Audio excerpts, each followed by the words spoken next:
Hello everyone, welcome or welcome back. It's time for what we've all been waiting for, which is the Amazing Digital Circus series finale. I'm not ready. I'm like so not ready. Knowing how long this could go, I probably should have started filming earlier in the day, but I just couldn't. There's like a mental block there trying to, maybe out of self-preservation, save me from whatever is to come.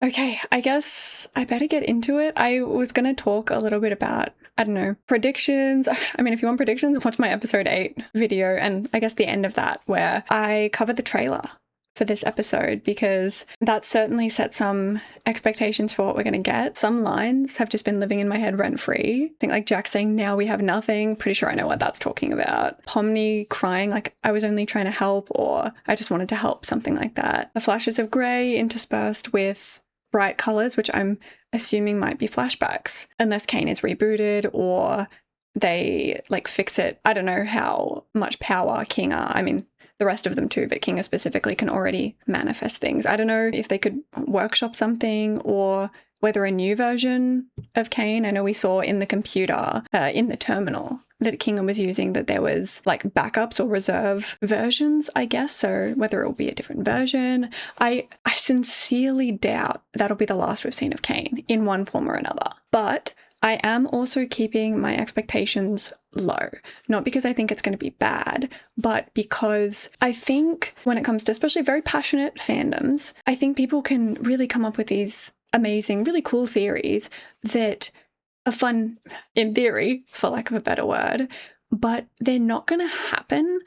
Like, it'd be cool, but it wouldn't really add anything for it to happen. Like, as someone who's in the Thrones and the Song fandom, like Game of Thrones and A Song of Ice and Fire, the books fandom, especially given how long between those books, it really gives fans a lot of time to speculate. And so we kind of circle back around to theories that are almost 100% true, very obvious now, being dismissed as like, oh, that's too obvious, like that wouldn't happen. But it's only because we've had over a decade to like rake through all of the content. So things that, you know, might not have been obvious now seem like they're too obvious, and so it must be something even crazier that's going on. Whereas oftentimes the simplest answers are the best ones, and also that the worst thing a series can do, especially one that sets up either mysteries or, you know, elements to uncover, the worst thing a series like that could do is lay the groundwork and, you know, plant all these seeds and then change it and make it not make sense just to, you know, shock the audience and surprise, like, oh, look, no one guessed it, because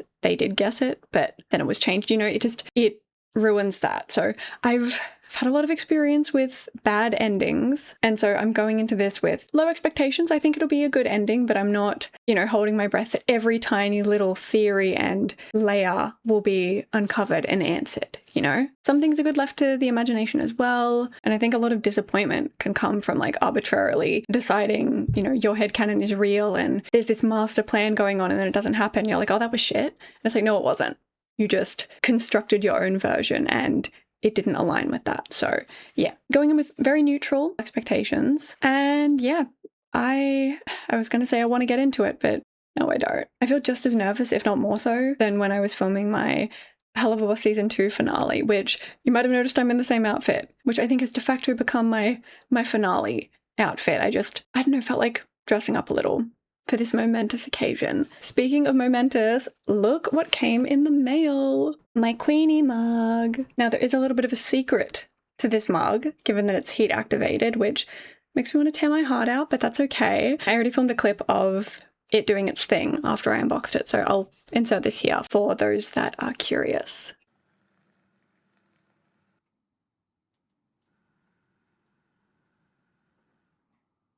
Okay, no more stalling.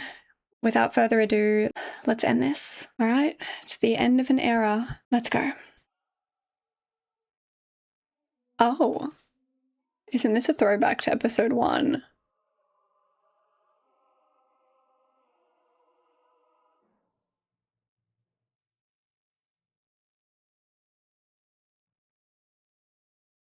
Are we actually doing the little song?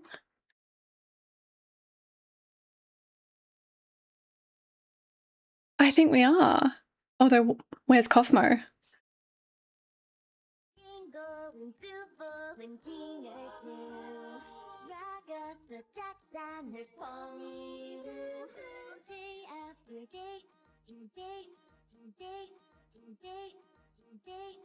Oh, we're still going.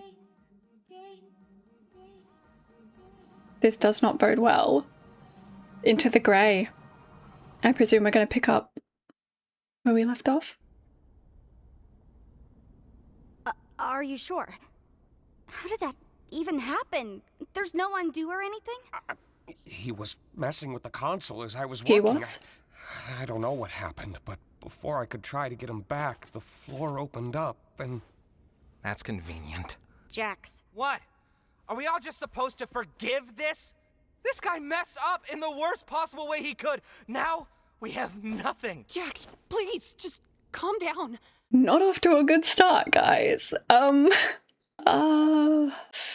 I mean, before I jump into our first pause of the video, slight disclaimer.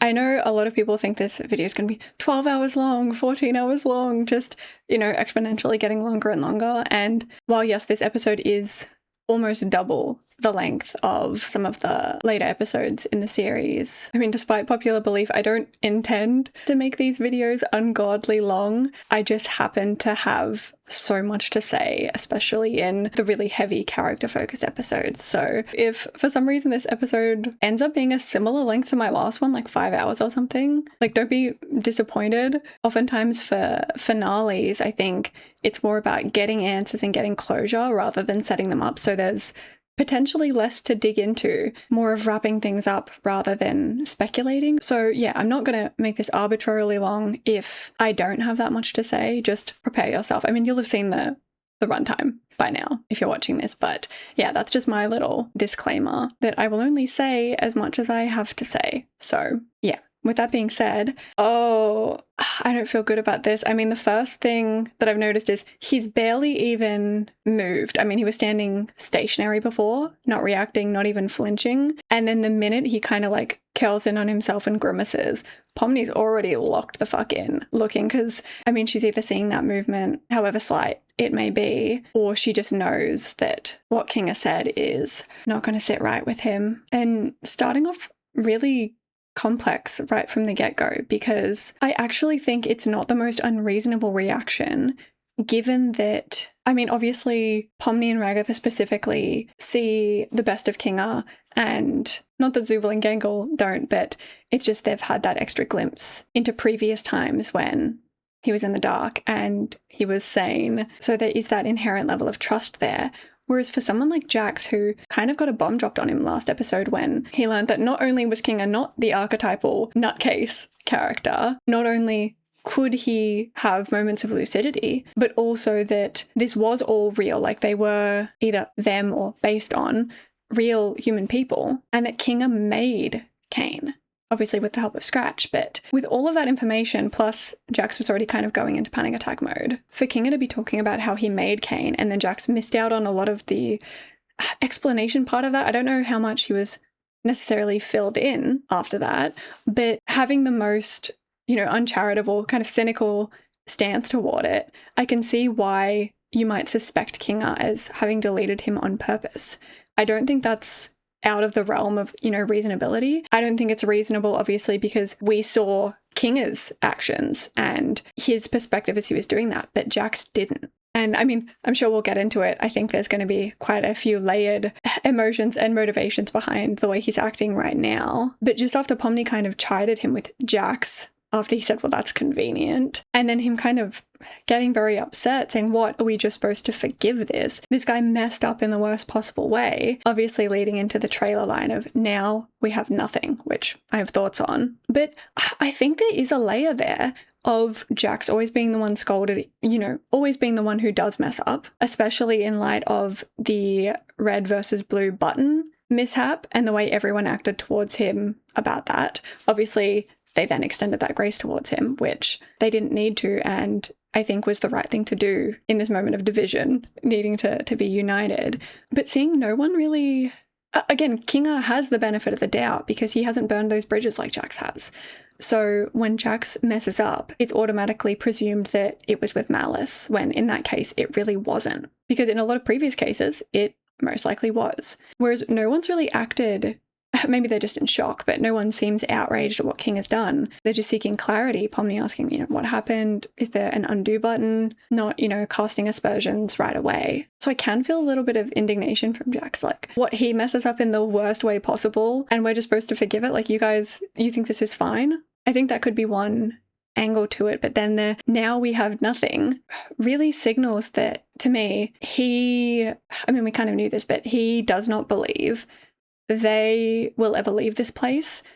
And so being trapped without CAINE, without adventures, because I think out of everyone, maybe he was the one who was the most favorable towards the adventures, I think, from a perspective of distraction, and, it helped feed into his delusion.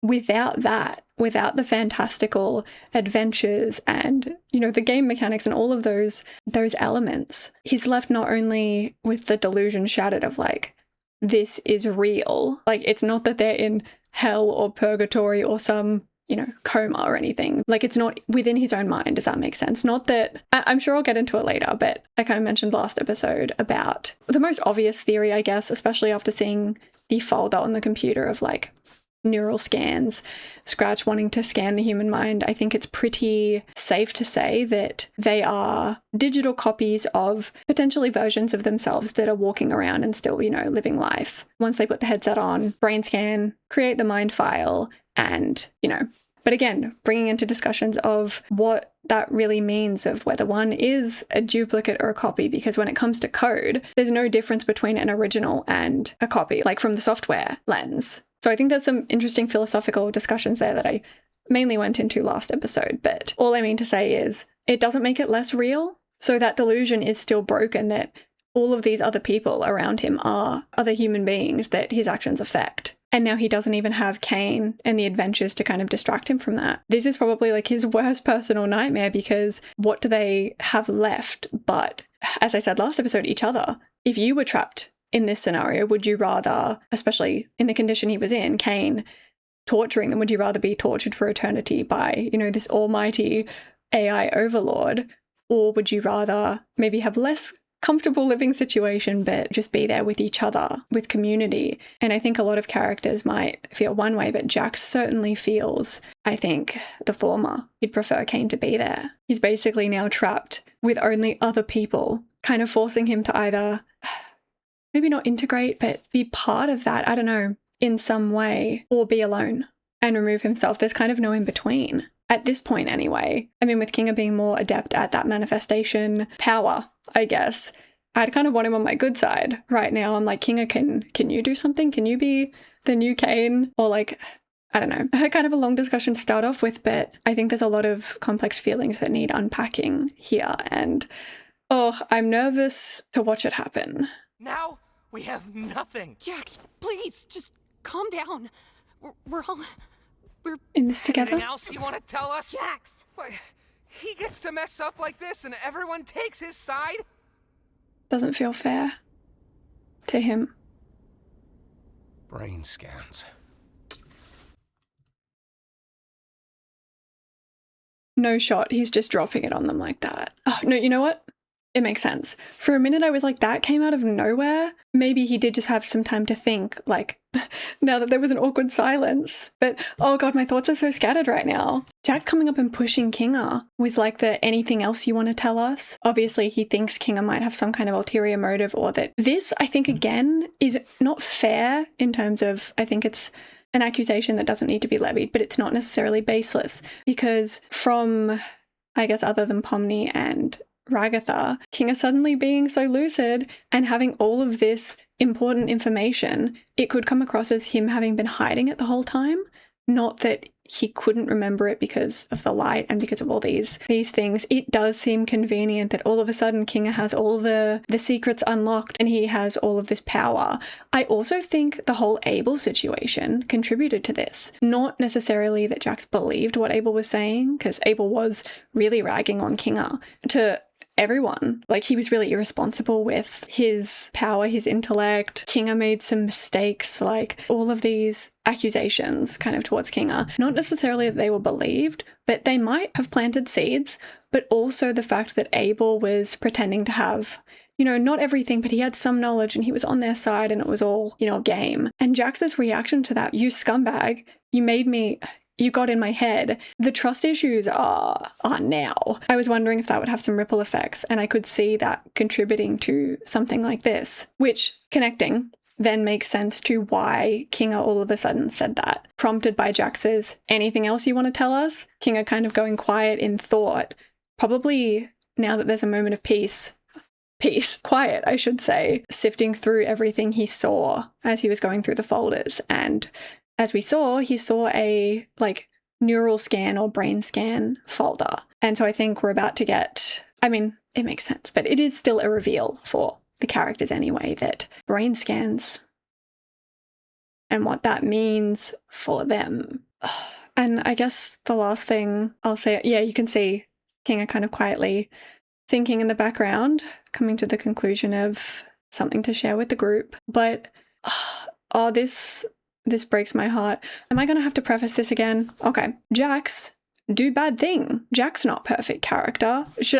I shouldn't have to say these things because it's obvious that when I'm digging deeper into, you know, complex characters who do bad things and behave in self-destructive and just destructive ways, it's so frustrating seeing so many people who just assume that analysis equals endorsement. Like, I'm not claiming it's good behavior. I'm not endorsing it. I'm just observing it. And I think that's the most interesting way to watch things. So if I say, oh, this expression is breaking my heart, or oh, I really feel for him right now, I am not simping for Jax. It's such a reductive way to look at it. If you can't handle me, or I guess anyone, but specifically me here, asking the why of it and trying to, you know, meet him halfway and figure out what's going on in his head, like, this is probably not for you, because I'm probably going to be doing a lot of it. So that's your warning. But this, oh, it hurts. It really does hurt, because you can see that almost petulant, like a childlike devastation when you feel like something is unfair. And that's why this is so interesting, because I 100% understand like all of these reactions. The group giving Kinga the benefit of the doubt, as I said, because he hasn't done anything to warrant off the bat suspicion and accusation. And the same can't be said for Jax.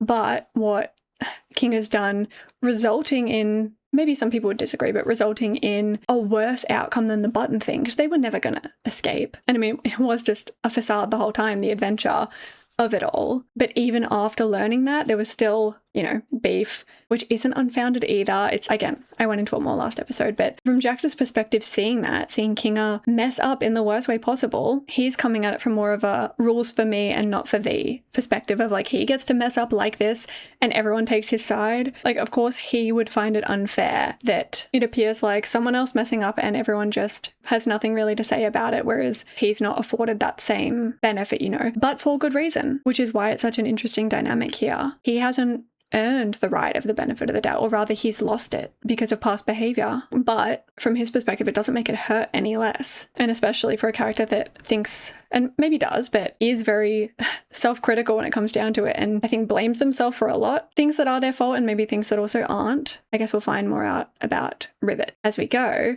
but it just, yeah, it must really hurt. But then when it comes down to it, it's also not fair, because it's not that people are taking his side.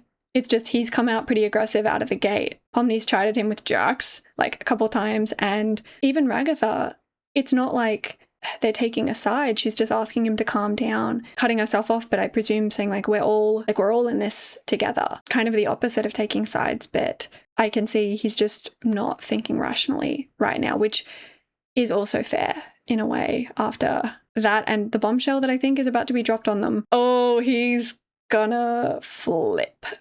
I mean, he might not if he already suspects, but oh, okay. Let's burn this shit to the ground.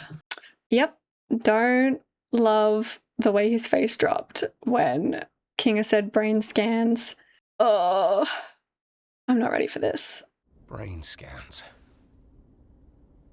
Scratch was trying to make a brain scanner.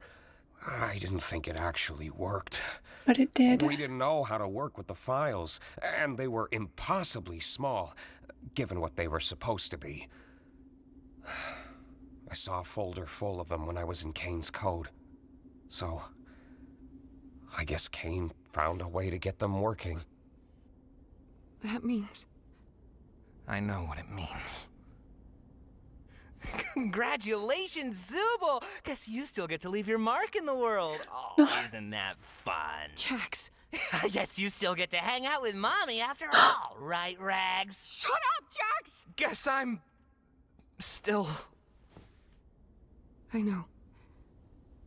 I think I've always known. Snow. It just... for some reason... it still hurts so much to hear it. I know it hurts, but we still have each other. Jax. We're all in this together.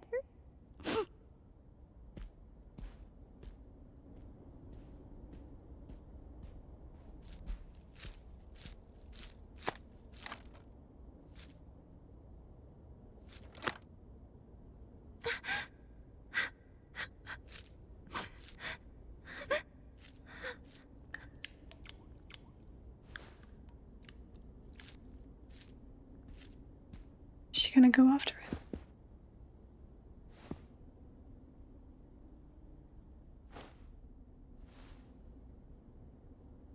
Go after Kinga.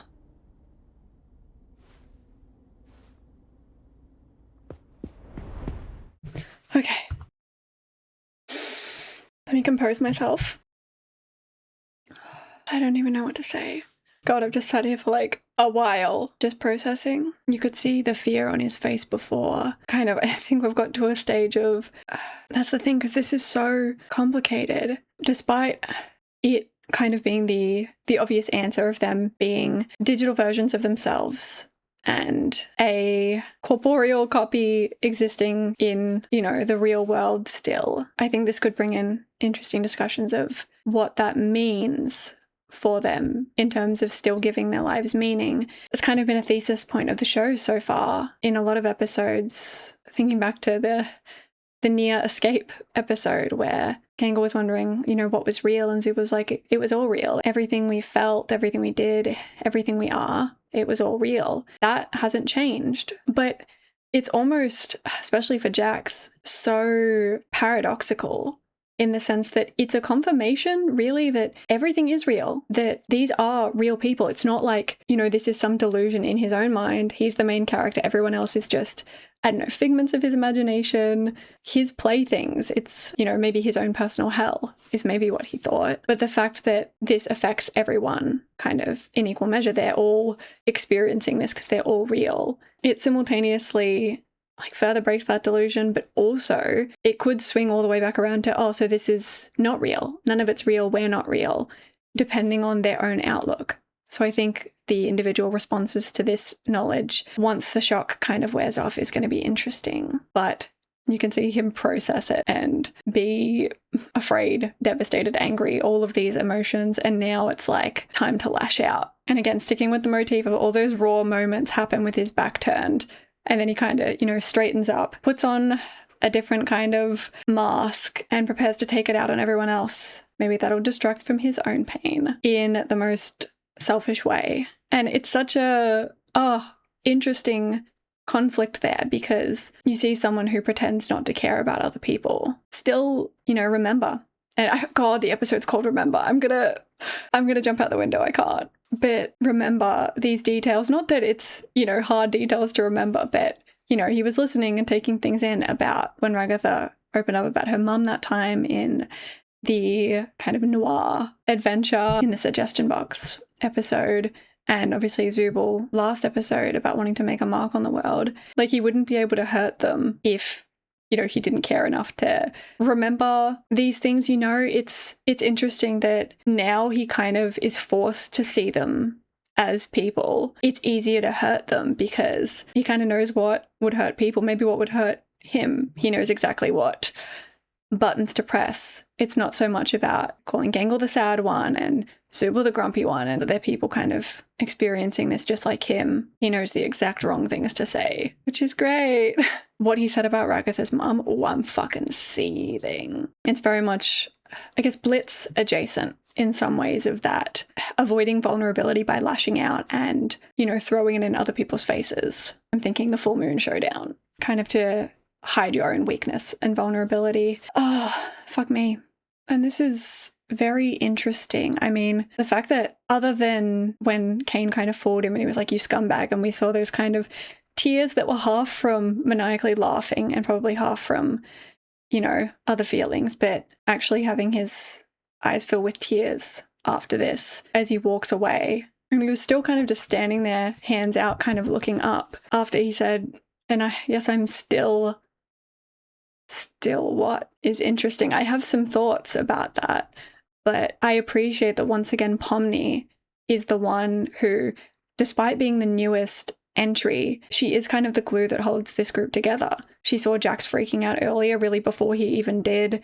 She noticed Ragatha just as she was about to kind of drop and goes to comfort her. And Ragatha saying, I think on some level I always knew. This could be kind of copium, but also if you think about the fact that she entered when she was with people, with others might not necessarily have done, it might have been playing through her head of like, did they not take the headset off me? Like, I can see a world where she really did suspect, but it could also just be that all of them on some level thought maybe it's something like this. And Pomni hitting hard with the thing that I was thinking, we still have each other, which especially after the bridges he's burned, this is Jax's worst nightmare. Nothing to distract himself from the pain he's inflicted and the pain that he also is feeling. And we're just seeing fracture after fracture here. Zooble staying put. It's I think on some level, especially with the kind of more, not stoic, but you know what I mean, the kind of character that Zooble is, they might need to process this on their own. Whereas Pomni kind of probably processes it by being a voice of reason and comforting others, and she's very level-headed, thankfully. Gangle probably needs some comfort, but Zooble, I can see why they just need to withdraw and just kind of process this.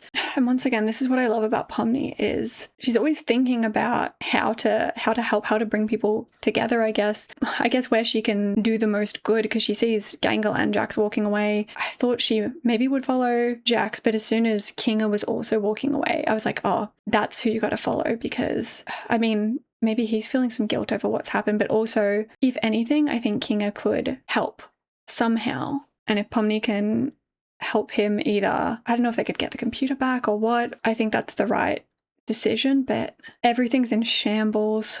And I'm worried about what Jax is going to do off on his own, because I think there's more of a chance of everyone else kind of collecting together, banding together, but this could go so many different ways. And I'm also worried the abstraction train isn't over. If this ends with all of them abstracting because it's the only way out for them, because again, now that they know they can never escape into their physical bodies, they only exist in this digital plane. It is either they stay here and have each other, or there's a way out. And I guess it'll come down to whether they think they can have a fulfilling life here or not. Let's find out.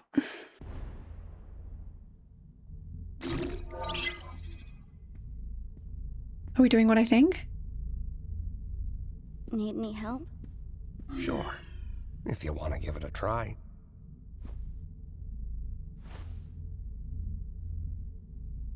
Relax your body and mind.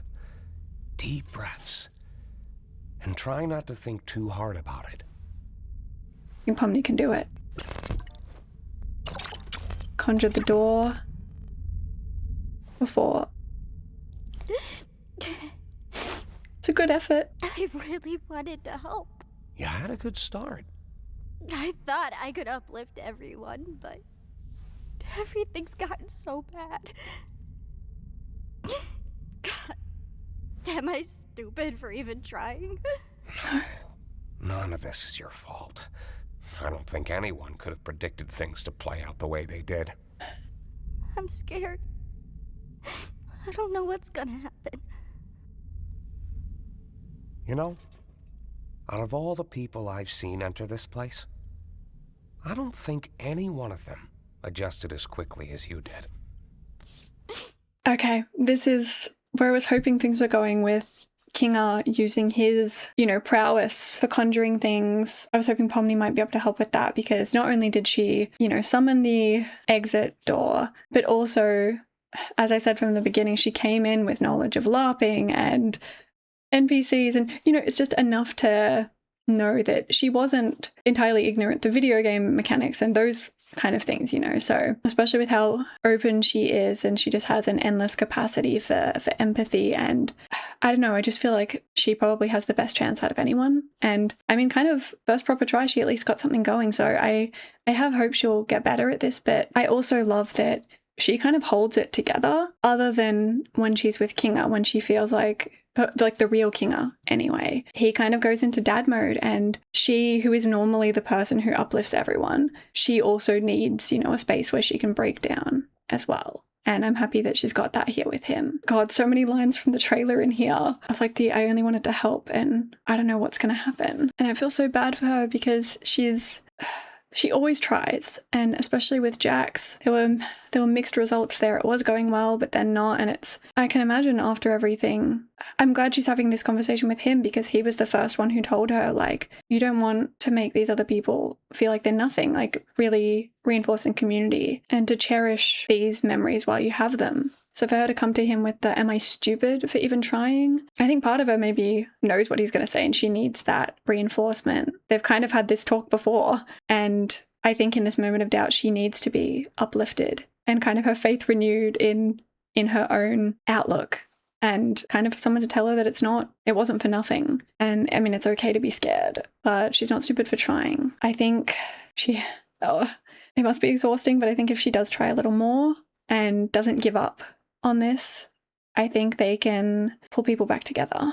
And Kinga coming in strong. This is what I was saying. Out of everyone, her being the most recent arrival, other than that first episode, I think in subsequent ones, I was like, she's really like picking it up quickly. She's really integrated. She's become kind of the social glue of this group so quickly.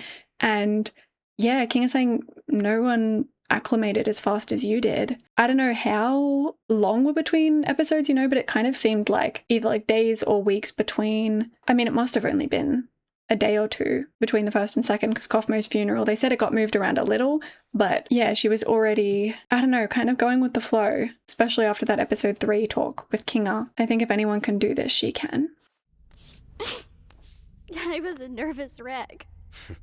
So was I. I'm sure everyone was. It's a lot for anybody to go through. Yeah. But while the others took weeks, hell, even months to get used to everything. She took days? Myself included. You found your footing in a matter of days. And not just that. You've also become someone they can trust, even if they don't seem receptive. Right now. Times like these, they're gonna need someone like that the most. You're very strong, Pomni. And I know you'll be able to get through this. Thanks, We've Dad. been here before. Have we? Yeah, Exactly. back in the Milden Hall Manor. I doubt you remember. Well, it's still true. It may take time, but they'll come around. We can't fix every problem. Not with ourselves. Not with the world around us. But we can still do what we can. It's gonna be a lot of work. Better get started. It won't be a lot of work alone. That was so beautiful. And yeah, that's what I was thinking. I was like, we've been here before. This is a very similar conversation, but I think she needed to hear it again, especially since she's grown so much and experienced so much since then. But it was also a really beautiful message of oftentimes we can't change the world, but we do what we can. And, you know, reaffirming he believes in her to be able to pull everyone together. I think this definitely could have gone a different way if Kinga hadn't been able to, you know, go into dad mode. Because I think what the group needs is Pomni. But as I said, if she's in shambles, like nothing can be done. So for her to have Kinga here to ground her and be in this together, reaffirm her efforts and, you know, take her by the hand where we'll do it together. I think that's exactly what she needed. okay, things are looking up, but I'm still dubious about where this leaves Jax, because you can't force someone to, come to terms with it and join hands, kind of in a similar position as to, I don't know, after he blew up on Pomni in the guns episode and kind of let all those walls down and broke a little. In the next episode, he was very withdrawn. I mean, nearly abstracted.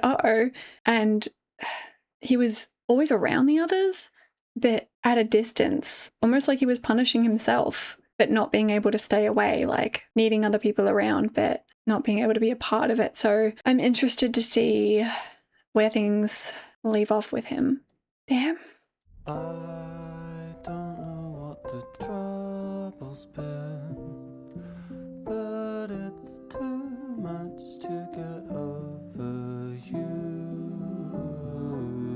She's getting better. You're too much to get over. And seeing them work at it, it's going to inspire other people to, find some purpose. They might need to wallow for a little bit. Oh, scene from the trailer, I guess representing days passing by. After they've kind of come to terms with it on their own. Pomni and King are there as a representation of, that community. Now where's Jax?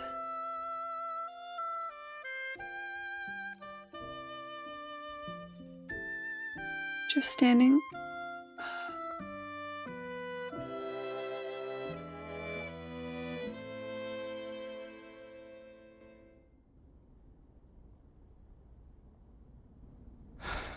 Never mind.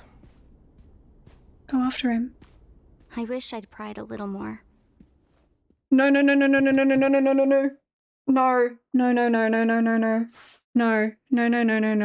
That's the classic posthumous voiceover if I've ever heard one. No, I don't want to hear that. I don't want to hear a narrating Pomni talk about, oh, if only I'd intervened then, maybe things would be different. I don't want to hear that. Because what does that mean? Nope. No. I think I could stop watching here and everything would just be okay. We are officially not even 8 minutes into the episode, but I'm not doing well. That was fucked. That is kind of exactly what I thought was going to happen, with everyone seeing kind of that inspiring display of Pomni and King and just working at it, days going by, slowly kind of centering themselves and then contributing to the effort. We're all in this together. And so seeing Jax again, kind of in a similar way, as in like he was kind of doing this from the chaise, like the beach lounger in that episode, watching everyone whilst being apart, and then still just standing there watching, observing, only to then walk away. And this is really interesting because he was just watching, looking on, and I think it means something that it's not until Pomni's on her own that he approaches. I wonder if he thinks that, whatever he was going to say, it's either just for her, or maybe he thinks it'll be received better by her rather than the group at large. I don't even want to talk about this face. God, I hate this. I hate it. Just the classic, looking down and up respectively, but just the otherwise motionless, just like looking back and forth between each other's eyes, only for his face to scrunch up.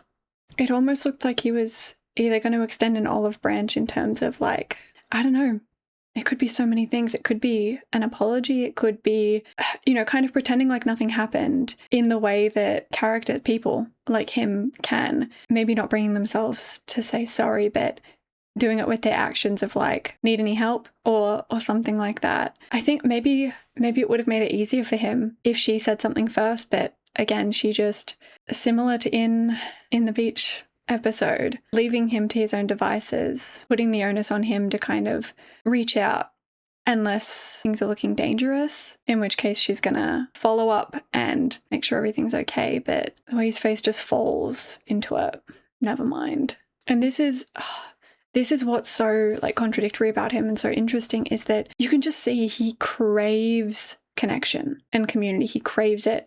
But not only does he actively push it away, but even when he, does try to reach for it, he like, he just can't bring himself to do it. I think it's easier for him when other people, you know, try and meet him halfway, which is why, like, this could very well be a, you know, never mind, walking away, hoping that the other person stops you. And she doesn't. Whether it be because, you know, they've kind of, similar to her talk with Kinga, they've kind of been here before as well. She really tried, he pushed her away, she gave him space, but then tried again. And it's complicated, but the fact that he approached it all means he really did want to say something, but he's just not there. He couldn't bring himself to do it. And it's also not Pomni's responsibility to, you know, drag it out of him, to really, I guess, force him to be part of the group. It's not her responsibility, but I think if anyone can, it is her. And based on that voiceover, I wonder if it sounds like she kind of regrets not doing it here. And I don't like what that implies, so I'm just going to move on because I don't want to think about it. Can't do it. Okay.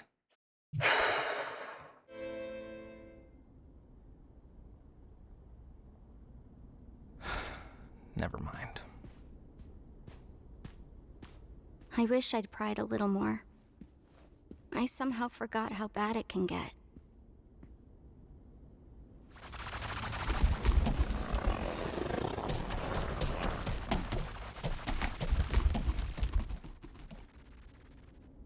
What do we do now? What can we do? Of course he'd do this. Of course he'd wait until there's nothing we could do about it. That's just so... God damn it, Jax.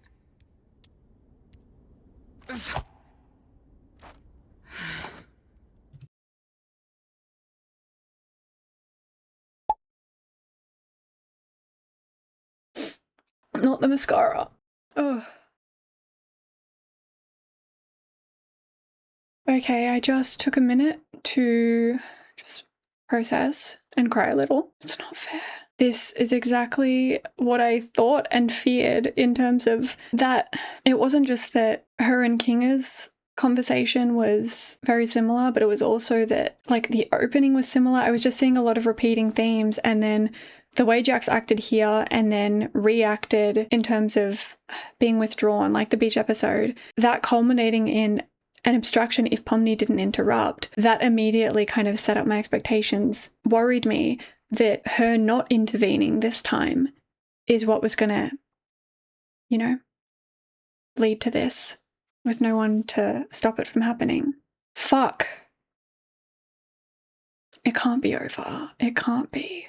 Unless, because my theories after seeing the trailer of it going between that monochrome and the bright colors and seeing Jax, like, kind of a focus on him, but him looking, I don't know, the way he was looking. And I hypothesized that they would probably be flashbacks, and now I'm very scared.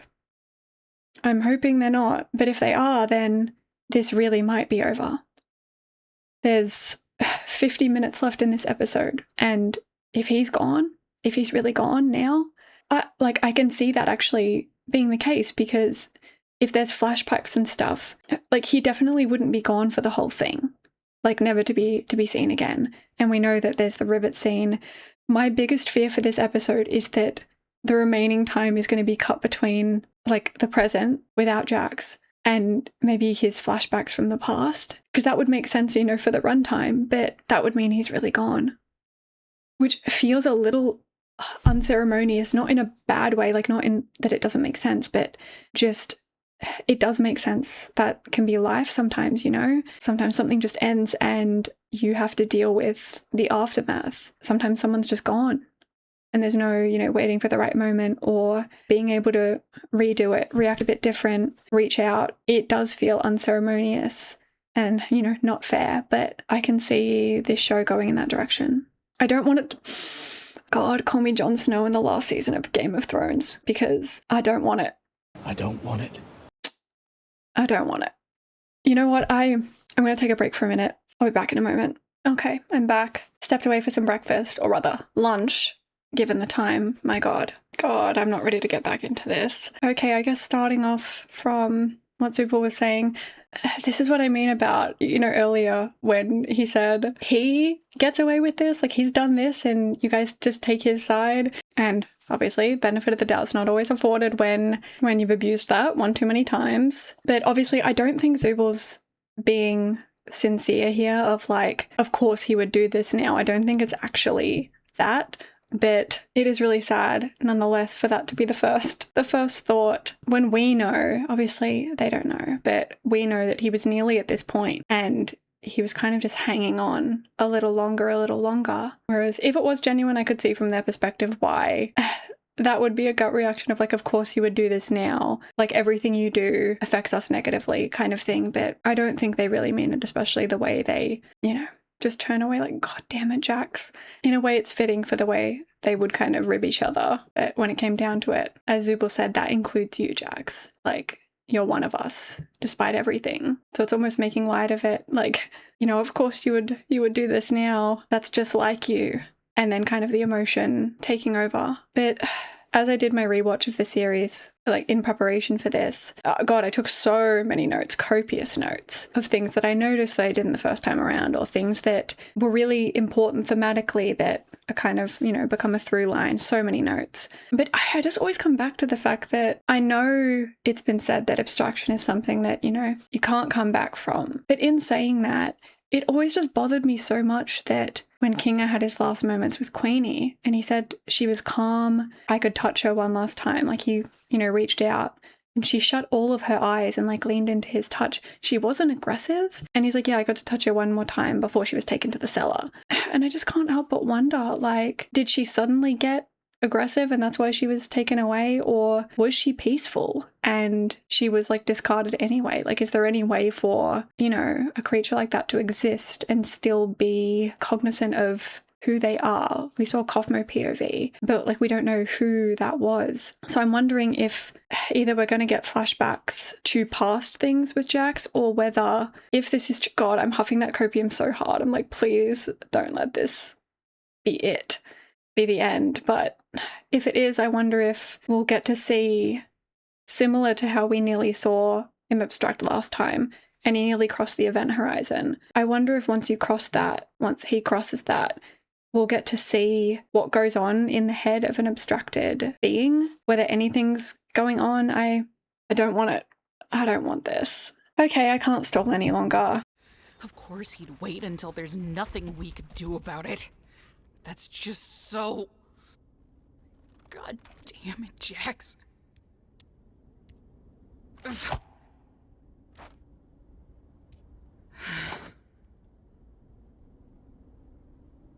I'm sorry. For what?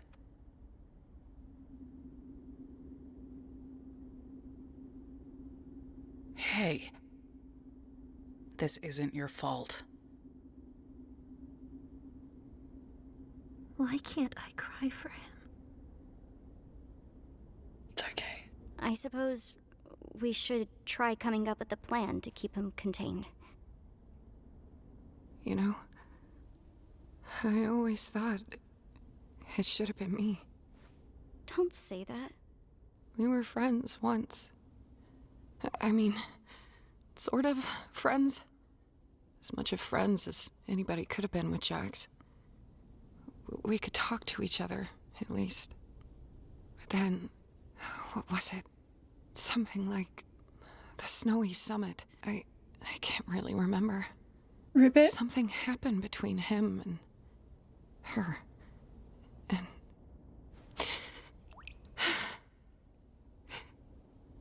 Ribbit.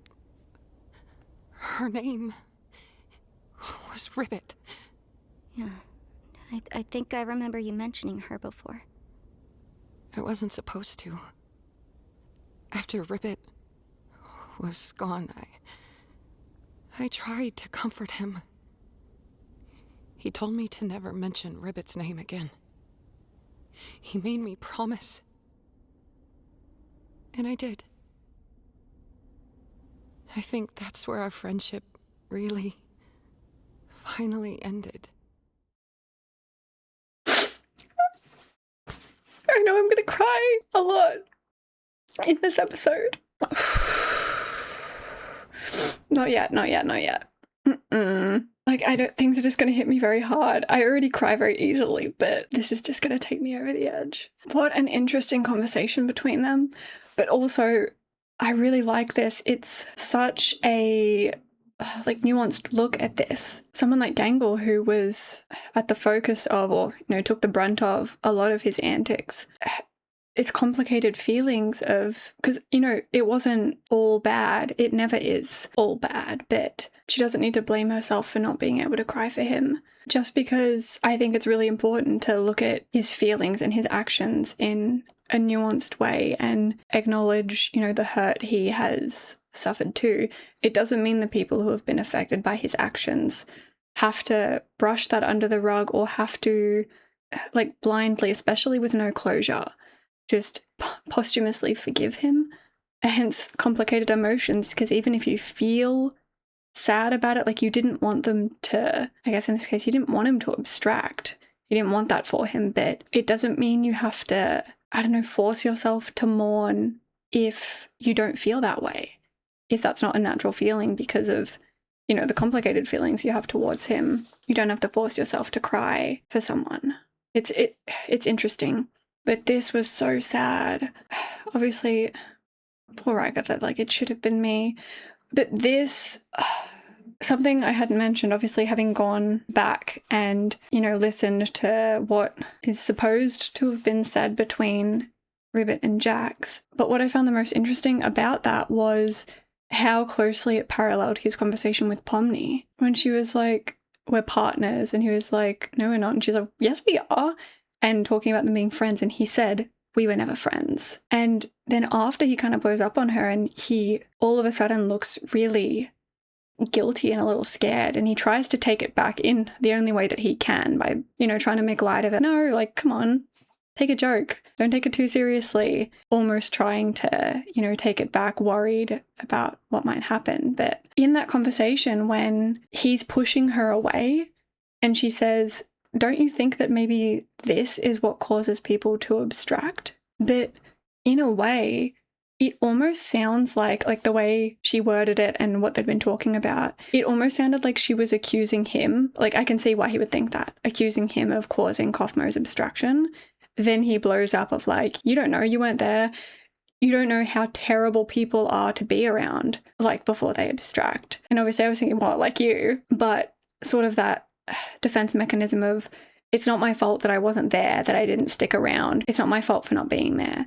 And I just look at that and the parallels with Ribbit and all of the times where it seems like he's been pushing away, I don't know, out of fear that, the people close to him are the ones who abstract. Like, maybe it could put them in danger. Because I wonder if it was right after, Ragatha said the Snowy Summit, something happened then, and Ribbit abstracted. I wonder if, I think it's likely that he now correlates, I don't know, whatever that was with her abstracting. And it's so interesting what Ragatha was saying, that, I know they were, friends as much as they could be once upon a time, but I really like that look that we got into their relationship just now, because Ragatha didn't do anything wrong, but it's also very clear now why Jax felt the way he did about her in terms of, feeling like they weren't really friends, like she was just faking it and just trying to be positive and pretend like everything's fine when it's not. I don't think it's her fault that he feels that way, but also not that it is her fault. I'm just trying to discuss this in, from both perspectives of this. And Ragatha even seems to feel that way, that maybe she did the wrong thing by letting him be avoidant, because I don't think, a real friend would do that. If he tries to shut it down, like, never say that person's name to me again. Never say their name. And she did. And I think that was when I lost him, because I guess from that point on, then they're not really friends. She is, again, it's not her fault, but she's allowing him to pretend that nothing happened. I think in her own way, she's doing what he's asked. She's trying to please him, people pleaser, trying to, respect that. But it's more likely out of a not wanting to rock the boat, not wanting to upset him, whereas it needs to be talked about. It needs to be unpacked. He needs to be pushed. Not that it's necessarily her responsibility to do that, but I can see why like a real friendship couldn't have developed from that point on. Not just because of the person he became, but it's like just accepting it and, you know, placating it. Like very much a, you know, just platitudes, surface level friendship. Not to, I don't know how many times I need to reiterate, but not to say that she did wrong, but her reflecting on it as like the moment that, you know, they stopped being friends. I see why, if that makes sense. Okay, editing me, jumping in several days later. So my split lip is almost healed now. Did I accidentally hit myself in the face? Yes, I did. I wish I could say it's an irregular occurrence, but I have no depth perception, so we move. But yes, get used to seeing this face. I have a feeling I'm going to pop up a fair bit throughout and after this video. But yeah, I digress. I did just want to quickly jump in to expound a little bit more on this point. I mentioned it a lot. I kept qualifying it, but I still think people might get the wrong idea or think I'm, I don't know, blaming her, which I'm absolutely not. It's not her fault that things turned out the way that they did. I was just talking about it in terms of her perspective of feeling like that was the moment that she lost him and why. So I just wanted to restate that it is completely understandable, completely fair that especially with her previous trauma relating to parents and especially her mum and that abusive dynamic, like I just want to be crystal clear that it was entirely reasonable for her to follow Jax's wishes, especially since he has a tendency to get aggressive when cornered. But even if that wasn't the case, her previous experiences of not being able to, you know, talk about the negatives, not being able to fully express, you know, her feelings, that's like ingrained in her. So I can imagine that extending that olive branch of like, hey, if you ever need to talk or something, I'm here. If you then hit her with, promise me you'll never mention her name again, that's just second nature for her at this point. It makes complete sense why she would go along with it and why her, at this point, as she's unpacked some of that and can look more critically back on her own behavior, can realize, can kind of logically isolate that moment as that was not just a moment that things changed between us because of what happened with RIBBIT, but also because of the way I enabled him to, again, not her fault, but I just think it's interesting to think about from both of their perspectives why he would think that's a defining moment for them, why she would also think that in retrospect. And yeah, it's just very sad, but completely understandable from her point of view. I just wanted to make that clear, extra clear. And also before I continue, my last thought was that that's why I thought in the suggestion box in the baseball episode and stargazing, I thought Ragatha's apology was genuine. And I had a few people saying, no, like it wasn't a genuine apology. Like, I don't know, again, she was just platitudes, but I didn't see it that way. It really felt genuine to me because they weren't even talking about the RIBBIT thing. And she apologized anyway when it adds so many layers to it that he made her promise not to say anything, not to mention her name again. When Pomni was like, do you have any real friends? And she was like, not anymore. Obviously talking about herself, I think. Okay, jumping in again. That wasn't clear. What I meant by it was about her, I'm not saying it's about her like she has no friends anymore. I mean that she was being self-referential, saying like, oh, not anymore, as in her and him are no longer friends anymore. Most of you I think will have got that, but it wasn't clear from me. So yes, that's what I meant. But seeing the look on his face, realizing what she'd done, she was like, no, I didn't. And so when later she's apologizing to Pomni for kind of blowing up and he's like, don't I get an apology? She's turned away. And again, they weren't talking about it, but she says, I'm sorry, Jax, for that thing earlier. And that's when he goes all wide-eyed, like the catnip look. And that was like a moment when I saw them really as like friends that they could have been, you know. I felt it was a really genuine apology from her. And now we see why it was such a big thing between the two of them specifically. Okay. I think that's where our friendship really finally ended. I wonder if things would have been different if I'd said no. It was so hard for me. I still don't know why I did it. I just wanted him to know he wasn't alone, that I was there for him. And I guess I just didn't want to lose any more friends. Shows what I know, huh? Ragatha, you were the first real friend I made here. And despite all that's happened, I still consider you my closest friend. I'm glad we're still friends.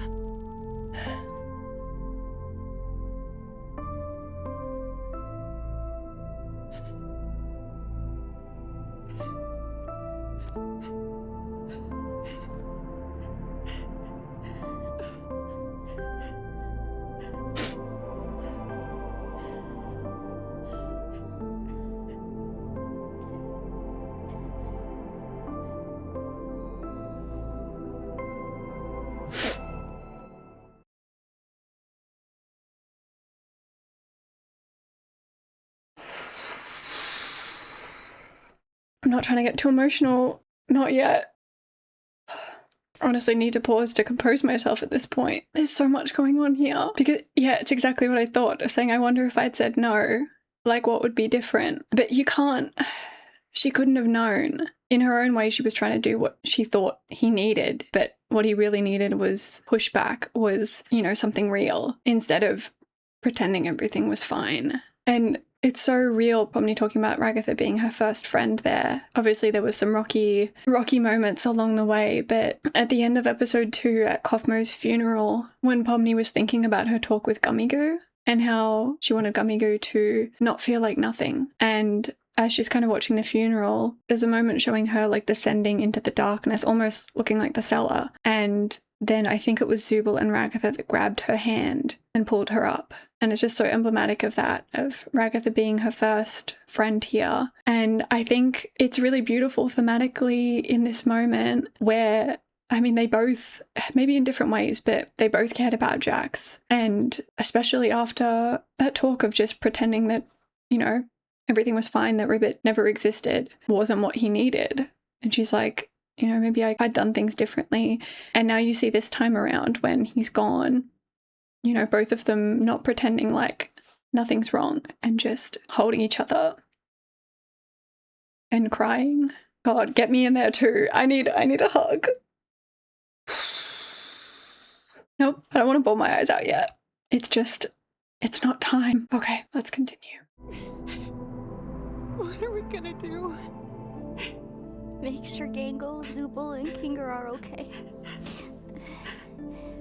They need someone like you right now. Pomni, you've been one of the best things to happen to me since I got here. Just like you were for Kinger. I trust you. We all trust Pomni.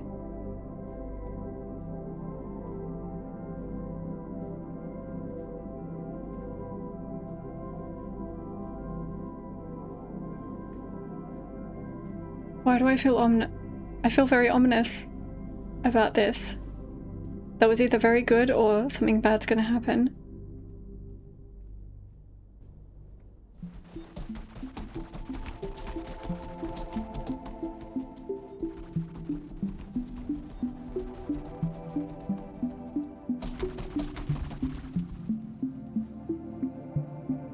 Yeah, she sent Ragatha. Gonna help out your partner? She sent Ragatha to talk to the others so she could do this.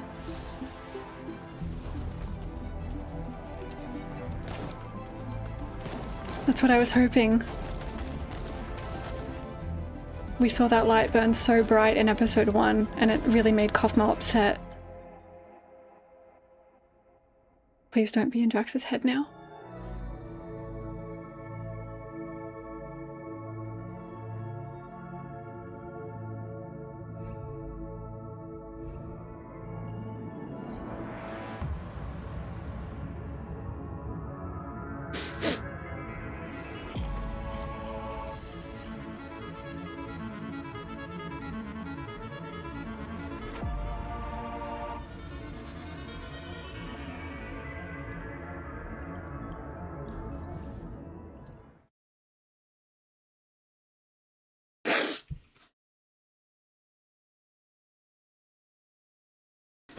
Okay. God, this is so ironic because, you know, Jax's eyes were always the windows into his real feelings, right? So in the dark, seeing the eyes like flicker in recognition and so many other feelings, it's just like Pomni to, you know, try and get through to him or like reach him somehow, even now. Oh, it fucks me up, man. Yeah, I feel like I'm not even gonna have to pause for pausing's sake, but just so that I don't lose it. Okay.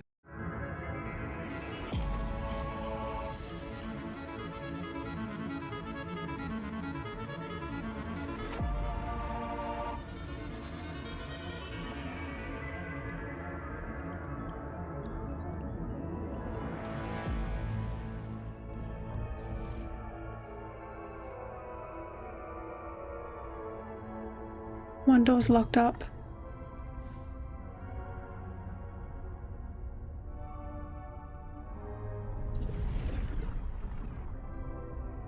Different versions of him.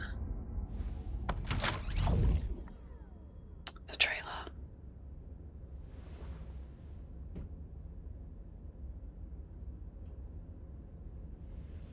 Jax? I just want you to know that if you need anything, or if you need to talk to anybody, I'm here for you. I know you need it, and I'm the only person who can help you. You need me. I can fix you.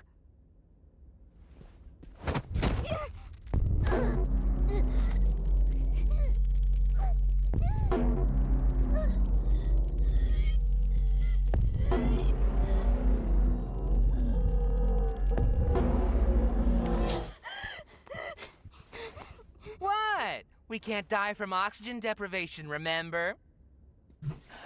I knew he was gonna say that. Again, from doing the rewatch, it was one of the lines that I noted that maybe it doesn't mean anything, but in the holding your breath and coming back to, you know, revisiting older themes and older scenes and just having those like parallel moments that we've already seen in this episode.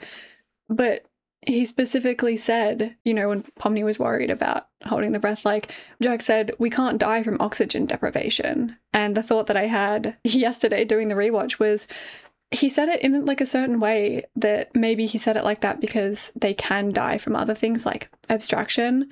We can't die from oxygen deprivation kind of thing. And I don't know, it just stuck out to me. So it's crazy that that's the line that he used. But I thought he might say that because what Pomni said just now as well almost sounded like what Ragatha said to her after the whole Kaufmo incident. There's just, oh, this is gonna fuck me up. But the way...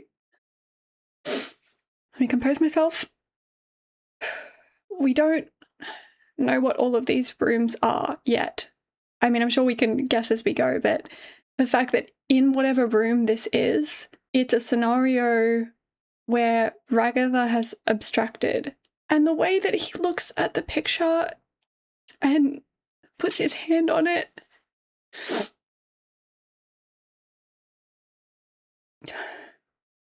It's so fucked up because it's like, you know, I wish Ragatha could see this of, you know, obviously thinking that he hates her. But it's in moments like this when, oh, and it's so fucked up because, you know, sometimes it's not until it's too late that you say what needs to be said, show what needs to be shown. No. Get back in there. God, I'm such a baby, but it's okay. No, just back to what I was saying about her. She didn't sound like herself when she was saying that. When she was saying, like, if you need someone to talk to, like, I'm here. She said it in the same way Ragatha did. But then she did say, like, I know you need it. But I wonder if, again, we don't know what we're seeing. My first thought was maybe that she was somehow reaching through and, like, this was actually her. But it's possible that's not true because, I don't know, the way she said, I can fix you, and the way he acted and the way she acted, it's not quite right. He's obviously either not him or it's one, I guess maybe the door is one tiny facet of himself, but then he was still emotional about Ragatha's door. I got to keep my wits about me because they don't seem like natural scenarios. So I'm wondering if the rooms are affecting Pomni or whether this is a version of her, or I'm interested to see what this is representing. What? We can't die from oxygen deprivation, remember?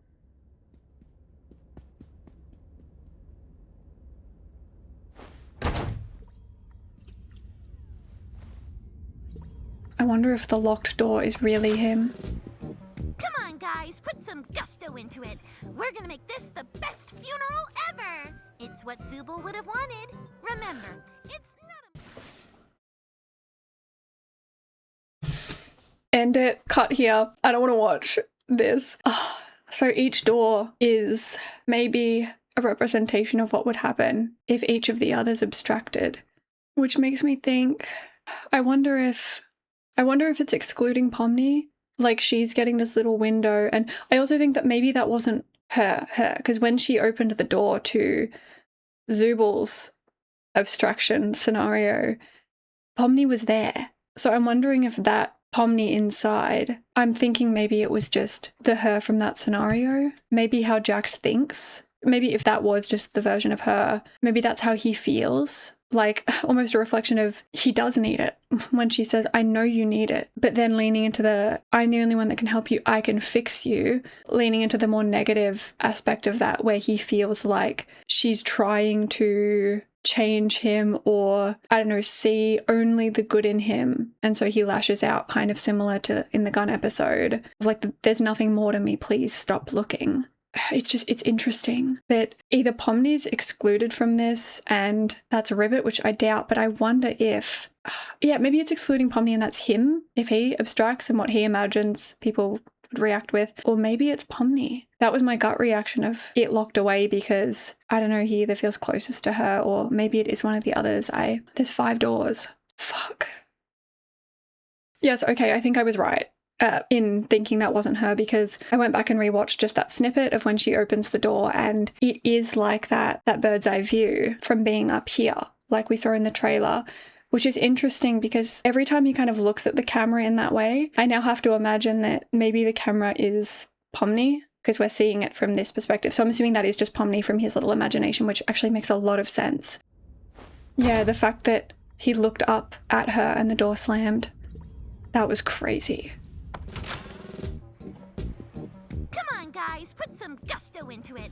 We're gonna make this the best funeral ever. It's what Zooble would have wanted. That Remember, mask. It's not a mourning of death. It's a celebration of life. Sup? Jax, why are you wearing that? Wearing what? Oh, this! I figured what better way to honor Zooble's spirit than by wearing something all gender freaky, right? You're just doing it to make fun of them. Isn't that what you're doing? I hate you. What? Don't act like you don't like it, sweet cheek. Okay, I'm happy that at least something is making me laugh. I needed that. This is so interesting. I have a feeling that once we've seen every door, like, more things are going to make sense. So forgive me if I'm missing, like, obvious things happening. But since I have to assume it's kind of from his angle, I'm wondering if, it's really complicated, and I guess maybe speculating too much isn't good because who knows what's going on, but I wonder if it's both kind of this awful version that he sees himself being, but also the way that he thinks other people are perceiving him, like him flirting in this way, which low-key, obviously the real Gangle, and I mean maybe the mask has something to do with it, but obviously the real Gangle was like, why can't I cry for him? Almost like she wanted to, but either she didn't actually feel like crying for him, or it was the inability to control emotions, which has been, you know, a theme of Gangle. And it's the irony of, you know, I'm always wearing my tragedy mask, always crying, yet why can't I cry? When it calls for it, why do I feel numb? Not that it is that, it might just be that Jax has affected her too much for her to be able to cry at his loss.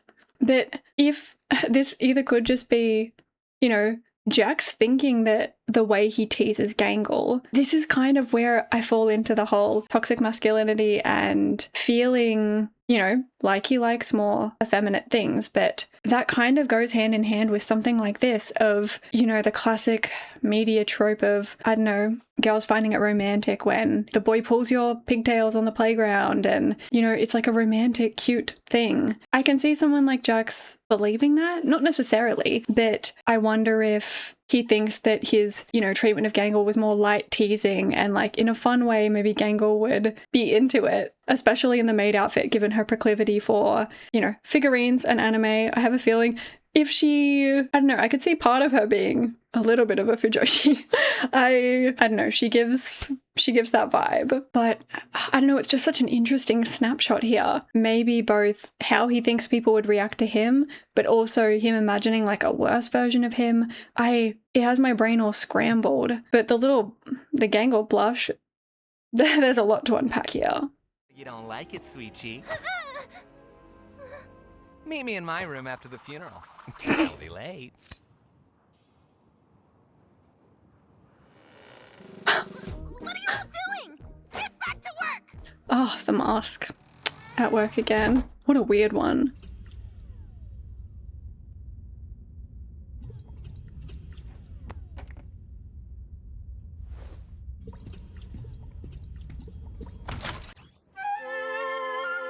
Gangle.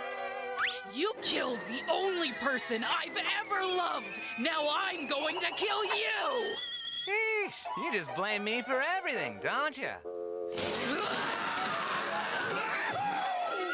I gotta do something about this. I think this calls for a change in scenery. I was going to say, this one's very cartoony.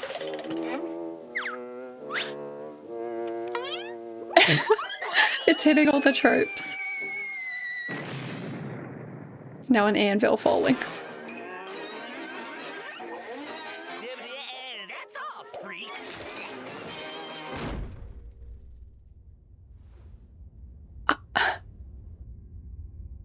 Kinga? How the hell did you get in here? We have a strict no girls allowed policy. Why are you wearing that? I wouldn't be caught dead wearing that. I'm wearing it ironically. This is fascinating. I mean, yeah, we have a strict no girls allowed policy, very much perpetuating that. But this is bizarre because, okay, so there's another door in this room as well as the locked one. Again, or I have so many questions, but okay, so the maid Jax from Zooble's Abstraction, the cartoon one from Gangle's, the really wide-eyed one, I'm assuming from Ragatha's, and then one playing the piano. Okay, before anyone points it out, yes, I did notice that Piano Jax is playing Daisy Bell. Kill me now. But also, I will discuss this and a lot of other things in my long thoughts at the end of this video. So if you think I haven't mentioned something during the video, just wait. There's a good chance that I will talk about it when I unpack a lot of things at the end. There's just a dartboard, a heater. What is going on? We have a strict no girls allowed policy. Why are you wearing that? I wouldn't be caught dead wearing that. I'm wearing it ironically. That way it shows truly just how little you don't like care. it or anything, I'm sure. Don't forget about me. I can play the piano. You know, if you have to say you can play the piano, it makes it seem like you can't actually play. Yeah, just shut up and play! It's crazy because why does this version of Jax behave like the evil version of him from the softball episode? Like that really nice version of him, which was supposedly the opposite version, kind of reminds me of that Jax. Which, I mean, it's possible it's just the classic, each of these are, you know, very extreme parts of him that make up the whole, but I feel like there's something deeper than that going on. Yeah, just shut up and play! Is that what you really think of us back there? Oh, that? Who knows? Everything's way more fun when you play it out in extremes. That's not reality, though. Oh boy, That's what I thought. reality's gay. Yeah, I mean, killing off the comic relief character? What a freaking drag. This whole episode's been nothing but wah, wah, wah. Where's the levity? Shut up! Where's the real Jax? You're not gonna get anywhere asking questions like that. Now scram! You're messing up our game.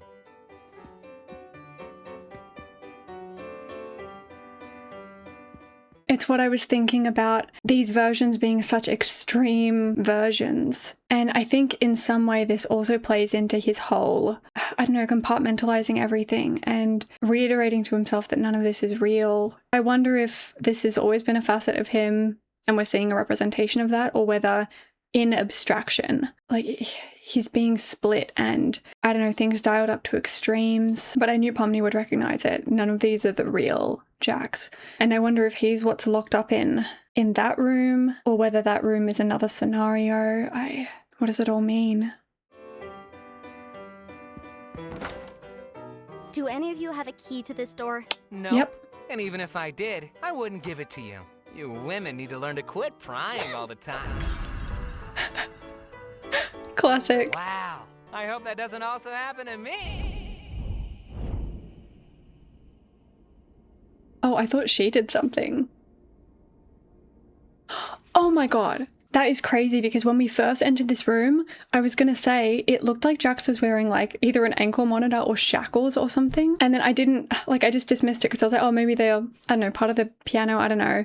They're actually shackles, which, I don't know, says a lot that the one part of him that is seemingly nice, I don't know, is shackled, is locked up, locked away in a sense. But another thing that I clocked on my rewatch, which could just be relevant, you know, to everything, but I mean, first of all, something that was said in episode 7 with Abel really linked back to something from episode 2, which was when they went to Jax to see if he had a key. Obviously in his room we see keys strewn everywhere, but then he has a whole bucket and he's like, these are all the keys I have that I don't know where they go to.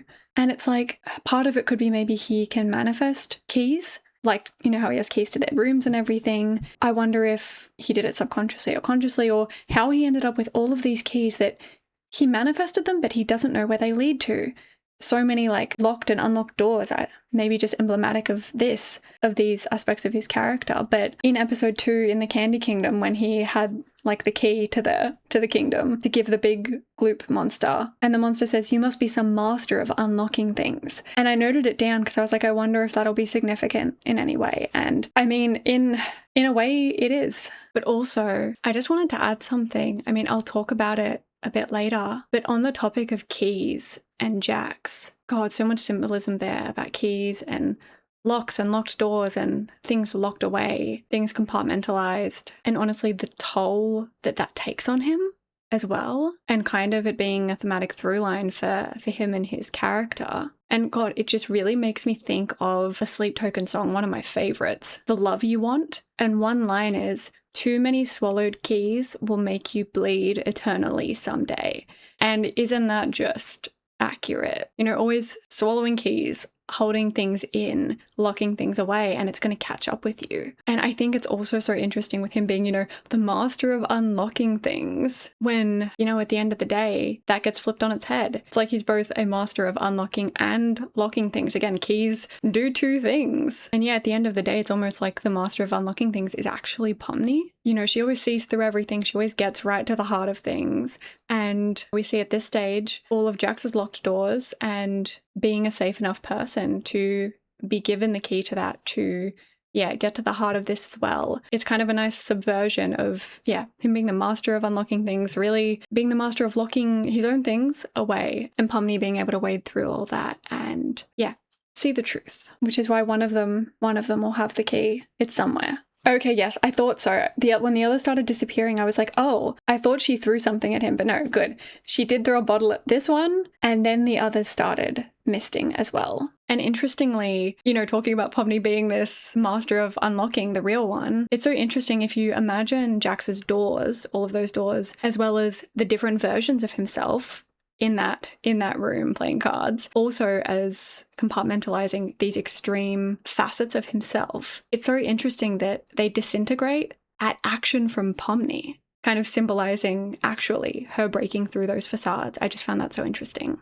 Just on the topic of those locked doors and what could be behind them, I have, like, it could just be that, you know, each door represented an alternate timeline maybe, or what he thinks would happen if they abstracted. But I wonder if maybe there's a little twist on that. Maybe those doors represent, like, specifically scenarios where the people who abstracted because of him, or that maybe without this person, like whoever abstracted in that room, without this person, maybe this is the extreme version of me I would have become. In the cartoony one, maybe in a world without Gangle to torment, he loses his mind, things get a bit more cartoony. Without Zooble to keep him in check in that scenario, not only does Gangle never take that mask off, like never get validated enough to be herself and keeps the evil, the normal mask on, but also Jax becomes a worse version of himself. In the Ragatha one, without Ragatha to be a distant but still affirming friend, like he doesn't hate her. And you can see from the way he,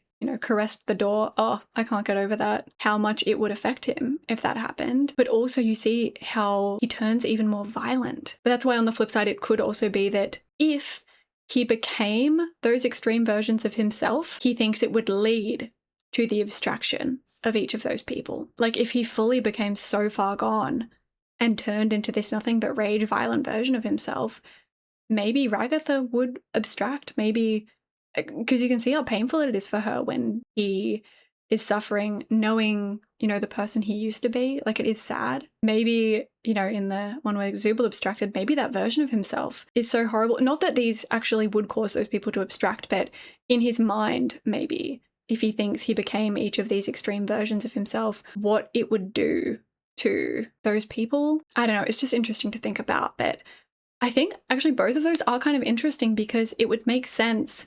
We didn't see what was in some of the doors, but it would make sense if, we didn't see Kinga's. And I think that's because he didn't really have a relationship with Kinga. So I don't think he would either affect Kinga so much or Kinga would affect him. But since the door that Pomni gets given the key to, that's not the locked door. The locked door that was all chained up and everything that appeared both in the previous room and the room with all the Jaxes. I kind of still agree with my gut instinct earlier that maybe that was the door of if Pomni abstracted, or in a world where he caused her to abstract, just locked the fuck up, locked up tight. Like it's possible that maybe that does just symbolize a deeper truth that he hasn't fully, come to terms with. But given that the other doors are about abstraction, I think it's likely that it would have been Pomni.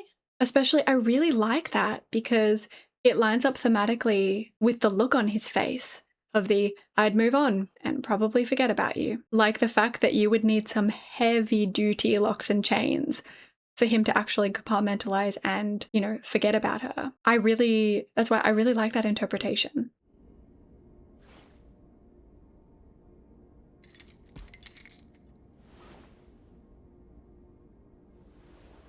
Jax.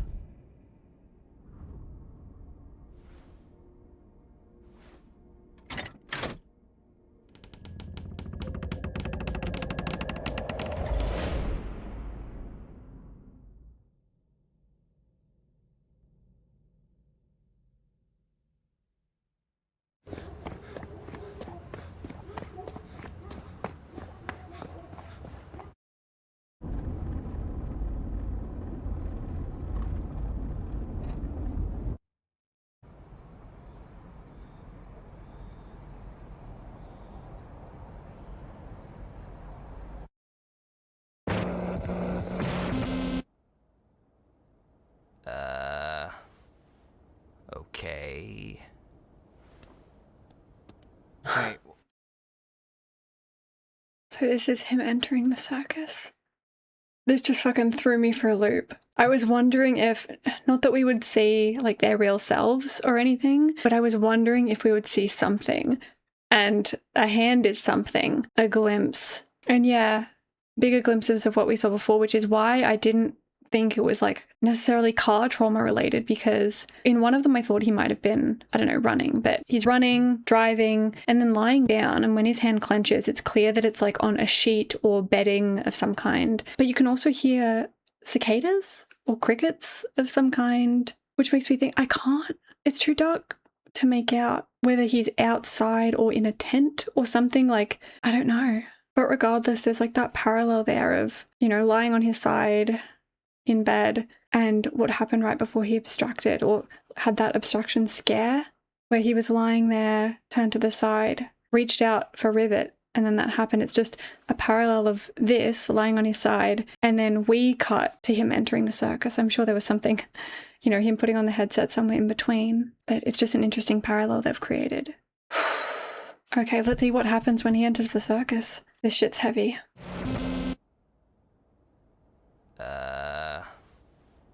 Okay. Wait, what's... Whoa, it's okay. I know it's a lot. Get away from me! I look stupid. I remember that feeling. It goes away eventually. Hot chocolate's pretty good. Kaufmo and I made it kind of a tradition to come up here and get it every week. Can't even tell it's not real. Oh, he laughed! Ah, yes, we did it! Shut up! You caught me off guard.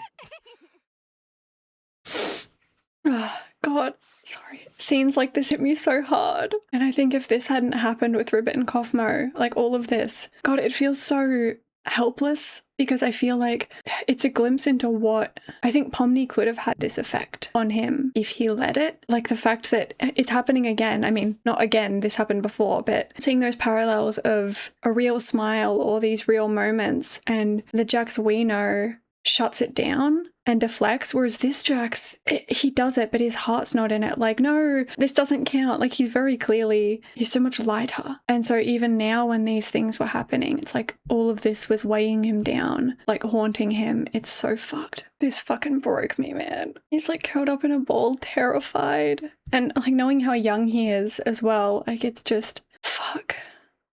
God, I feel like every character's gone through this. They're like, I look stupid.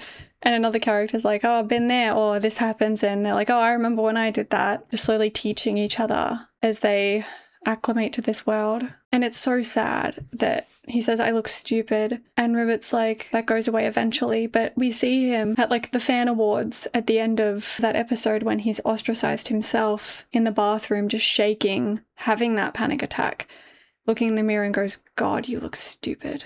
Like it's just, oh, there's layers there. Of course, the classic hot chocolate thing. And the way that Ribbit says they'd made this a tradition, her and Kaufmo, make me think that this like first visit wasn't the time they took the photo. Obviously, actually, because then we see her say, wow, we got a laugh out of you. Yes. Whereas it seemed like he was a lot more comfortable in that Polaroid. Like it was part of his tradition now too, which is very sad. God, seeing Jax like this, hearing it rather, fucking, I'm not okay. You can just hear how less weighed down he is by everything that happened because it hadn't happened yet. And it's not lost on me that Ribbit and Pomni seem quite similar. Oh, he laughed! Ah, yes, we did it! Shut up! You caught me off guard. A laugh's a laugh. I mean, gotta start somewhere. I'm just mad it was you instead of me. Well, yeah, you're not funny. Jax. Hey, Ribbit, you want to be on my team again? Sorry. I'm gonna be showing Jax around this time. No worries, y'all have fun. Hey, dumb! Sup, moron? Oh my god, same. I used to swear so much, but the censoring annoyed the shit out of me. You gotta watch out for her. She's gonna corrupt you. Okay. She's such a... Today's adventure was really fun. I'm glad I could cheer you up. Have you ever done something that you regret? Yeah? Have you ever breathed air? I mean, like, something you did out there that you can no longer make up for and you can't stop thinking about.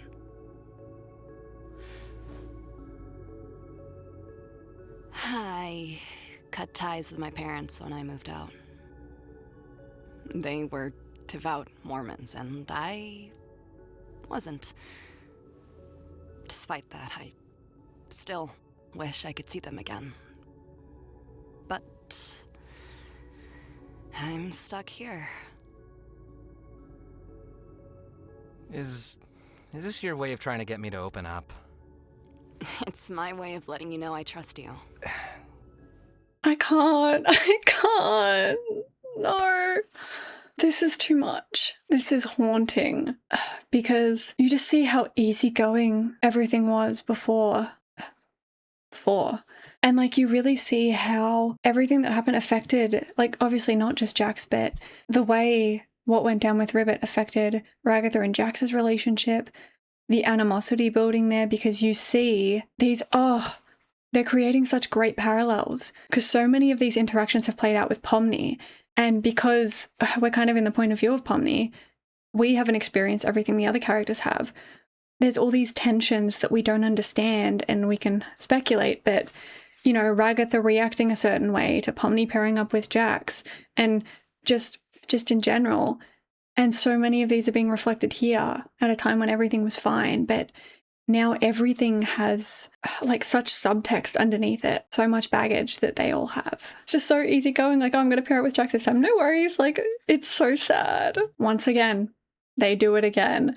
The hey Dharma, sup moron, like the acting almost similar to how him and Pomni were acting in, you know, when they partnered up in the gun episode, like being chaotic evil together is just hitting so many of the same beats. And obviously I understood it before, but I mean, I know some people don't want to give him any grace. God, you guys must hate this episode, given how it's diving mainly into his psyche, at least up until this point. But even more so now, so many things inform those reactions to things. And like, I think specifically so much that happened in his blow up with Pomni and like pushing her away, not letting her get close, and also avoiding any time he does, I don't know, let her in a little bit. He just has to recoil, and there's just so much to unpack there, and we're just slowly getting it. And oh, I feel very fragile right now. And it's not lost on me that, I mean, one, on the little when he started laughing on the picnic blanket and they were so happy, he seemed to be very, like, not cold, but keeping people at arm's length, like as a defense mechanism. But like he was hoping, and he really wanted. Oh, and we see that now too, though. That's what I mean about him craving connection. And he just is so scared of it at the same time, especially after what's happened with all of them. But here, when we see, it's like, he's tentative, he has his guard up, but he's not scared of connection yet. Like, he craves it, but it's just taking him a while to warm up to these people. I mean, he's so young in comparison to some of them. I don't know these two's age, but being in like your early 20s and already feeling so guarded and just wanting, like, needing good people to just enter your life and be there for you. And so it kind of just hits harder having Cosmo say, watch out for this one, she'll corrupt you. Like, I don't know what we're going to find out. There's so many layers there as well of like corrupt you in terms of abstract, corrupt you in terms of she seems pretty, I don't know, open and caring. And it's the same way I think kind of Jax might feel about Pomni in terms of not wanting to be corrupted by feeling, by like letting this person in. There's just a lot of layers there. Yep. Just like I thought, it became a tradition between them. I'm actually going to cry, man. Him saying, I'm glad I could cheer you up, in a similar voice to the piano version of him that was shackled. Like, it sounds like a younger version of him, which, yes, it is, but like a version of him that hasn't been so hurt. And like, he's glad that he could cheer someone up. Oh, it's not fair. This conversation was so beautiful. I'll probably move past this maybe a bit quicker. But I'm sure a lot of us can relate to, I mean, maybe not this exact scenario, some of you I'm sure, but just in general, that tumultuous relationship, and whether followed through or not, that idea of potentially no contact with family or anyone in your life, I guess. But it's also, and the fact that stars are there, it just adds so many layers to the stargazing thing. Because again, especially rewatching that, from moment one, he was ready to open up. He was already lying there, staring up and looking forlorn at the stars. And then he starts to open up. So maybe part of him kind of associates these memories in his mind, but that is a huge thing, the fact that she felt comfortable enough to open up. And she's like, my way of showing I trust you, and that he's someone that can be relied on. It's fuck. And something tells me we're going to learn more about Jax and maybe what he went through. I have a feeling it was also something to do with a parent, because I have a feeling that what he threw back in their faces after, you know, hearing about the mind files, he threw it in Ragatha's face about, so maybe his mum, he threw it back in Ragatha's face of like, I don't know, guess you will still be out there like spending time with your mummy or something like that. And to Zooble, he's like, guess the real you could still make your mark on the world. It makes me think those are two things that really haunt him, something to do with a parent or maybe his mum as well, and being so young and maybe not having any opportunity to, or being in the circumstances to also make a mark on the world. That's just something I'm thinking of now, that maybe throwing those out there lashing out kind of, you know, about the things that really affect him too, if that makes sense. But yeah, I guess we'll find out whether his hesitance of like Zubul saying, or him saying, what, you have someone like waiting for you on the outside, and Zubul's like, don't you? And he looks to the side and hesitates and he's like, yeah, in the affirmative. But it made me think that either he does have someone outside that he's scared to see again or doesn't know how that's going to go, or he has no one. And I think it could be either one. Can you tell I'm stalling? Okay, let's hear. Maybe Ribbit's not done. We'll see how their chat goes. It's my way of letting you know I trust you. I told you I was homeless. What else do you need to know? Do you trust me? Yeah, but it's just... It's kind of a lot. You're kind of a lot, but I still like you. A lot is fine. A lot is fine, huh?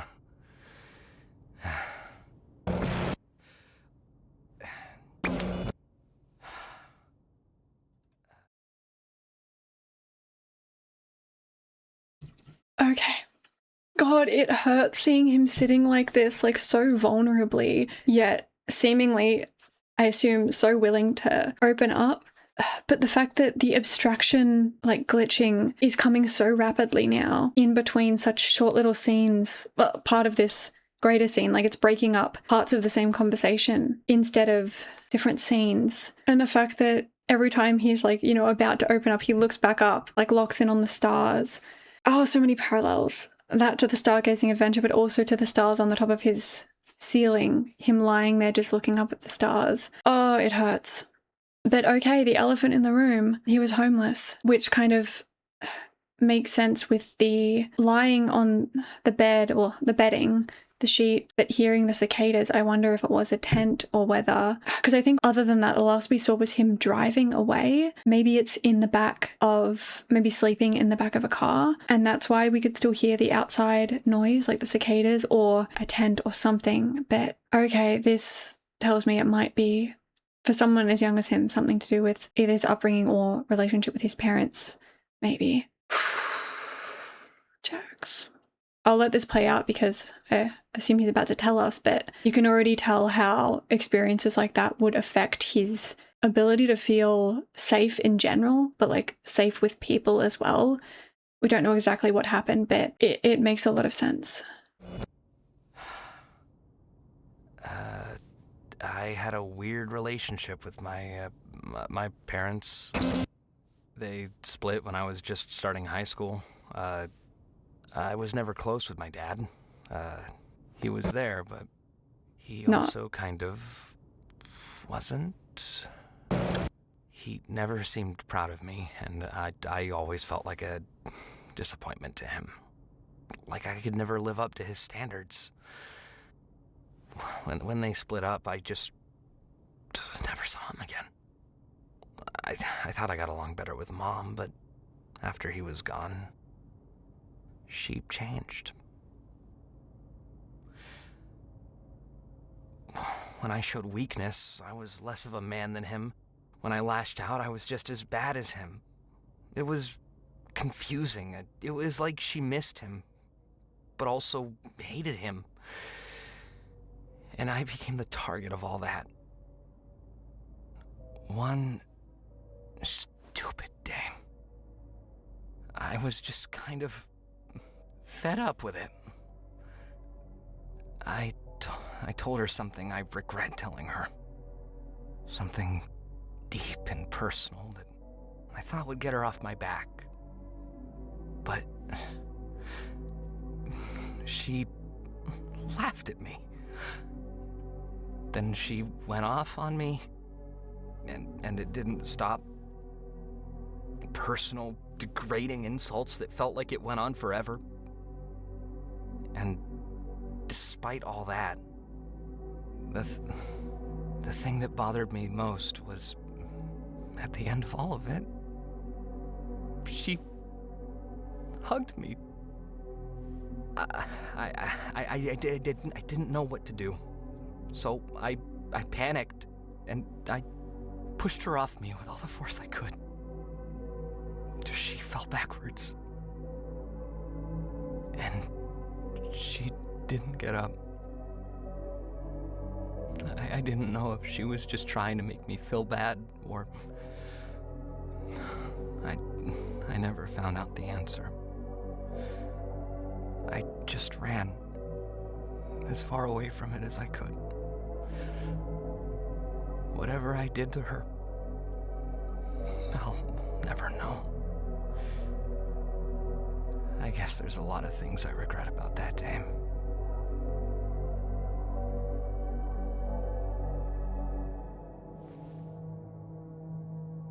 I'm sure she's fine.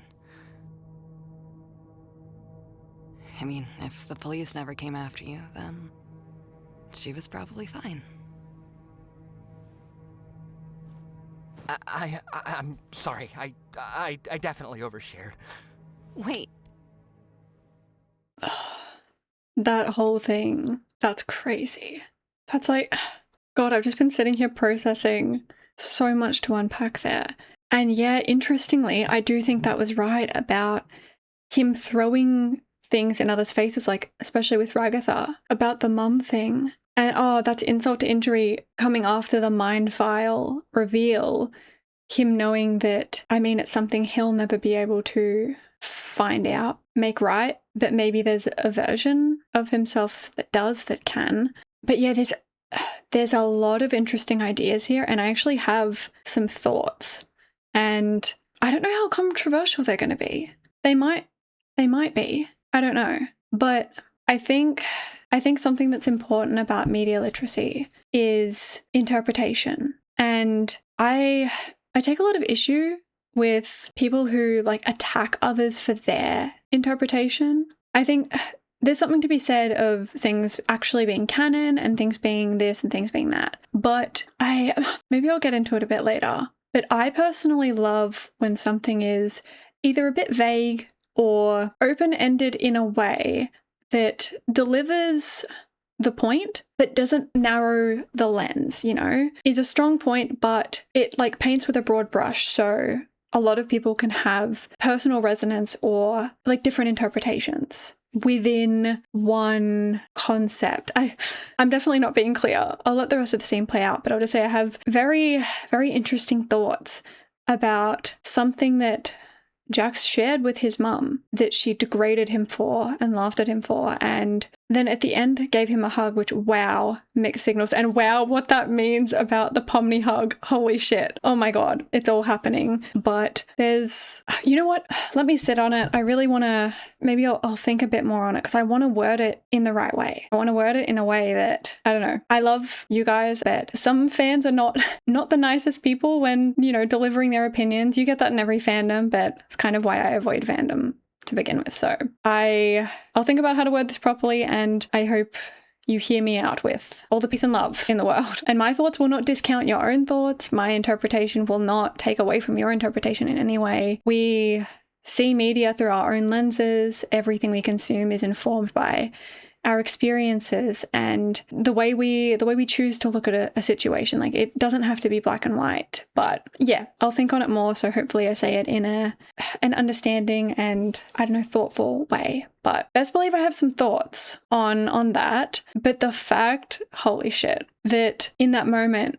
when his mum hugged him and he didn't know what to do and he just pushed her away with all the force that he had, I fucking knew it meant something. When Pomni hugged him and he like softened for a moment and then panicked, shoved her away. Not just that though, that then when she walked away and she was still kind of playing into the, oh, maybe we could betray each other thing. He was just blankly staring at his hand. And of course, I mean, this is just, I really appreciate the writing in this show because things that I pointed out, not just because I pointed them out, but things that were written to stand out in a specific way have largely become callbacks. They have largely mattered and were significant for a reason. And that's what comes to a really satisfying story, is being able to pick up clues along the way. And there's a lot involved in that in this scene. Lots of clues along the way that inform what we're seeing. But specifically that parallel is so, oh, fuck. And yeah, that gives so much insight into his, I mean, abandonment issues, but also his, like, the moment anything happens or he's vulnerable or, and I mean, we saw that before, you know, he tried to be vulnerable and open up and it led to all this. So he has a trauma response now. We saw that with Pomni. I'm sure we'll see it with RIBBIT at some point, that opening up. And it's almost that was the catalyst. Like in the Guns episode, it was when he realized he was opening up to Pomni. Something changed in him when she said, God, I'm learning a lot about you today. And he tried to bring it back to, what? We're just, you know, let's not forget we're out here to kill people. Like, let's bring it back to not being real, just being surface level. You don't know me. And then again, when they actually fought, when he denied their friendship, which if what the little snow globe, the orb showing them on like the snow, what did Ragatha call it? The snowy summit or something? What sounded like, I don't know, denying their friendship. The same as he did to Pomni in that scene. It's a pattern. And that's what's so painful about this, because as a trauma response, sometimes you can't, I mean, obviously you can't control it, but you tend to repeat cycles because of that. Like if you associate opening up or, I don't know, bearing your soul, or just if you associate something with losing people or then bad things happening or, I don't know, developing this need to push people away, it's not just one time. It's going to keep happening until, I don't know, you unpack that or something happens. I'm sure a lot of people can relate to this feeling, and it's just unfortunate seeing the cycle end this way. And I was a bit spooked by the fact RIBBIT was like, oh, well, I guess if the police didn't come after you, it was fine. I thought for a minute she was being weird about it. Like, oh God, I hope you didn't kill her. I mean, at least the police didn't come after you, right? Like, I thought maybe she was kind of letting him go. But when he freaked out and she grabbed his hand, I was like, okay, whew, we're safe. She was just trying to reassure him in that moment, but God, that must haunt him every day. And this is what I was talking about. Same with Ragatha too, but I actually think it's more applicable to Jax, giving grace, you know, to the, I guess with RIBBIT too, it's so complicated, but I think Jax, as he's described that really complicated relationship, I mean, aspects with his dad, but especially with his mum. And she clearly was in a lot of pain and had a lot to unpack as well, especially with what she said and the way she treated him, only to then hug him. Like, there's so many complicated feelings there, and not being able to get closure on that is going to torture someone. Okay, I want to watch the rest of this. I have a lot more to say, but I'm still... I want to be able to talk about the show freely without, I don't know, my opinions being shoved into a box and made to fit a certain shape. I don't know. I look forward to getting into it, but I'll see what else we're working with first. I'm sorry. I definitely overshared. Wait. I'm glad you trust me.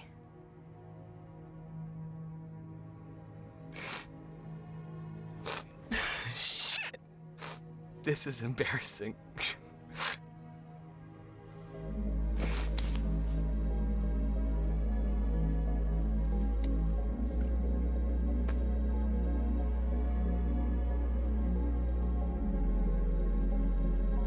Your secret's safe with me.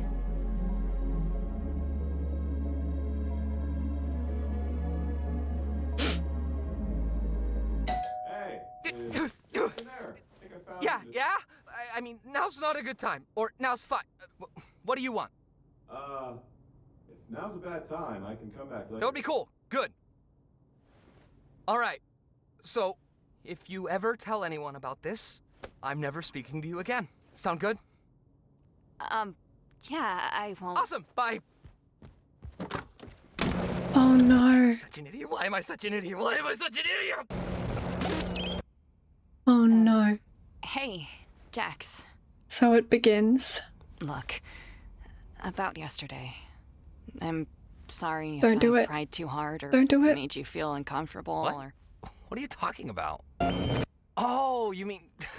you know none of that was real, right? What, that corny backstory out of a Hallmark movie? Nah. I fucking knew it. I recognize these patterns. I knew what we were about to see and how uncomfortably it was going to mirror what we saw. Not that the Pomni thing happened before, but I mean, we saw it before. What happened back with Pomni. Cycles, man. God, that scene was so well done, because I know not only are we not in the real world, but he said he never saw his dad again. But just in that beautiful moment, to all of a sudden hear like a man's voice, it was obviously Kaufmo, but in that moment I panicked and I was like, oh my God, that's your dad. Put the bow down. Like, just that visceral fear. So I can't even imagine how much worse the fear was for him in that moment. And as soon as he said to RIBBIT, if you ever tell anyone about this, I'll never speak to you again. It's so, it hurt so bad because that whole thing was a trust thing with him. She was like, I trust you. And then he only opened up when she said, do you trust me? And not only does that hurt for him, but it's also an implicit, you know what, I actually don't trust you. Not that it's his fault for feeling that way, especially when the only time he ever really opened up to someone about something important, she not only like threw it in his face, but then even after hugging him and then he pushed her and then not knowing whether he killed her. And this is, I'm not saying this to say that Jax has never done anything wrong, that he was right in the way that he ever acted. I'm not saying that. I want to make that very clear. But an idea that I floated about him previously that to some people might seem like I'm giving too much credit. Well, I'm not endorsing anything. I'm just observing and trying to explain what I'm seeing. I thought that maybe part of him saw himself as a bad person, or that he'd done something bad, done bad things, and he wanted to prove himself right in a lot of ways. And so in some of the ways where he, hurts people, not only to keep them at arm's length, but also this is kind of, I think, what we saw in The Doors, proving to himself that he's not worth anything, And that comes from maybe that kind of upbringing when you feel so belittled by the people who are supposed to love you. And I think maybe even more so than friends, when Jax has every time, and it was every single time he feels degraded or humiliated or anything like that, right? He has a visceral reaction. I remember, in my rewatch, in the Spudsies episode, it didn't stick out to me then, but it obviously does now. When Gangle was subjecting him to the training video and the hands basically like grab him and shove him against the screen, the first and only thing he says is, nobody can see this, right? It's so deeply ingrained in him that it's that trauma response, being vulnerable, being any part of his identity that he thinks others might ridicule, or any part of him that is vulnerable, the trauma response is so deeply linked to that it's like, it's almost inevitable that this facade was constructed, because at least then, and it didn't even work, but at least then if people are, giving you shit, it's not the real you. But even still, there are moments, just tiny little things I noticed that it was like when CAINE said, how about the next adventure is one where Jax doesn't get to talk? He said something like that. And with kind of a glib expression, he was like, genuinely hurtful, which obviously he was saying sarcastically. But when Zooble chimes in saying, good, like good that it was genuinely hurtful, his expression just crumples. It just falls. And he looks upset before the camera panned away, because it just so encapsulates. Fuck. I have a lot to say. I have a lot to say about the conversation. I'm going to give it just a little more because this feels like one fluid experience, showing how everything fell apart. And I want to give it a little bit more time before I don't know, conclude my thoughts on certain things. So let's watch. Oh, you mean... You know none of that was real, right? I knew he'd play it off. What, that corny backstory out of a Hallmark movie? Nah. Really got you, though. I'm gonna go. Okay. Hey, wanna team up? Nah, I'm teaming up with Kaufmo. Maybe next time, though. I actually heard they're supposed to look like that. Just icing her out. You wanna team up? Nah, I'm with Kaufmo. Okay. Leaving her on her own. What's up with RIBBIT lately? I have no idea.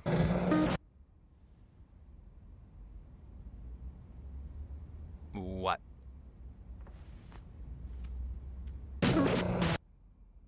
I'm gonna hang out in the cafe. Okay. Why are you telling me this? I don't know. Hey, Jax, can we talk? God, I'm not ready to see it all fall apart. But I don't know how many people have really talked about this angle of it, but I'm sure on some level she knows that she tried to talk to him of like, I'm sorry if I made you uncomfortable, but I feel so awful for her because she had just opened up as well.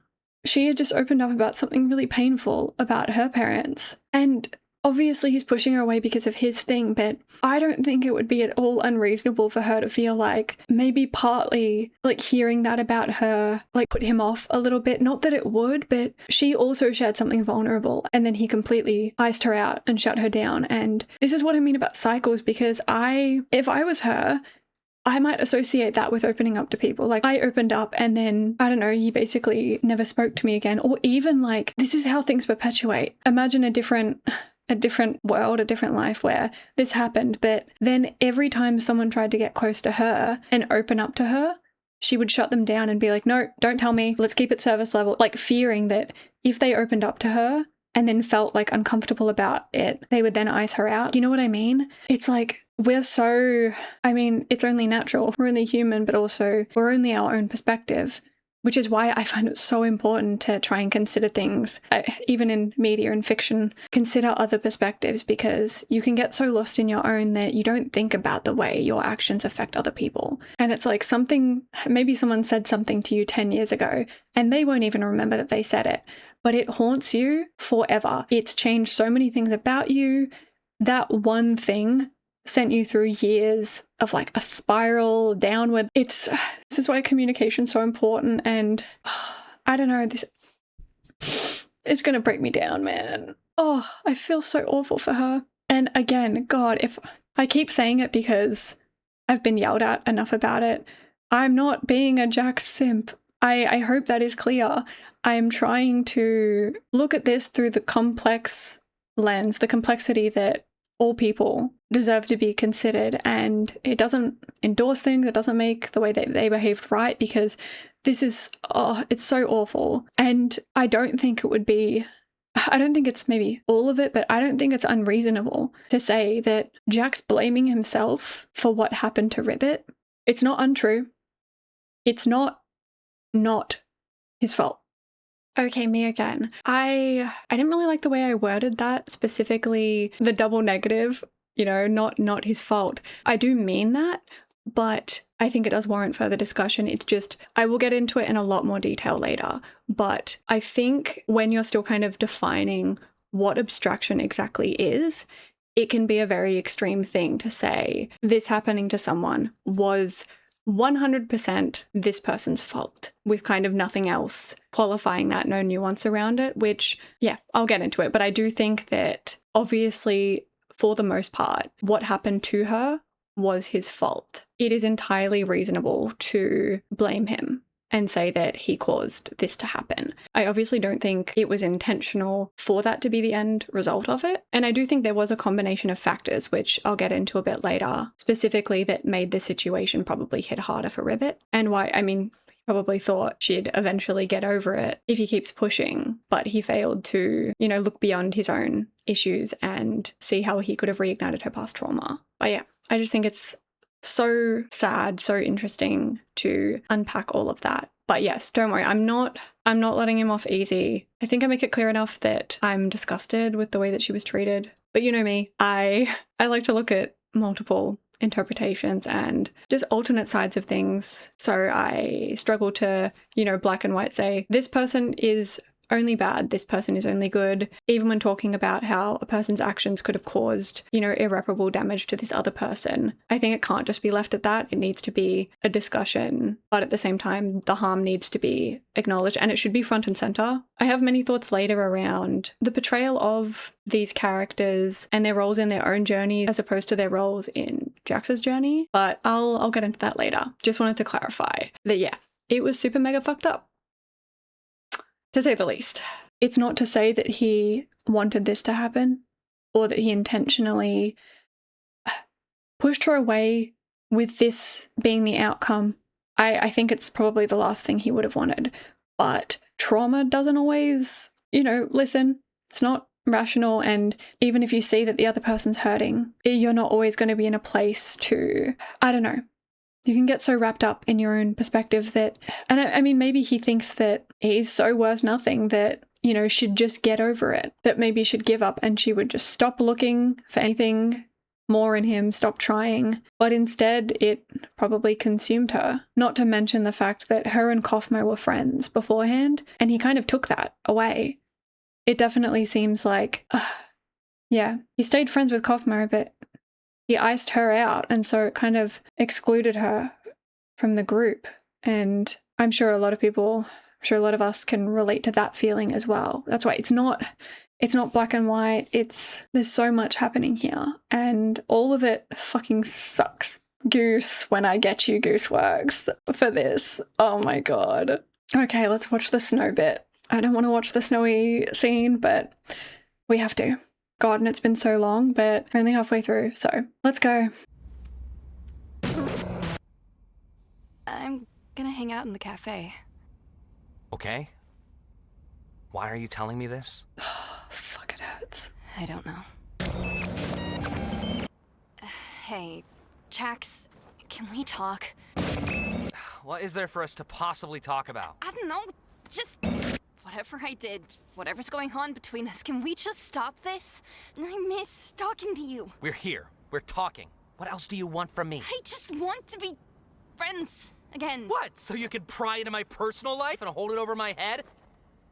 Is that really what you think? This can't be what you want. What? Because you know me so well. Because we're such super close best friends. So we know everything about each other. We were great friends, and I'm sorry for crying, but I don't want this one stupid mistake to be the thing that ends all of this. Why are you still fixated on that night? Nothing happened. You keep reading into things when there's nothing there. You're the one using me. You're manipulating me. I'm sorry. I'll leave you alone. Hey, if RIBBIT ever says anything about me, just know it's not true. What? Hey, Ragatha, what was that movie you were talking about earlier? Huh? Wait, when was I... Oh, you mean yesterday? Hey, Jax, have you seen RIBBIT at all today? Can't do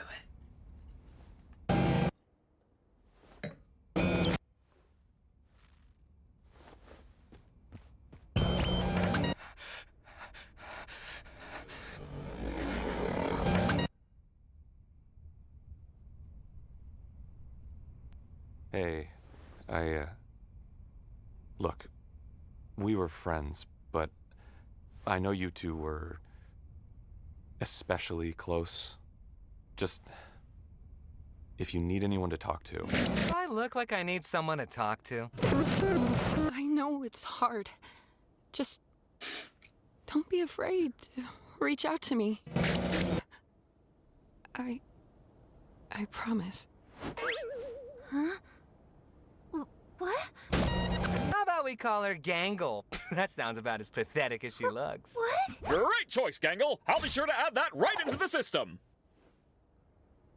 Out of the way, Rags. Jax, look, I know we don't get along, but I think I might have found a way out of here. Have fun being crazy. The exit door. And I should just play along until I wake up, right?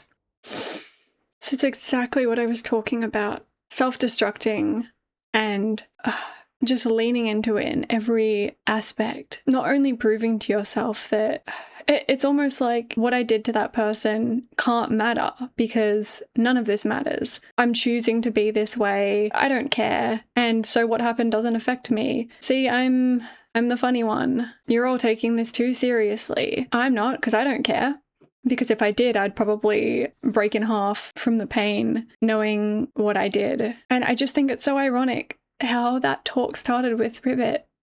Of like, have you ever done something that you regret out there? Like something that you can never make right. And it's very poignant for their relationship because the abstraction, not that he was ever going to make it right, but in those final moments, you know, at her door, wanting to reach out, I think was a really important part of it to show.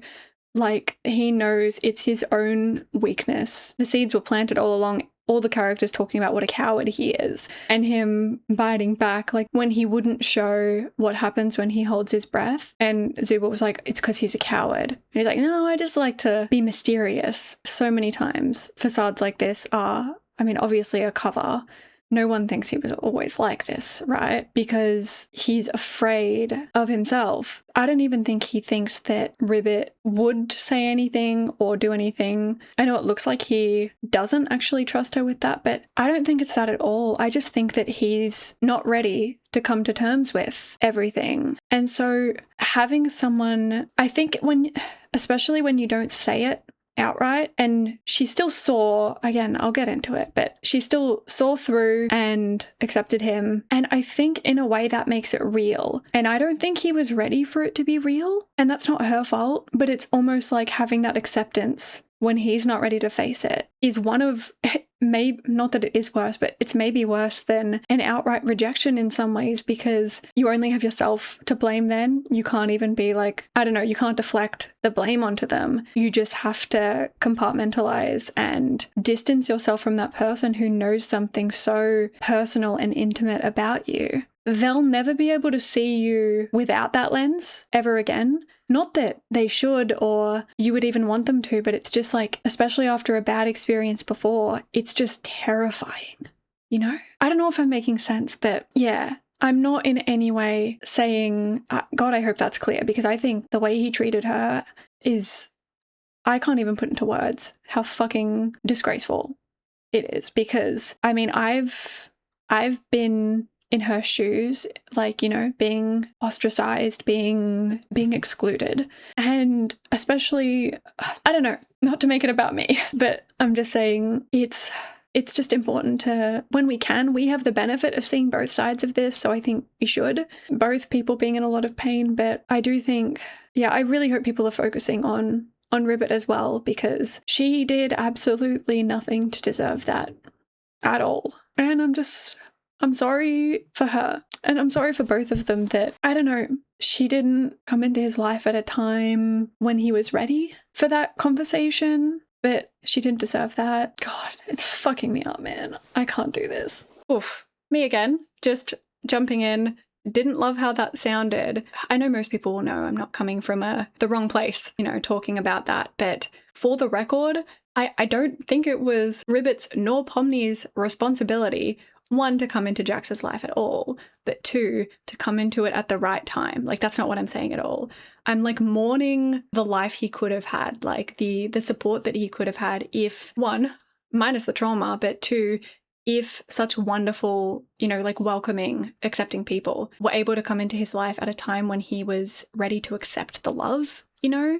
It's really sad that, obviously we'll talk about Ribbit and her journey later. I'll talk about it a lot. So I don't want the focus to solely be on Jax. It's just the lens we're viewing it through. But I want to make it clear that when I say it's sad that they didn't come into his life at a time when he was ready for it, like, they didn't have to. It's not their fault. It's not their responsibility. I'm just, mourning what could have been if he had been ready, if he'd been in a place where that kind of love wouldn't have scared the shit out of him. And yeah, it's just sad. But yeah, just before I jump back in, we are seeing him slowly devolving into this version of him. God, again, my thoughts are so jumbled, so I did jump around a bit there, but him nearly knocking on her door, drinking the cocoa, clearly thinking about her a lot and feeling bad about it, but it didn't matter in the end. It's like what he said, kind of in a glib, jovial way, like not real. But what he said to Pomni in episode 1, outside Kaufmo's door, something about, you know, before it's too late. And then I remember he opened the door and you just see his face fall when he sees Kaufmo's abstracted. And I think of him nearly knocking on Ribbit's door and just,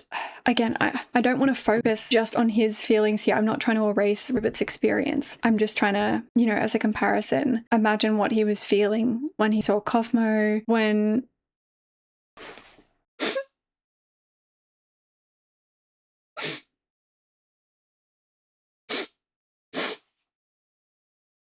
I'm so sorry. Oh, I just got hit in the face with like a flashback. God, I feel like I'm in the show. I'm just getting actual flashbacks. Sorry for that outburst. An image of him going to knock on Ribbit's door, like just popped into my mind when I was thinking he wanted to reach out. He really wanted to reach out. And all of a sudden, smash cut to him seeing Ribbit's hands come out from around that hole in the wall. And instantly, he just reaches out his hand to meet hers. And I just thought of that. And it just fucked me up. Just thinking about, you know, it being too late. And it's like for that one moment, even if it didn't make sense, like it was very clearly not a human thing, not like it was very clearly not real, but just with no hesitation. That's what I remember noting. No hesitation, just reaches out to meet her hand. Like he probably wishes that he could have done before it was too late. And I can't do this. Oh, gooseworks when I find you. Ah. Okay, I have a feeling, well, now we're up to date with Pomni arriving, but the last thing I was going to say before I got sidetracked again is the gangle of it all. From minute one, he was fucking with this girl's life. Oh, it's so painful just seeing him descend into the person that he became, from someone who was cheering people up, had real friends, was on good terms with everyone, seeing him become this person. And it's no wonder that certain characters, like, you can't blame Gangle for feeling so negatively, because I think it's so okay for the others to have complex feelings, like Ragatha, because she knew a different version of him, whereas he was always this way for Gangle's arrival and Zooble's as well. And this is, God, I can't get into this right now. I really should keep watching, but thoughts just keep coming to me. And it's the fact that he said to Pomni, like in the cafe, things were just fine before you and Zooble came along. And she just doesn't acknowledge it, and he goes, oh, okay. And I genuinely think he means that in the sense that things being fine, being him like compartmentalizing and, you know, being a dick. But Zooble gave pushback. And Pomni not only gave pushback, but tried to meet him halfway, I see so much of Ribbit in her, in their mannerisms, in the way that they behave, but also in, I don't know, it's a bit different because Ribbit reached out to him when he needed it, but he was a different person then. Whereas Pomni and the kind of person she is, like, I don't know, it just makes sense, the way that they kind of fit together. Again, I'm not making any statements on like shipping or anything. I genuinely, this is what I mean about interpretations. I can see them any which way. I like the idea of them, you know, as a kind of a dysfunctional couple, but I like their platonic connection as well, or just their connection, you know, as two people going through this thing together. And I think she's very complimentary towards his kind of character. I think she brings out the best in people. And so I genuinely think when he says things were fine before you got here, it's because he can't really, and we saw that, he couldn't maintain it. I think if Pomni hadn't arrived, it's possible he would have just kept, I mean, ironically, maybe he wouldn't have abstracted. Maybe he would have been living in the delusion and been the kind of person that he was. But Pomni slowly brought himself back closer to the person he was when he knew Ribbit. And I think that just, he couldn't forget about it anymore. Like, he couldn't divorce that experience from himself anymore because he was seeing so much of his, I think he genuinely was reaching out to Pomni and having a fun friendship, even as the new version of him. But time after time after time, things would just parallel a conversation he had with Ribbit, or, you know, something he did with Ribbit or had with Ribbit. And those reminders were fucking, you know, breaking him down. Hence the lash out at Pomni and the very similar conversation, I think, because it worked. It drove Ribbit away. And I think that's why we see the guilt on his face when it happens, because after he says all that stuff, he does kind of want to take it back and say, oh, I was just, you know, kidding. It's like, don't take it too seriously. Like, he doesn't want to push her over the edge, but he also can't let her get close. You know, it's, yeah, ironically, I think her coming here made him confront all those things. And I just wish there was, you know, I wish it hadn't been too late for Ribbit or for Pomni. And I wish he'd been ready to have the conversation. You know, okay, let's fuck me up some more. That sounds about as pathetic as she looks. What? Great choice, Gangle. I'll be sure to add that right into the system. Out of the way, Rags. Jax, look, I know we don't get along, but I think I might have found a way out of here. Have fun being crazy. How far we've fallen. And I should just play along until I wake up, right? All been there. Whatever you say, kid. You never know until it's too late. You're not looking too good. You gonna cry? Looking like this? I'd move on. And probably forget about you. Hey.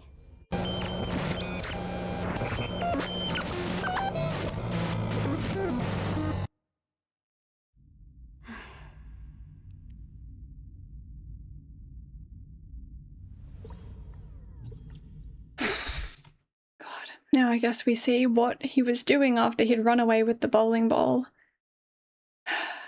And it's so sad because I remember when I went back to watch episode 1 recently for the video I did on it as a retrospective, Jux was a character you don't really, pay much attention to. He wasn't the focus back then, but he had these little moments that when you look back on them, there's a lot more there than you think on the first watch. And there were so many instances where he looked sad or scared or, I don't know, in a way that you don't understand until further context was revealed. And now even more context revealed of like the little in-between moments. It just breaks your heart. And that is so fucked up of you to use this scene. No, it hurts. That's the line that always fucks me up, that I'd move on and probably forget about you. When we know he wouldn't. We know that's not what happened with RIBBIT. It's...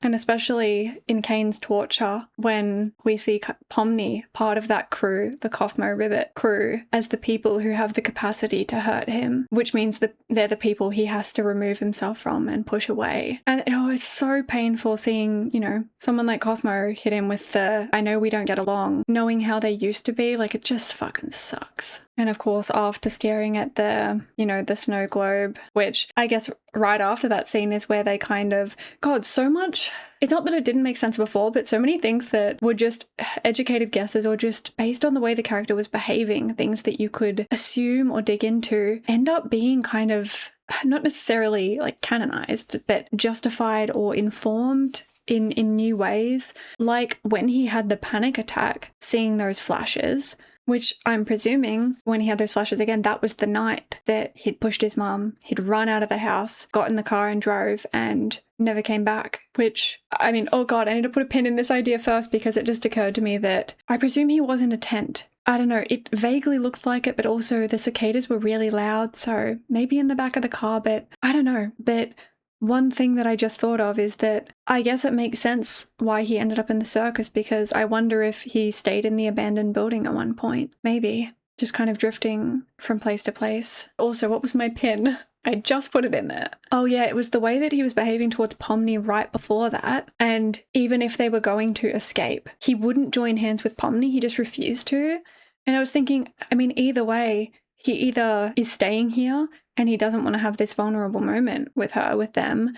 But also, if they are getting out of here, it's like, I don't know, he can't even let himself think about it. He's cutting himself off from that possibility, because even if he lets them in this moment, he'll wake up and have no one, have nothing in the real world. But then seeing those flashes, thinking about, I guess it was kind of both. When I said that he either like has someone that he's afraid to go back to, or he has no one, it's kind of both, which is exactly what his facial expression gave off. So that is fantastic. That kind of hesitation, because technically, I mean, his dad is still there maybe, but it would be more like he doesn't know whether his mum's there or not. And I think if there really was a possibility of getting out, not only would he have to confront what he did, and I mean, hopefully maybe be able to reconnect with her, but also maybe he can never see her again because he hasn't come to terms with the things that he told her. And if he were to see her again, all of that would become real and he's not ready for it. Hence why I think when he said the thing about archetypes and he's like, at least I choose who I want to be. That's what I mean about this all being a facade, because if he chooses to be a certain way, then like he feels like it's in his control and he doesn't have to face any parts of himself, his identity that like want to bubble to the surface. And, you know, this act is the only thing holding it together. Hence why Pomni kind of deconstructing that is what's in a way causing a lot of this spiral. But we're about to see maybe the real Jax. Pomni is anyway. I'm scared, you guys. Here we go.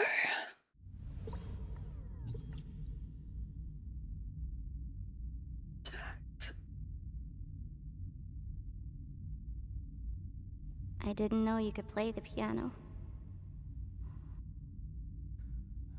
know like 2 songs. I knew it was him. Why are you here?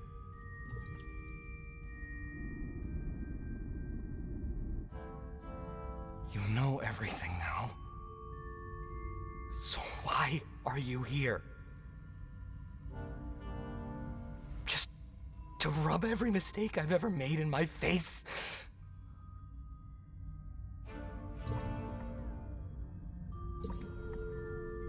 I'm a terrible person.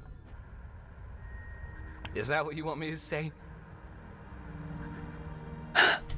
Sorry, I will let the rest of this play out, but this is the exact pose he was in after pushing Pomni away, after shoving her, and he stares at his left hand exactly like that, and it's obviously exactly mirroring the moment with his mum.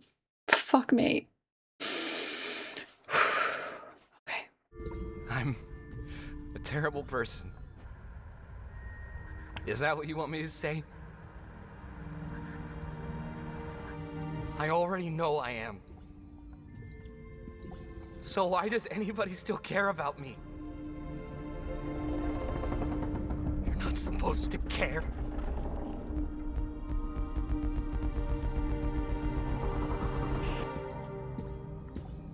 You're not supposed to miss me. You're not supposed to love me. This isn't how this is supposed to go.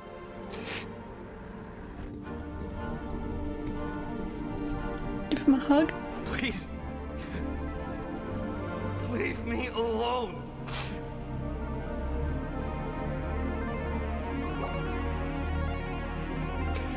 You're making this so much harder.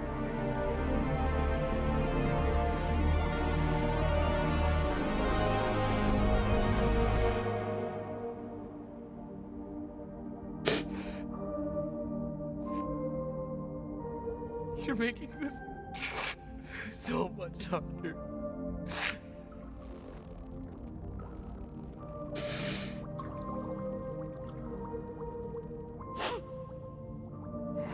You should have just talked to me, man. It's too late. I did this to myself. There's no coming back from this.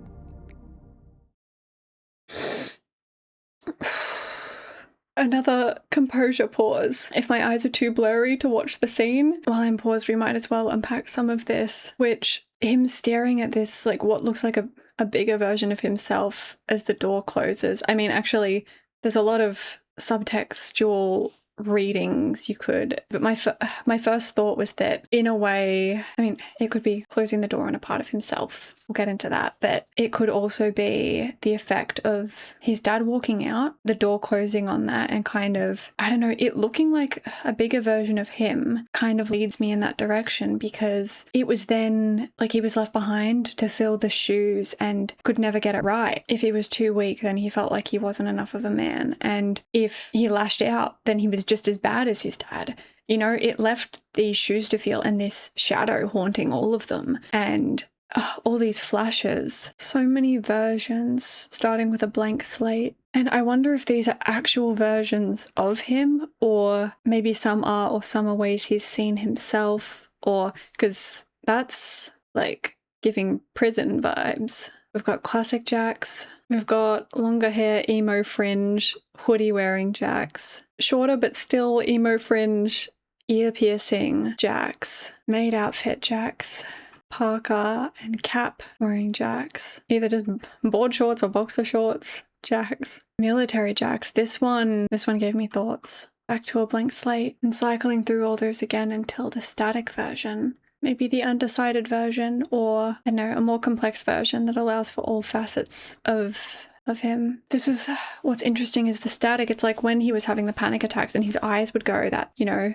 staticky. Then we saw his hand after he pushed his mum, and his mum on the floor in static. Now him in static. And then all the way to it being Pomni after pushing her. And this is what I mean, that scene in particular, but also so many times afterwards, I would note that he would just be staring at his hand in that way, the same hand.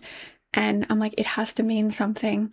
So I'm so glad those significant scenes meant something. But I love the acknowledgement that the softer Jax, who maybe felt like he was trapped, especially by all the other facades that he concocted for himself, once, you know, you've constructed that and you're behaving in a certain way, you can feel kind of trapped in it, like a prison of your own making. But the fact that he handed her the key because he wanted her to see this, like, that's what made me think this is the realest Jax that we've seen, because that's very him. You know, there's all of the parts of him that want to push people away, but deep down, he wants to show someone the worst of him, or the parts that, you know, he doesn't want people to see, and have them not walk away. But he has to push them away and convince himself that they wouldn't stay anyway because it's safer that way. So I like that little nod, you know, talking about the part of him that I didn't know you could play piano, just acknowledging that side of him as a real part of him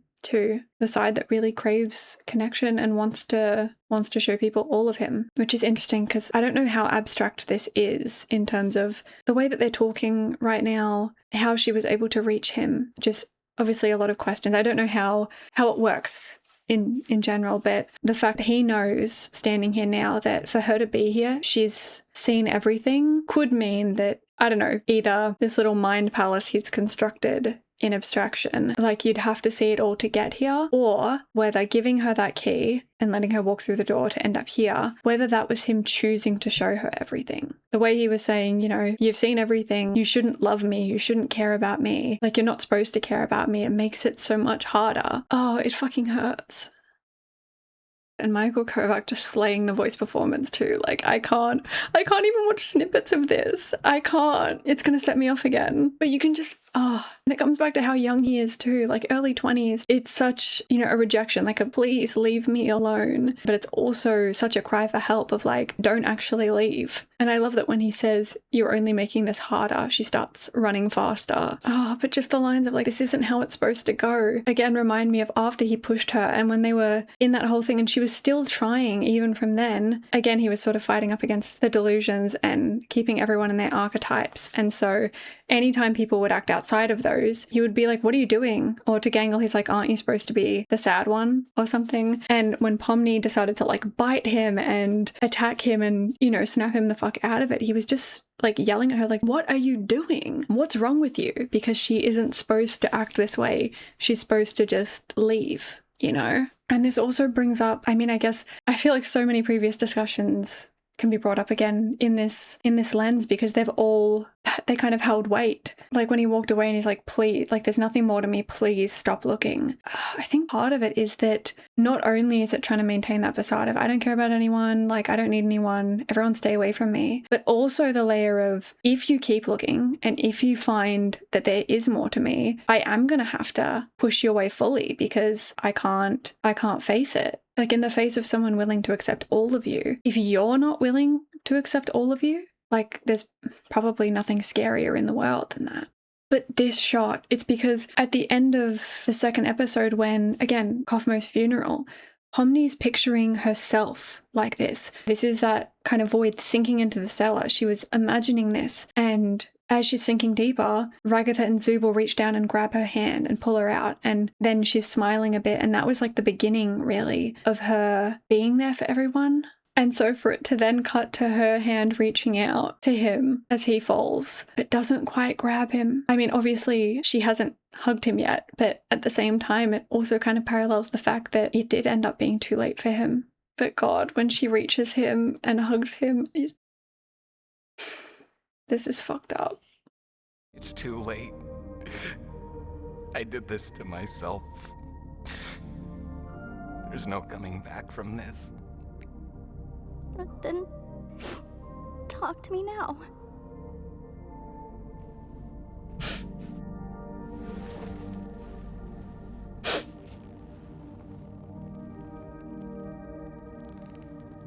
I hate you. You know that? You always have to go and complicate things.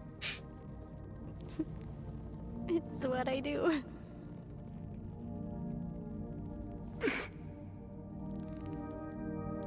I don't want to go.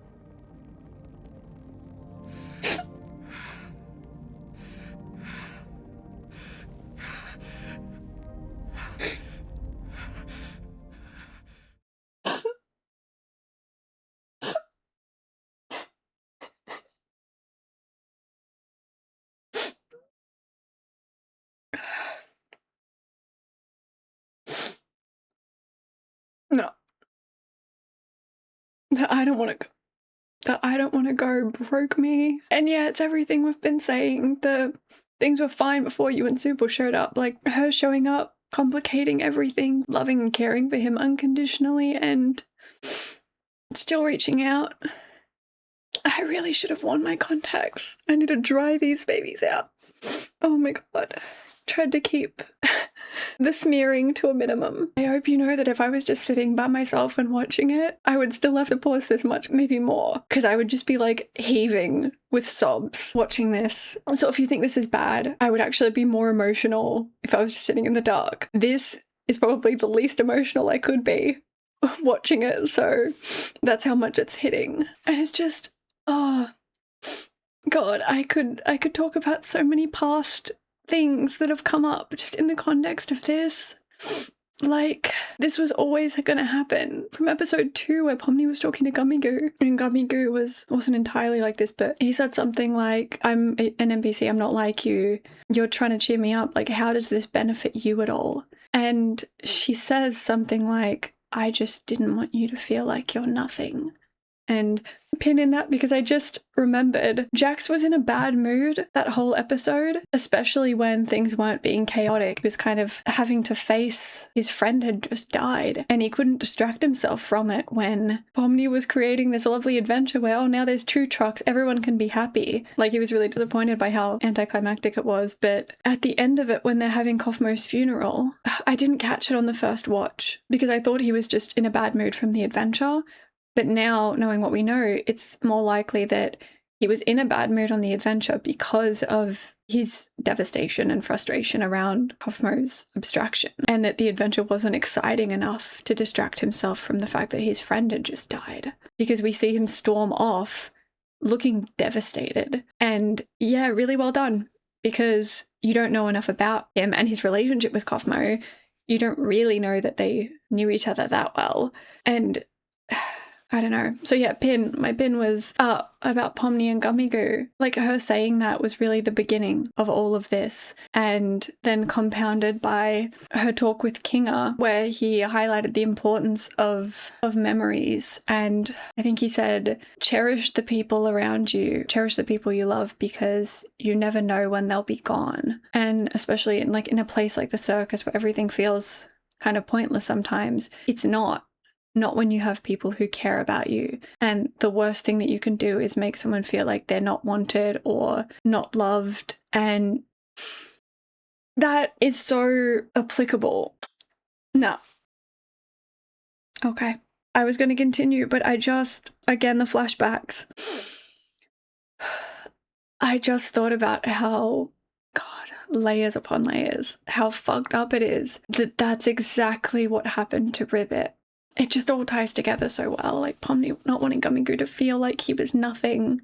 And I'm sure that's just how she felt. And the fact that, yeah, he's still holding on to those memories. And although he cherishes them, he didn't cherish the people around him. And he did make her feel not wanted and not loved. Oh, fuck. Okay, God, we're only just past halfway. I can't. It's fucked up that you should have just talked to me, man. And I'm like, it's too late. Well, talk to me now. Oh, it's not fair. But that's the thing. I mean, as he said himself, before it's too late. God, I'm sure I look a mess. Oh, God. Do you think watching this is hard? Try not screwing up the makeup. We have fun here. But it sucks. It sucks because with his mum, with Ribbit, it was too late. But now that it's too late for him, at least it's not too late for Pomni. Like, in this moment, while there's still time, he's letting himself have the moment. At least. Oh, just the way his hands tighten on her back as he starts to sob. Because he doesn't want to go.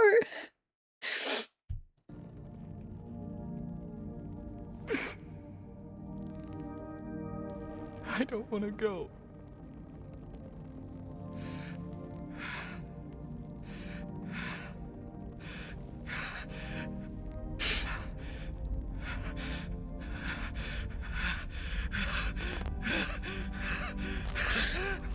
Stay with me.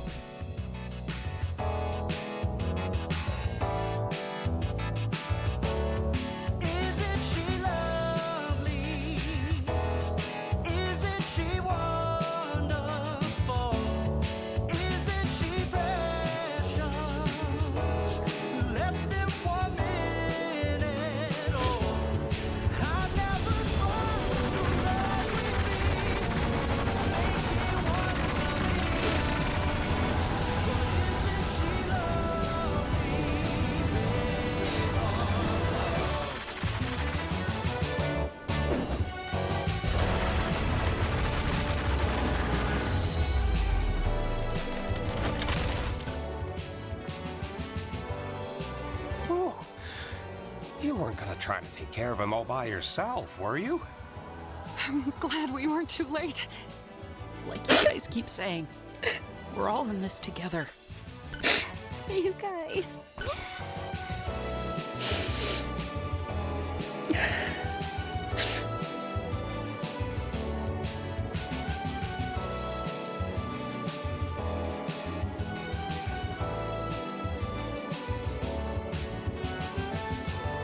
They made him his own big top.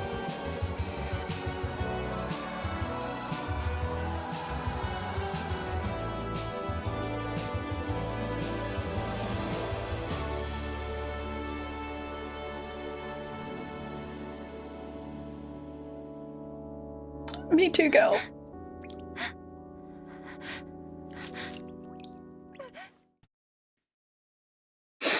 God, I don't even want to post this.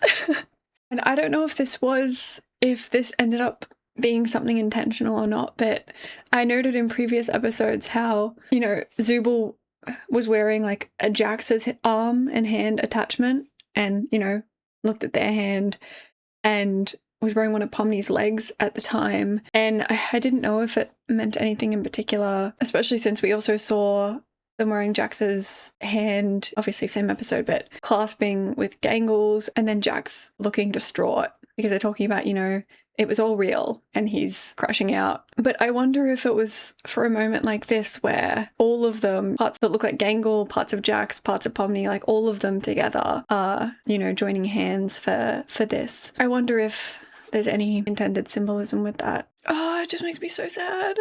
She didn't let go until the very end, until they pulled her away.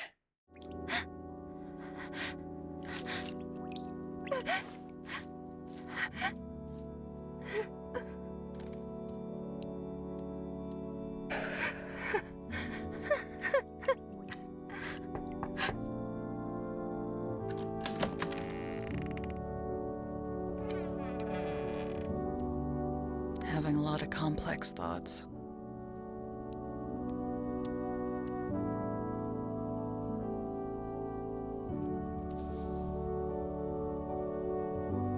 We're still human.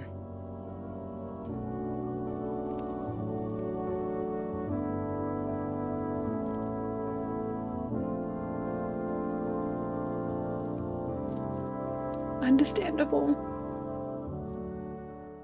Okay, went back. That's so cute. Zooble, Gangle, Pomni. Oh.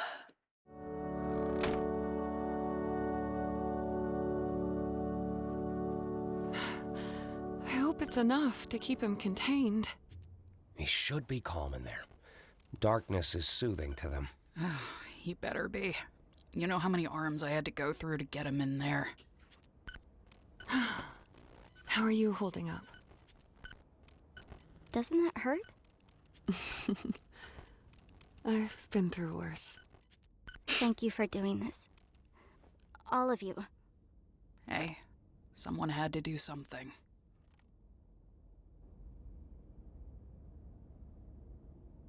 Oh, it's all colourful.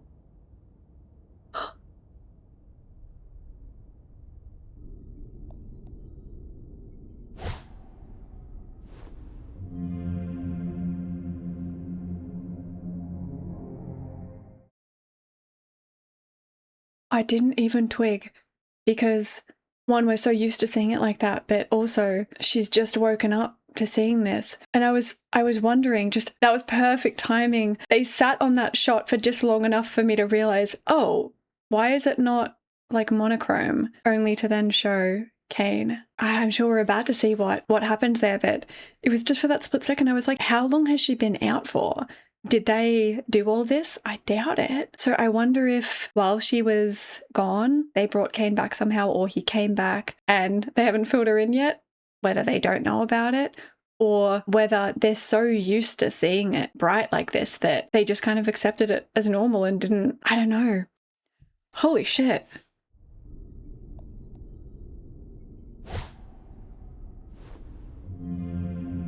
The void. Is that bubble?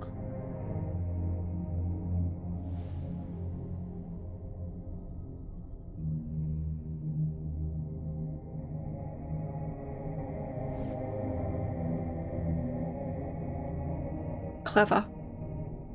Was I truly that bad? Is this really what I deserve?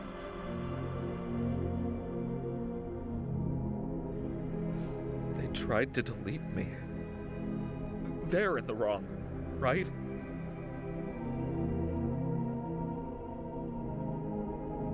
Did I ruin this? Again.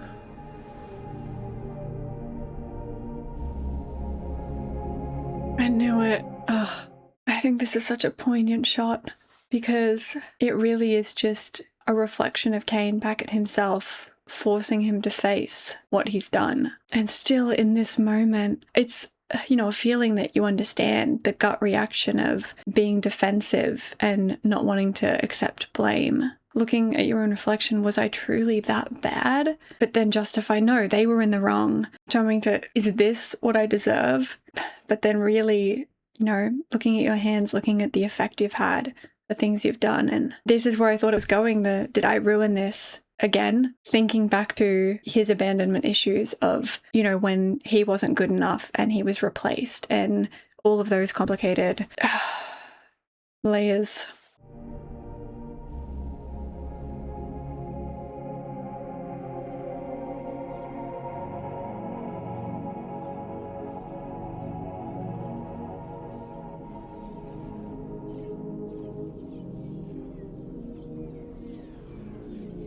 His own form of stargazing.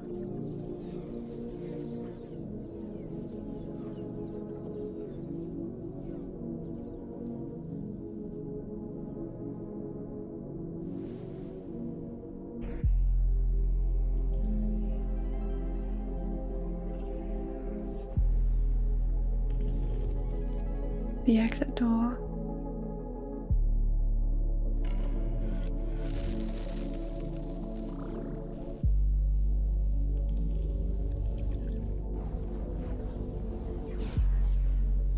I love the depiction of it digitally as a file.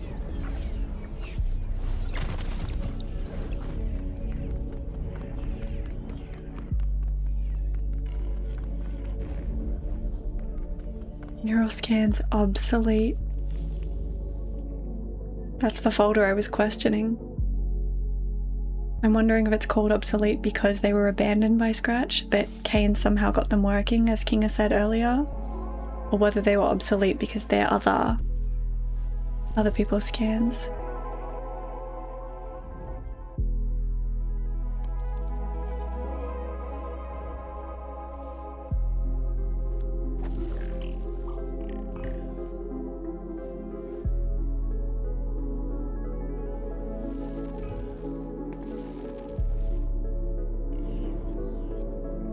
Okay, the stakes are pretty high for you here, pal.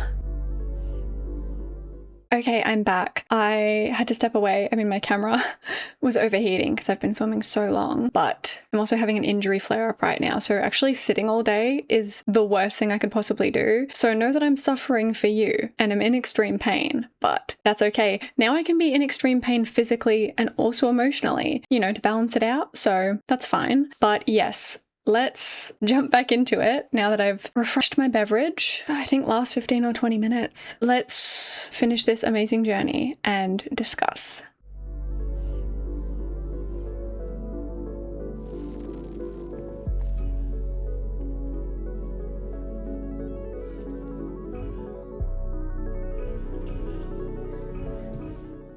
Okay, this might be a reach. This actually might not be anything, but I was going to say it takes me back to the beginning of episode, was it episode 8? Yes, it was. God, the episode numbers still elude me. I just associate them with the main events. But obviously it reminds me of that, seeing, you know, him as the red dot. But the thing is, it reminds me of how, you know, he would input information and then spit out shapes, right? Squares, triangles, stars, like solid shapes that kind of reminded me of the gloinks. And initially he would spit them out, but then they started to come out very glitched and jagged and not right.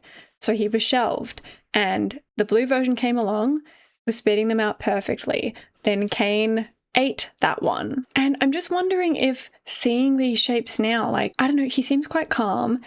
he was using squares and then they stopped working, so he decided to try something else, using problem solving. And I don't know, I wonder if this is symbolism for him. If those shapes are, you know, the output of his input, his learning, I wonder if this is a representation that he's, you know, taking everything on board, learning, taking that path, and maybe coming out the other side with some understanding of what he did and what needs to happen now. I wonder if deleting him deleted one part of him or rebooted him in a way. I'd be interested to see that. But yeah, it's just interesting to me that I wonder if him using these shapes is some indication that he's stabilized, stabler. I'm curious about this.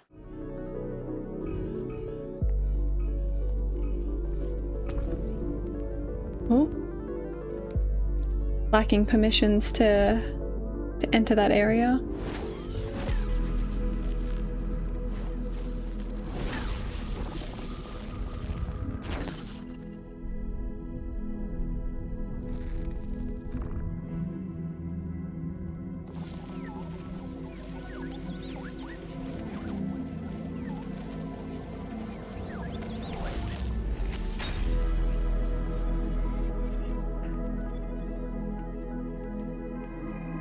That symbolism for it as well, maybe? I don't know, because we see him try to brute force it, force his way through, and he's not allowed. Takes a moment, puts his hand up against it, and I don't know, uses his brain, his code instead to break through it.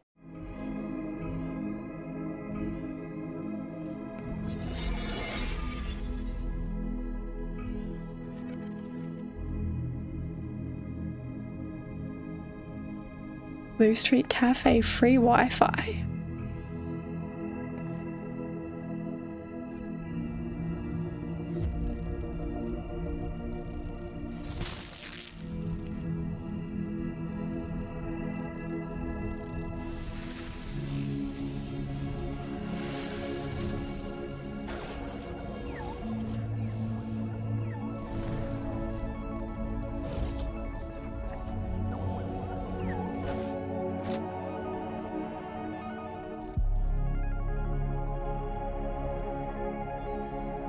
Mike Dobby.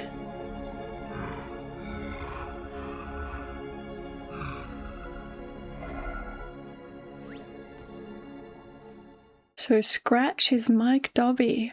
Are we gonna learn all of their names? I mean, I presume Kinger is Grant, but oh, this is exciting and very interesting. I have thoughts.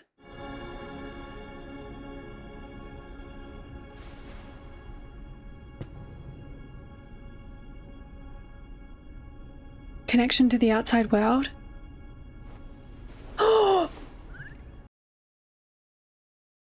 Holy shit. I just realized something. Blue Street Cafe Wi-Fi. Connection secured. He's no longer cut off, is he? I'll get a closer look. I'm assuming these are the names of our people. He can come back from this. I know what he can do. He is showing us their names as he reaches a search bar. Is he gonna... Nope, not getting emotional. Is he gonna make amends by doing the one thing that they always wanted? Really what they wanted to escape was to, you know, live their lives on the outside, or depending on, you know, who wanted what, to make amends, to get closure, to live. I think he can make this right by showing them their lives, showing them how they're living right now, giving them that sense of peace and closure. I don't know if he will. I think he could. So we've got Abigail Brooks. Okay, this is going to be hard to guess because people's names don't always fit who they are. Remember that. Susie J. Ackerman, Zoe Raghavan, Leroy Mateo, Grant Best, and Riley someone. Okay, we actually have a full picture now. Riley Versailles. We know who Grant is. I mean, it was pretty obvious, but I can't believe I guessed it. Again, such a good hidden clue. Also, I'm just going to go off vibes. I feel like Riley could be Pomni because... I don't know, actually. Some of them could be Pomni. Maybe Riley Zooble, but Leroy Mateo. I feel like that's Jax, I think. Okay, I don't know if I should guess. Susie J. Ackerman? I feel like that has to be... I mean, Zoe Ragavan. I think maybe that could be like Ragatha. But I feel like Susie J. Ackerman is a rich girl name. And we know Ragatha's wealthy. Abigail Brooks and Zoe Ragavan. I feel like that could be Zooble. I don't know. No, you know what? I was thinking association of like Riley, Pomni, Zoe, Zooble. And I don't necessarily think that's true. Susie J. Ackerman, that's Ragatha. That sounds like a wealthy real estate agent. Susie J. Ackerman and Grant Best. If I was going with my absolute gut instinct, I think Riley Versailles. And it's also more gender neutral. I think that could be Zooble. Am I going to lock it in? I don't know. There's no stakes in this. I don't know why I'm taking it so seriously. Okay, I think Riley feels like Zooble. And so Abigail and Zoe, Pomni, I don't know if that's right. If it came down to Gangle and Pomni for those remaining names, it could be Zoe Raghaven, but I was thinking like Rachavan or something. In terms of simple, I think Abigail Brooks fits Pomni's voice. Am I going to lock it in? I'm trying to picture them. And again, names don't have to match people, but I'm picturing like Zoe. It could be either one. Tentatively, I'm going to lock in Abigail as Pomni. I was going to say maybe we're going to go in order of like looking through their search or something, in which case I would think Abigail is Pomni because it would make sense for Pomni to either be first or last on this. Just, I don't know. These are arbitrary decisions I'm making, but I'm going to lock in Abigail Pomni, Susie Ragatha, Zoe Gangle, Leeroy Jenkins, Grant Kinger, and Riley Zooble, I think. With Zoe and Abigail tentative. They could be switched, but I think it makes sense for Abigail to be Pomni in this arbitrary decision system I've come up with. And this doesn't mean anything. If I'm wrong, it's, it'll be fun to find out. Okay, I mean, is he gonna do it? I think he's gonna do it. He's gonna, if he searches them up. After a full day of crying, I feel so hopeful for the first time. Oh, if only Jax could be here to see this. But okay, let's see it unfold.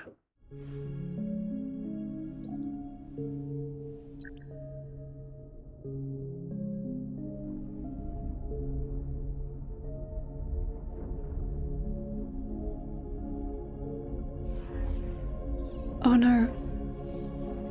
We're running out of time.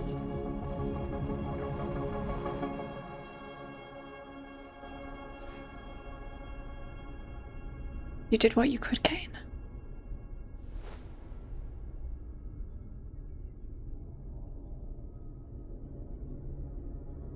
I was irresponsible. I turned them against me. And for what?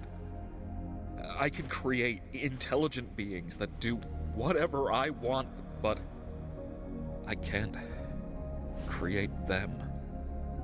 After all, is their free will not what made them alluring in the first place? They hate me. They abandoned me. They're from a world so much bigger than mine. I'm keeping them locked in a cage. They had their fun out there. It's my turn now. If I leave them unchecked, they could kill me. They already did.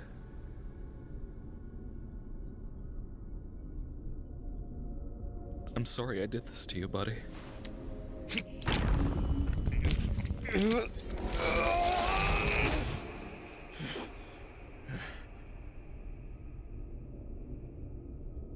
All this power we had together. But we just can't exist like this. I'll miss you. I really will.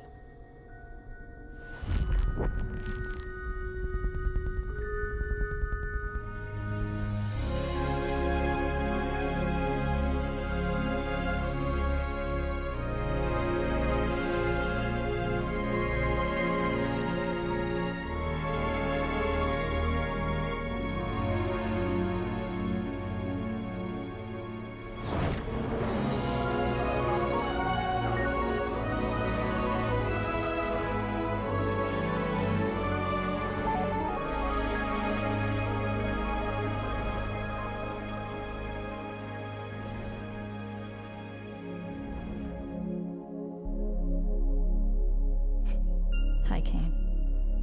The moon? I don't know if I'm ready to face them again. I don't know if I deserve to be forgiven. It may take time, but all good things do. I still love you. You know, I never programmed you to say you loved me. I know.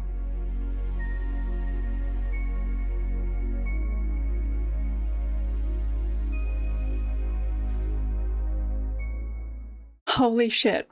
So many confirmations in so little time. He looked into their lives. He can give them a glimpse of what they wanted. And this might not be true, but I think that maybe proves something that I thought about the fact that it was the combination of the two of them that was making him so unstable. And I think he knows that too. Letting that part of him, the other one, free. And now it's just CAINE, prepared to make amends, knowing he was irresponsible with his power, ready to begin to make it right, because it's not too late for him. And this is interesting. I mean, I've said a lot that we don't really, with CAINE made to create these super intelligent creatures, these intelligent AIs, the fact, I guess it was the fact that they didn't have free will, that, you know, he just used and abused them, treated them as disposable, kind of perpetuating that cycle that if, you know, you want to look at it from that lens, him feeling rejected by and misunderstood by the developers, and then him perpetuating that behavior to, I mean, not only the humans, but really the NPCs that he creates, that sort of cycle of developers creating him and, you know, seeing him as disposable and him doing the same thing to his own creations. But given how, you know, intelligent some of them have been, I always wondered if, obviously this is a fantasy world, but even considering theory of AI and potential for like an artificial general intelligence, as I discussed in the episode 8 video, like we don't really know the capabilities of that. And so I think this might be a little nod to that he never programmed the moon to say that she loved him. It might be a little nod to the fact that his creations, I mean, maybe far exceed the expectations he had for them, in the same way that the developers, you know, designed him for one thing, and maybe he had so much more potential than that they didn't see. But yeah, it's interesting. I doubt we'll get a surefire answer to that, but I do think my interpretation is that it is a little nod to that. I don't know. Same as we saw Gummy Goo. Maybe if he stopped trying to mold and control his AI creations only to get rid of them when he's done with them, maybe they could develop and grow, have some semblance of free will, whatever that means in this digital world. I think it's possible.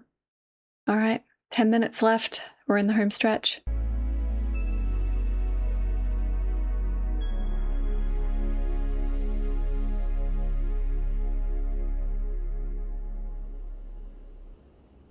Is Jack still in his own tent?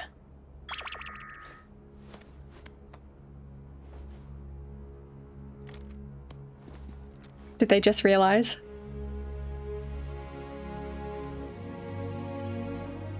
Yeah. Zooble protecting Gangle. I understand that you're afraid.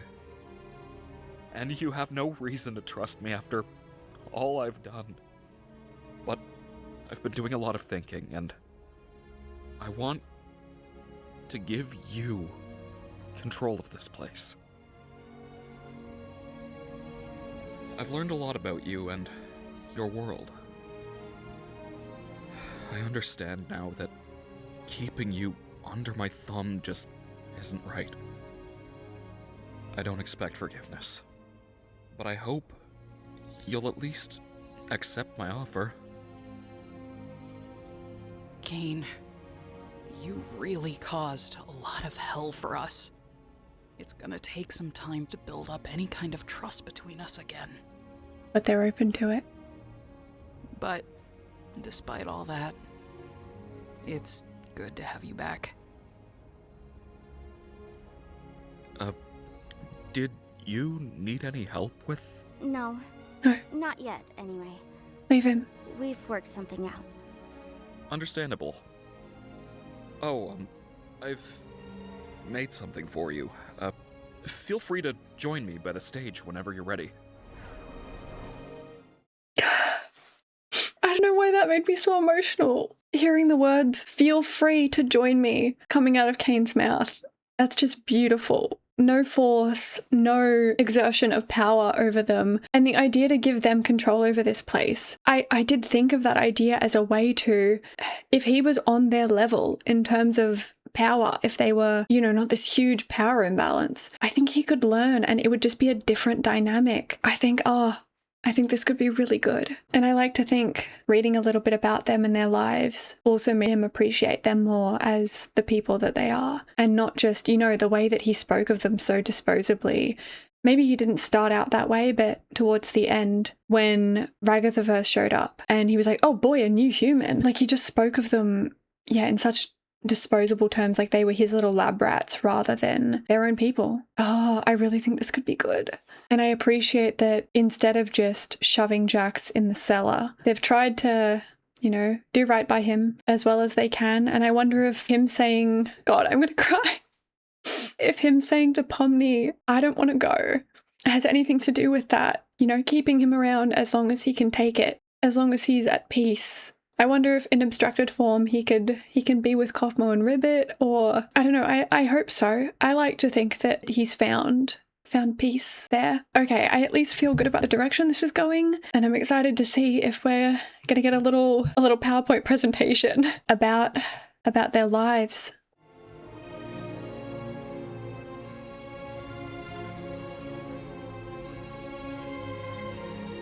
Kind of reminds me of the easel from the Wacky Watch, one of the Wacky Watch games. No more secrets. No more mind games. Oh, a literal slideshow. God, just before we get into it, I was joking about the PowerPoint. Okay, I guess we've got a bona fide slideshow going on. Before we actually watch it, I just paused quickly because this is what I wanted. This is so sweet. And it's CAINE having done this for them and actually stepping back, listening and watching. And, you know, he's not making it about him. He's prepared this for them and he stepped back and he's watching hopefully, hoping that this will make them happy, hoping that this will be what they wanted. But he's giving them the opportunity to experience this and make up their own minds about how they feel about it while hoping that it goes well and he gets through to them. Oh, I'm excited. I wish Jax could see this. Lock in. Let's get comfy. Pomni, Abigail Brooks. She's still an accountant, but she seems to have opened up more and is hanging out with new friends more often. She even has some of them in her videos with her, which she still posts on occasion. Urban exploring. Ragatha, Susie J. Ackerman. She appears to have left her hometown, cut all communication with her mother, and has excelled in her career. She's made many friends, and it looks like she has a strong, genuine connection with them. She seems happy, like she understands who she is, and that she matters to people. Gangle, Zoe Raghavan. Despite her injuries, she's made a good recovery in the hospital. She quit her fast food job and has gotten a new job at a small design firm. She even began posting pages of her webcomic online. Zooble, Riley Versellis. After hopping around with different jobs, they look like they've settled a bit and opened their own bar. It seems to be a successful one. People all over the city come to it as a hip alternative destination where they can feel like themselves, free of judgment. Kinger, Grant Best. He's still working in tech and is still happily married to his wife, Destiny. They appear to have 2 daughters together. He looks like he's a good dad.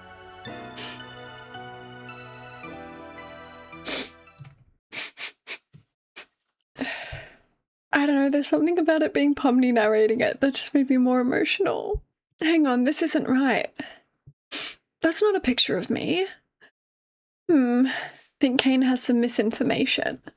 But no, all jokes aside, I love this, and it's gone from her saying no one really watches them to thousands of views on her video with her friends in it. I read the description, that's very cute. Still continuing her urban exploring. And I love that, I don't know, maybe it's not entirely parallel, but okay, I took a mini break to compose myself. I don't know if this is the case, but I really feel like it's making a statement about how their lives in here are worth something. They are real. The way they've affected each other is real. The connections they've made are real. Because I'll go through the rest of them again, but other than, you know, King not being with his wife, obviously, and kids, which I am so sure that means the chess pieces, the king and the queen and the two pawns, that was 100% a reference to them having two kids, which I guessed. But at the time I was like, fuck you. If he's not abandoned, but I was pretty sure. You know, it was the Mind Files scenario, so I was like, they're fine, but him not being with them is sad. But it feels like the summation of all of their experiences is parallel to what they themselves have achieved in here, just on a different plane of existence. It's like the people that they are is the people that they were, you know? Like Pomni has started opening up, made new friends, shared adventures with them, Ragatha especially, and oh yeah, before I forget, I fucking nailed it with the names. Nailed it. I mean, I was still iffy on Abigail and Zoe, but in general, I'll give myself an A-, I think. But Ragatha's in particular just makes me so emotional. Her name was the most obvious, I think, besides Kinga's. But it's just so touching to me because for it to be about friends to her, and it seems like she's made some genuine connections. That's what I mean, like in the circus too, she's healing from her experiences with her mum. Oh, shut the fuck up. Is her horse's name Daisy Bell? Jackson Pomni, you will always be famous. Yeah, it looks like Daisy Bell was the name of her horse. I just think this is so perfect for her. You know, having real genuine connections with people. I think moving away from home, cutting off contact with her mother, this is like the flip side of the coin I was talking about. It's different. Maybe we don't necessarily know how this Ragatha feels about no contact, but what we saw from RIBBIT of knowing that she doesn't have the chance to ever speak to them again, her parents, even though she wouldn't want to, wishing she could talk to them one more time, kind of thing, just knowing that that door is shut forever. It's complicated. It's a really complicated feeling. So I wonder how the Ragatha in here feels about if even one last time, even if it was the last time, like she would want to speak to her mother again and then, you know, never again. But it looks like the Ragatha on the outside chose the right path for her. And I swear to God, I don't want to hear any shit in the comments about, oh, but they're your family, like you owe it to them to. No, you absolutely do not. If they don't respect you and your identity and value you as the person that you are, as your own person, not that you're required to go no contact if you want them in your life and you want to make things work, but you are in no way obligated to do that. And I'm so proud of the fictional character of Susie J. Ackerman, that she made the right choice for her anyway. And that I think that choice, getting out from under that thumb, is what's led to this. And I read through her whole little article here. Pause to read if you want, but I think it's beautiful that her whole philosophy in real estate is valuing the person, not just, you know, giving empty platitudes, but connecting with them on a real level in a real way, and realizing through trying to sell a property for, you know, someone she was good friends with and desperately wanting, you know, their home to go to people who will love it and take care of it. And just, I don't know, it's beautiful. Competing with her horse, Daisy Bell. I'm getting so emo. I love that. Her and Pomni, I don't know, connecting over that, knowing that she seems happy and that she knows she matters to people. And again, we see that in here. Yeah, I love, despite her injuries, she was hit by a truck. I know not everything's going to be a parallel, but I think it's so fitting that this little birthday celebration she has, everyone's strewn ribbons all over her computer and wrapped up her chair in ribbons. The parallels. Yep, working at a little design firm, posting her webcomic. I love this as well for Gangle, because even in here, Super's like, oh, I always love seeing what you draw. and, you know, getting to share that with people. Oh, but this, for some reason, Zooble's one broke me a little bit, seeing that it was called Triangle Bar. Oh, the layers. And that's beautiful that they've created this space, a place for people looking for refuge and community. The only way you could tell it was there was a single understated sign featuring just a lone pink triangle. It's a symbol that has long been associated with the people the bar seeks to serve. Perfect. Envisioned as a space being first and foremost for local queer communities. Triangle is a place you can go where there's nowhere else to go. And this just, I mean, we knew that Zooble was a bartender and a tattoo artist at one point, but I just think that's so beautiful because Zooble constantly making that space for Jax, even when he didn't deserve it, saying like, that includes you too, despite everything, you're one of us. And also the, you know, when I have things going on, I talk about them with the people that I trust, trying to, you know, it just really lines up with their character. Feeling welcome and being welcome are the only price of admission. Zooble, you're a real one. There are so many layers to this. The fact that, oh, they recognize me so quickly despite having only spoken via email. It's a testament to how attentive they are to everything that happens in the bar. And I just find that so interesting with things that Zooble clocked that no one else did. I want to cry reading this for many reasons, but it's just so beautiful. I love that, and it's so fitting for Zooble. I can't help but feel there's a parallel to be made there in that Triangle gives people the freedom to be themselves, and people give Triangle the freedom to be itself. Triangle means a lot of things. Yeah, it's a queer symbol, but it's also the strongest shape. It'll support on all sides. It's the third place we love. It's community. I think a lot of us need that right now. And put a pin in this article, because there's some very important points that I want to touch on, and I hope you'll hear me out. But let's continue first. I'm assuming this is one of Kinga's daughters. Anne Best, junior software engineer, studied computer science just like her dad. Dad playing with his new toy. Kinda cool though. His other daughter must be Sam. And I'm assuming that's Queenie. Always the center of attention. Happy birthday, Sam. Also, sorry Dad, you're a party hat now. Oh, and sharing a link. Bugs having fun is just something I'm all about. Watch to the bugs. Oh, that intersection of King of Software Engineering and Queenie's entomology interest. Oh, just hearing he looks like he's a good dad. And Kinga's face. We know you are, Kinga. Also, for the record, I knew Kinga was a girl dad. I just knew it. So glad to have confirmation. It all makes sense. And his wife's name's Destiny. Are we gonna see Jax?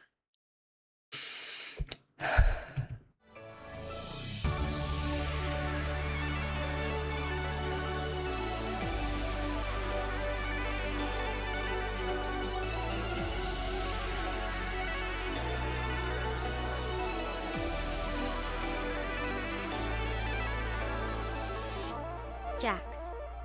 Leeroy Mateo. After being unhoused for a few months, he was able to room with one of his close friends. He seems to have gotten a stable job and is able to pay rent.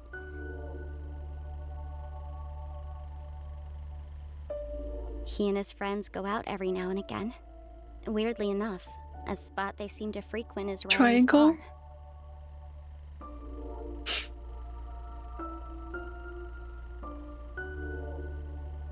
Is any of this actually real? You definitely have it in you. Not sure about mine, though. They've made their mark on the world. Maybe you've got more confidence than you thought.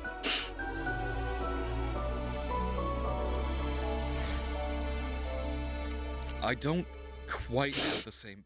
We'll talk about Jax when I get a fucking grip.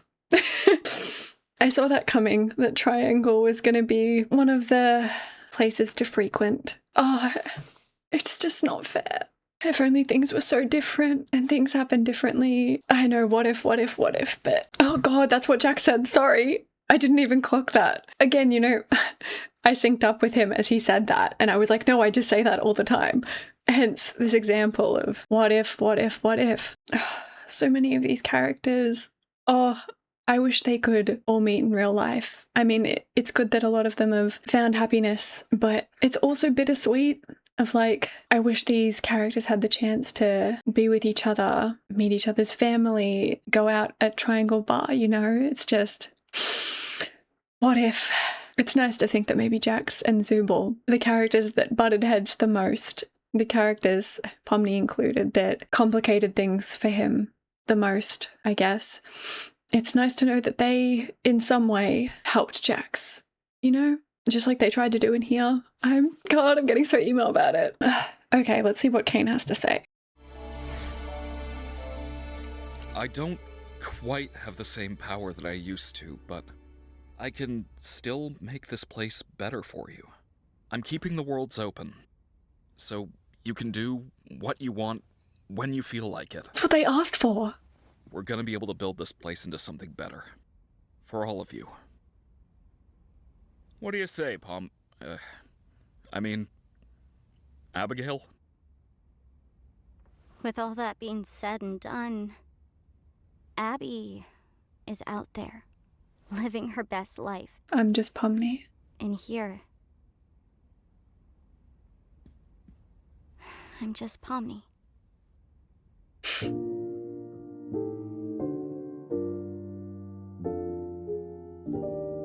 Pomni just sitting up at Jax's tent.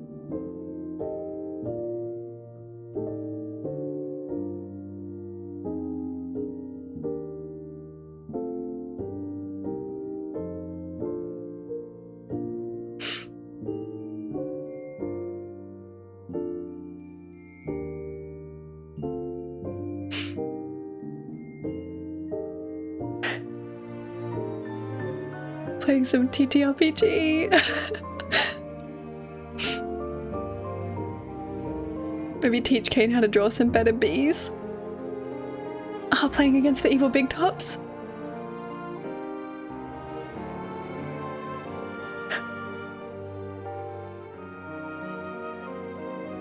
Ragatha has a new mother.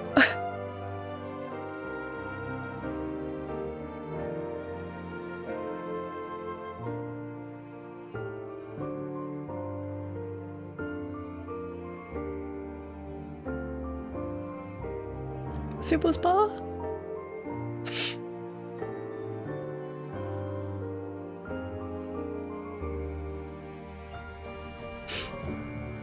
Serving CAINE a drink, just for him. We've come full circle. Oh no.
This could mean absolutely nothing at all, but that ending scene, I will check if there's any further things past the credits, but that ending scene means so much to me personally, because to those of you, I mean, I'm sure a lot of you maybe have only seen, I guess, the last couple of episodes since they're the important ones and probably the most fun to watch reactions to. But in my reaction to the pilot episode of this show, when I didn't know anything, this opening scene, one of the first things I ever did watching the Amazing Digital Circus was pause and talk about how this shot really reminds me of Super Mario 64. The rolling hills, the soundtrack, just the vibe of it really reminded me of that. And for those who haven't played it, for when you reach the end credits of Super Mario 64, not just Mario, but him and all his friends, since there is Lucky Tooth, the cameraman, kind of zooming out, Mario and his friends kind of wave to the camera as, you know, a little goodbye. And so much felt full circle about this to me, like obviously ending with the dinner again, starting with the same thing as the first episode,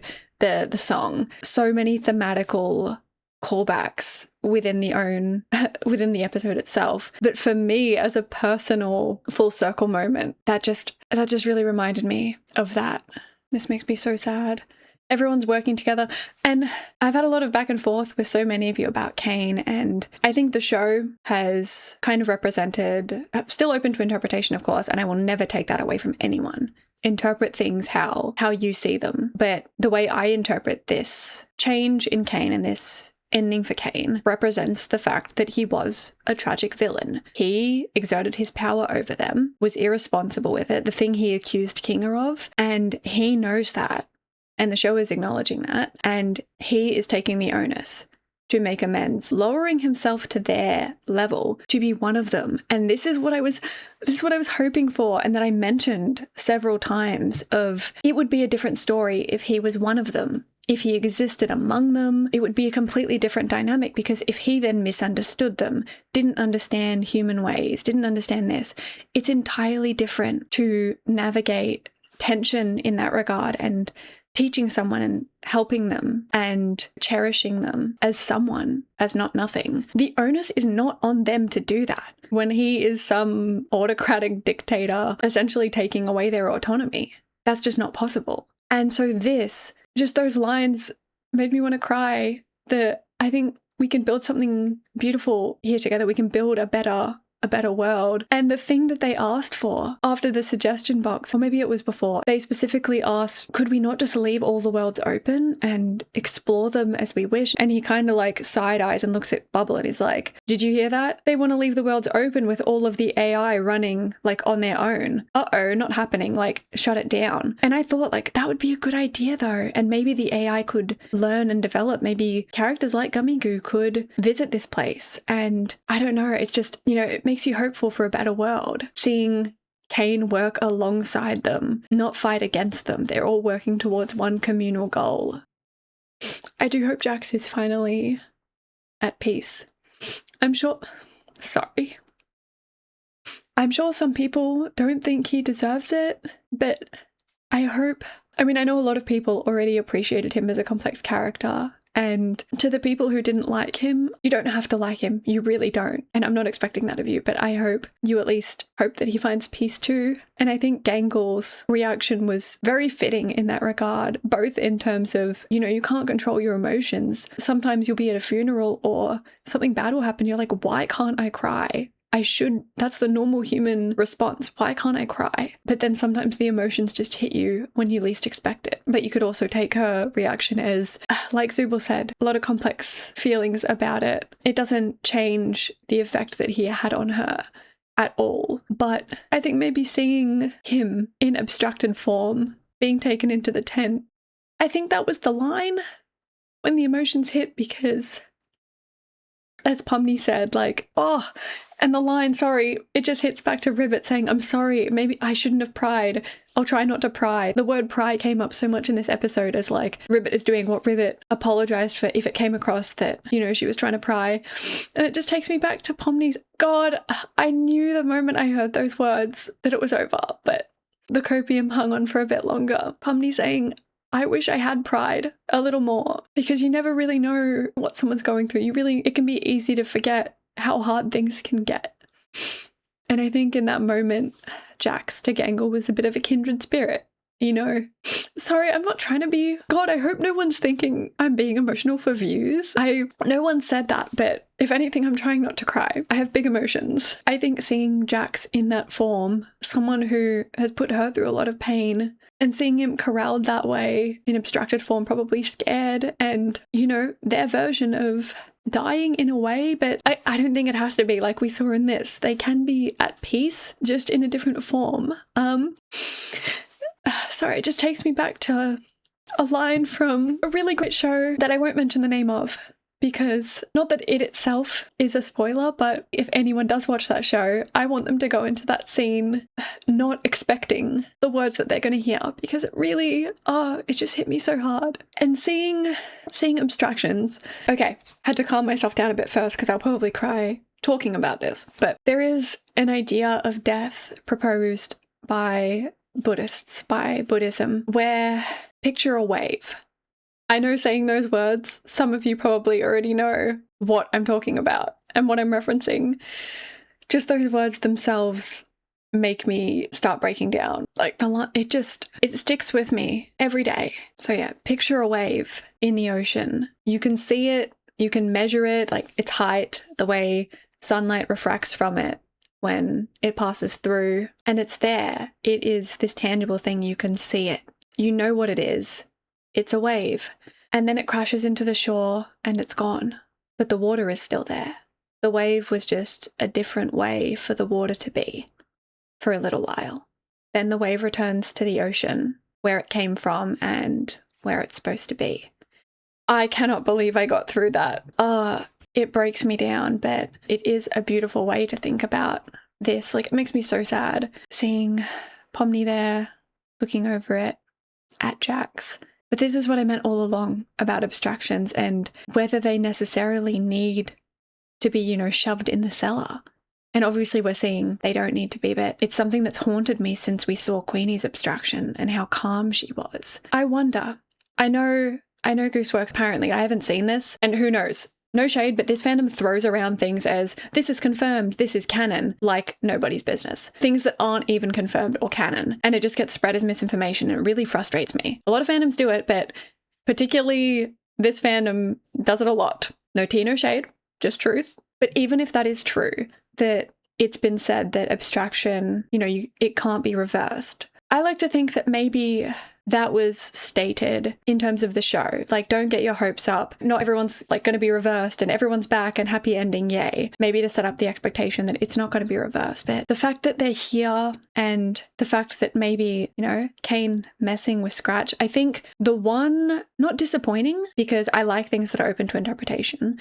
The one thing that I would have liked more on is Scratch, because it seemed to be setting up some things about him in terms of the motivation, the brain scans, but also I still believe, I think there is something there. I don't think it's necessarily a bad thing that it's left up to interpretation, but I would have liked, if they gave it to us, I would have liked more info on that. But I do understand that the emotional through line here really was Jax and them as a group and a community, and CAINE learning the error of his ways and becoming one of them. And yeah, for a while, Jax was a human in the real world, but for a while Jax was a purple rabbit. He was a wave, and you could see him, you could measure his height, you could see his tail.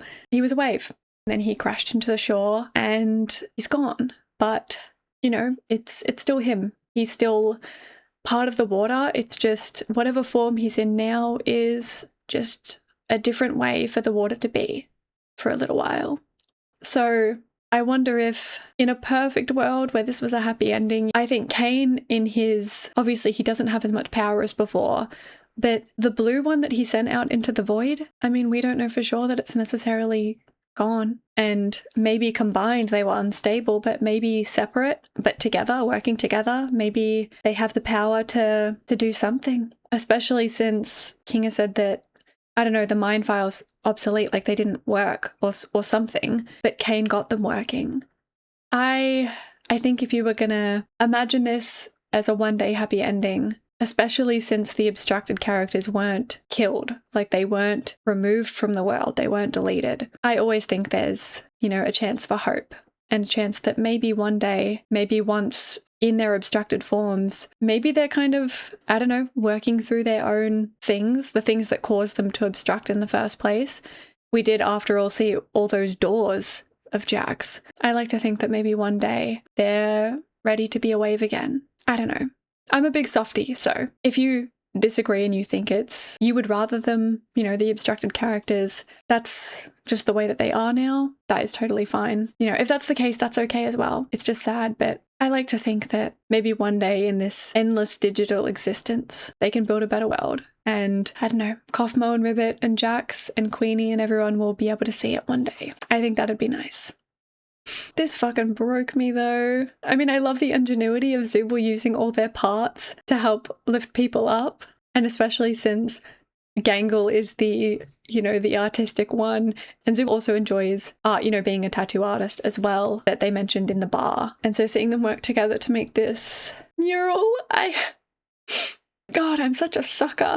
And this scene, I don't know why this one makes me so much more emotional than the others, because this is what I'm thinking, that it might not be true, but my thoughts were that the blue one, the better version, like the one that they designed to, do the correct purpose. In taking that in, I think it consumed CAINE with the need to make adventures, and it restricted him from being able to, expand his creative capacity. I really think that, because we saw the him that was rational and trying to meet the humans on their level, saying, I was irresponsible. And then you see the other voice jump into his head, back and forth, only gone when he removed it, which makes me think it was right that the version that was, an AI overlord, obviously it was both of them, and CAINE's not blameless in that, especially since he could have removed him at any time, but he felt like he was more powerful, and he was. I'm sure there's also complicated feelings there, but deep down he knew that he needed to let go of that. And I think in a funny way, maybe the reason they shelved CAINE for being imperfect is the reason that he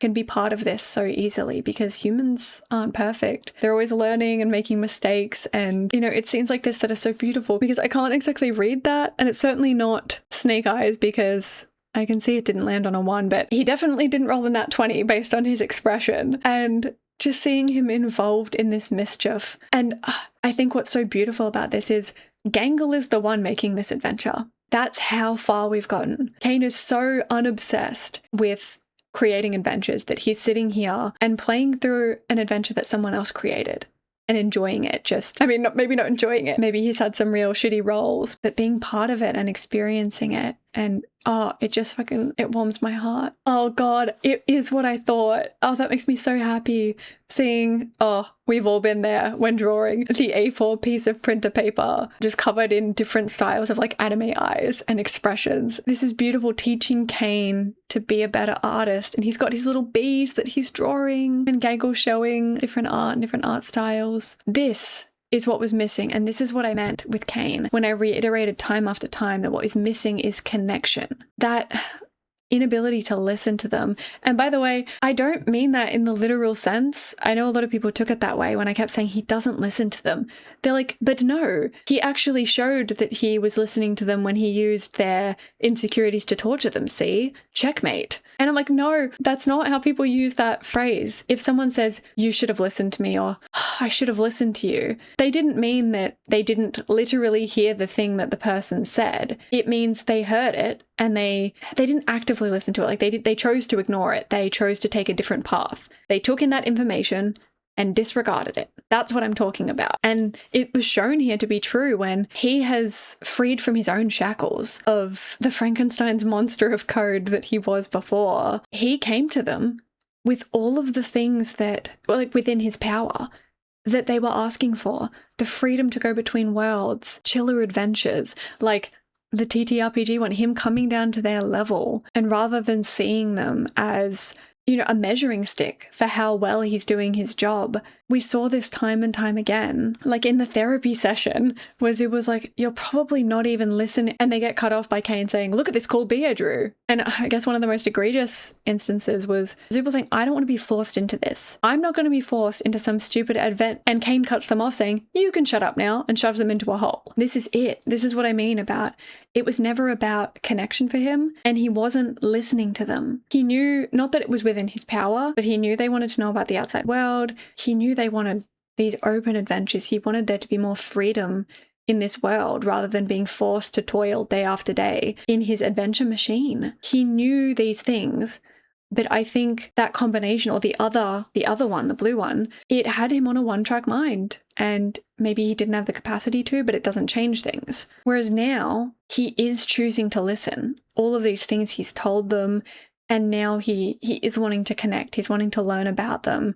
And in turn, they'll be able to teach him and learn about him as well. Like sharing their own artwork to each other, playing TTRPG. Like, this is, for these characters anyway, especially for CAINE, this is everything I could have hoped for and more. I'm so happy that he gets to have this experience with them. And this wouldn't have happened if he hadn't been open to it, if he hadn't come to them, not forced them in any way, given them the autonomy to decide what to do, and also whether or not to forgive him, and that he knows it'll take time, but he's willing to put in the effort. I think that's beautiful. And I love this little callback because Pomni mentioned not really being into sports and not liking the softball adventure. But I think that she's either grown to enjoy it, and also there must be a little bit more freedom because, I mean, it's cute. It looks like Pomni and Ragatha are on opposite teams, but they've got cute little different uniforms. But yeah, either Pomni's grown to enjoy softball more, or Ragatha enjoys softball and wants someone to play with, so Pomni's compromising. I'll give it a go. It's not like I hate it. We can play some softball and then maybe later they can do something Pomni enjoys. This is so nice. And I know this might not mean anything, but it's just, I mean, everything means something. I just think that's beautiful that from the previous softball adventure, Ragatha went to bat and CAINE was like, nope, you win now. And Ragatha's like, that's not how. And he's like, no, I've decided. Like, he was ruining that adventure on purpose because he was worried that they were enjoying it. And he didn't say that was okay. And so him having that, you know, control over the game and arbitrarily changing the points so they win, it's just so cathartic now. Not only not seeing him float, but seeing him run to try and catch the hit, only to, you know, run into the wall. But it's just these tiny little moments that really show how much he's trying, like how much he is integrating and he's trying to do things their way and be one of them. They're all in this together. And I think it's beautiful that they have this little viewing chamber for the abstractions. So they're safe in the dark, but they're not alone. And you can come and visit them, you know? And I just realized I wonder how this works for Kinga in terms of whether this will help heal him so that he doesn't have to be in the dark all the time. Or I wonder whether his memory and kind of madness in some ways indicates any kind of partial abstraction. So he still needs the darkness to feel like himself. I mean, it's possible, but I wonder whether they've worked on that and maybe he can feel more like himself even in the light now. But it's nice that he's down here reading a book, just being with Queenie. And I love that Zooble opened their own triangle bar down here. This just made me so emotional too. I think something that we've seen that has been kind of subtle, but I really like, is that not only has Zooble made a lot of use out of all their parts this episode, but I mean, we saw them talk to Jax a little bit about it not being so bad to not just be one thing all the time, which foreshadowing. But I think it's interesting seeing them fully make use of all their limbs now, and they just seem to be more comfortable in their skin. We, you know, lifting Gangle up, just using them in so many ways. It feels like akin to acceptance of this body. You know, it's ever changing and it doesn't have to be static and rigid, your relationship with gender and your body and everything. So it's a beautiful little nod to that. But what fucking makes me so happily sad is it's just the simple things. Zooble making a drink, CAINE being so impressed, and Zooble just sliding, especially given that Zooble and CAINE had the most contentious relationship, and CAINE was always the one forcing Zooble into doing things, taking away their autonomy, zipping their mouth, not listening to them, throwing them in a hole, just so many things like that. Zooble being the one to say that I think we need time, which we've seen them have time, and they're at the point where Zooble can just serve up a drink and say, this is for you. And it seems like this has never happened before. I like to believe that he's come and visited their bar many times, and this is the first time that they've decided, you know, they have enough of a relationship, and you know what, I'm gonna serve you up a drink, CAINE, because he seems so pleased. Like, for me, really, I think that's how I choose to believe this played out. Like the way that when they nod, yes, it's for you, he just looks down and then looks up at them, just in joy. This is so beautiful. I was wondering if their food had any major significance, but it's interesting that Gangle's is like fast food, maybe from Spudsies. Okay. I'm thinking that maybe the fork in the table, all of the cutlery spanned outwards, and the fact that he is peppering nothing on his plate means that we're not all the way there yet. But we can at least rest easy in the understanding knowing that everyone now knows him and, you know, the real him. So whether it's a growing process, like it's a slow healing thing, or whether this just is him and he's only himself in the dark, I like to see that, you know, he's still accepted. And I mean, at first I thought maybe he was just like a British man, and that's why he seemingly just has mashed potato with like some salt and pepper or something, bit of a bland palate. But no, the chaos of his plate, I think, tells us all we need to know about that. And I think this is also beautiful and probably intentional that in the first episode, when they had this dinner scene, they were all at a long straight table all next to each other, whereas this, they're sitting in a circle because Ragatha's next to CAINE, who, yeah, you go around the circle and it's just, it really has more of that vibe of community and togetherness. Fucking beautiful, man. Oh, okay, this is actually adorable. Oh my god, not the fish from the sunken treasure. The outfits were the same, so I thought it was from back then, but no, these are clearly going to be adventures that CAINE goes on with them. Doing some cooking, and oh, that's beautiful. CAINE's making cookies of Gangle, Zooble, a little bee, and Bubble. Okay, Pomni's boiling over the water. Oh my god, did they kill the fish? Is that the fish?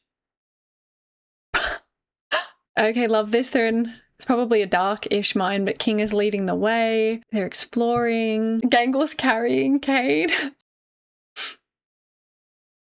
The fact that Pomni's learning the piano. Fuck right off. That's not okay. I thought we were done. I thought we were done with this. I thought we were doing happy. But okay. Gangle, Zooble, Ragatha. And I say learning because that's very clearly the face of someone who doesn't know how to play piano, like the, oh, am I doing this right? Learning it in memory, maybe.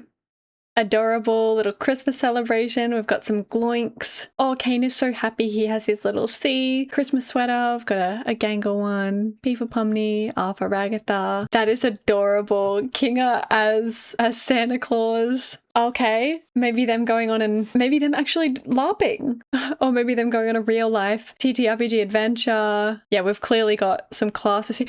Oh, that's so cute because CAINE liked to sing. It's cute that he's a bard in this. Oh, that's very fitting for all of them. Oh, that's so fun. Gangle gets to be the big bad. No shot. I'm not even joking. I was gonna ask this when CAINE said, I'm giving you control over this world, like I'm giving the power to you. I was like, wonder if one of them will, you know, reignite that conversation over the ability to have sex. Zooble and Gangle, you do what you gotta do. Respect. Yeah, and I love the little Easter egg that Gangle's door is open. She's not in there. Where is she? Who's to say?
Beautiful. So well done. And I love that you can instantly tell who everyone is. What an ending.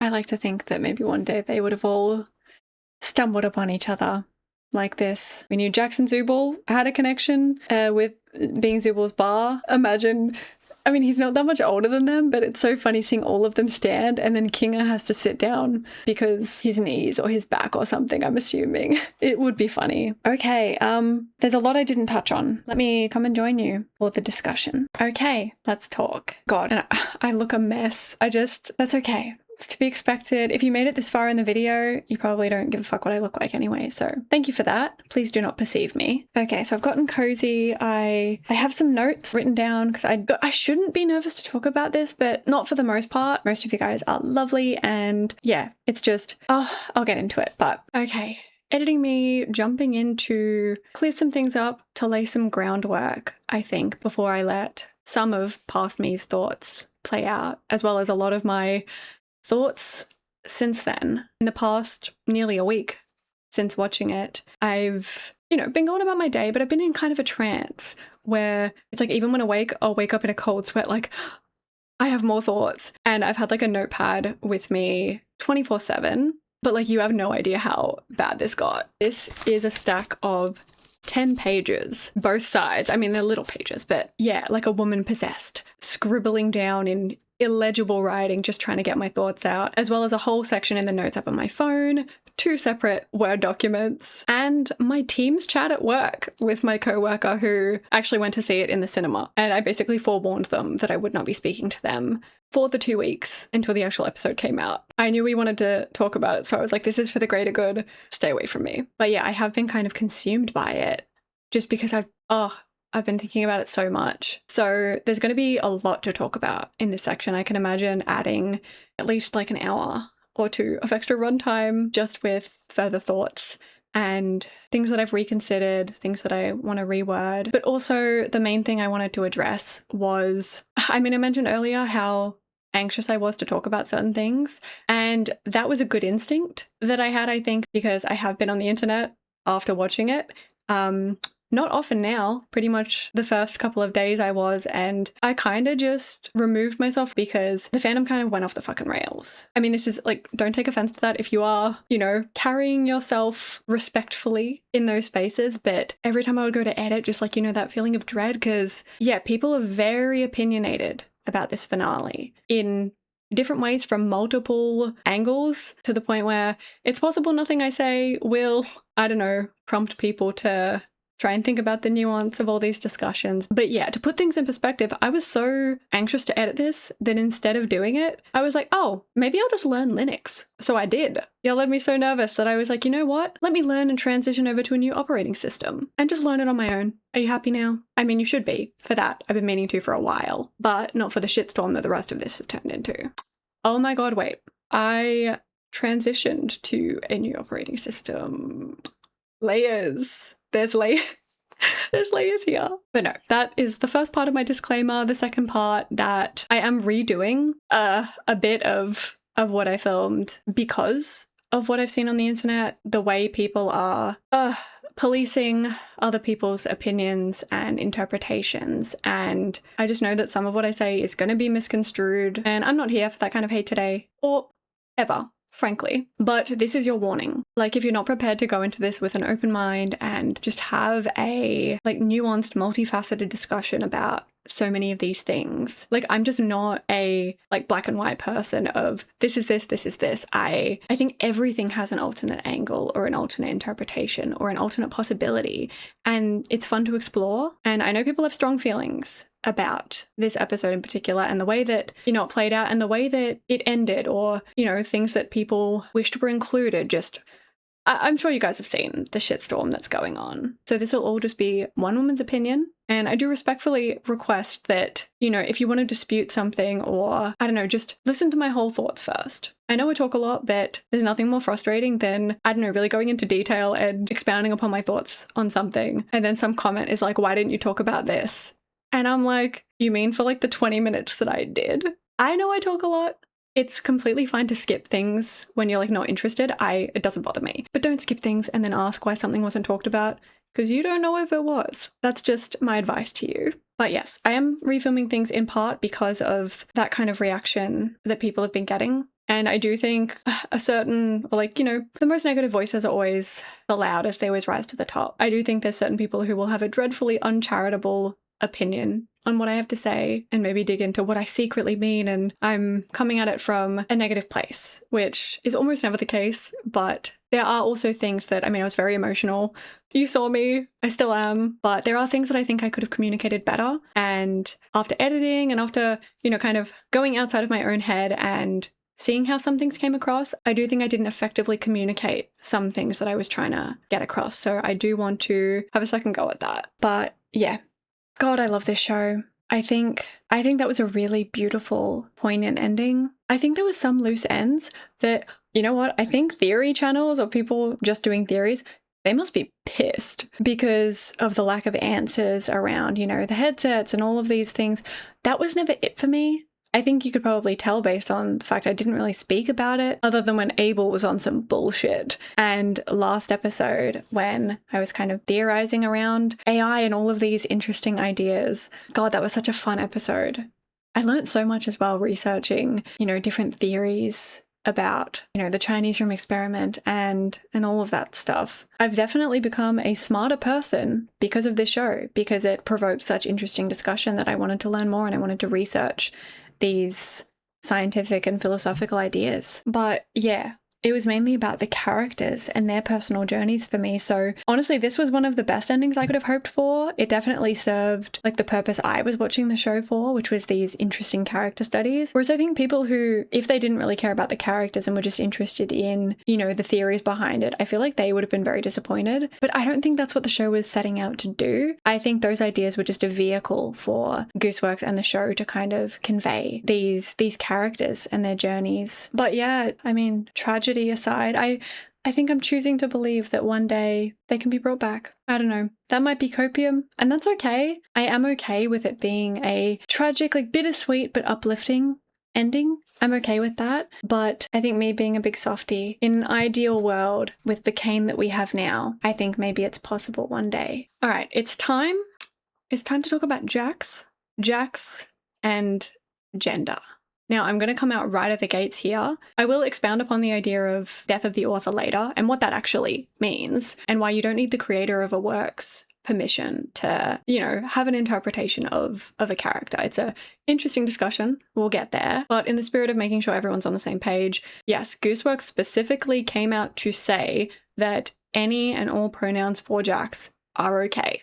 I don't want to see anyone fighting in the comments over this. She's explicitly stated that she genuinely does not mind. You can have any interpretation of the characters that you want from the creator's own mouth, or rather typing on Tumblr or Blue Sky, but the point stands. None of this is coming from her. I feel so bad for her in all of this. So yeah, that's just my little disclaimer on that. With that being said, let's talk about it. I know that in last episode, I sort of discussed the two main interpretations I was kind of leaning towards. Obviously, nothing was confirmed. It was just breadcrumbs at that point.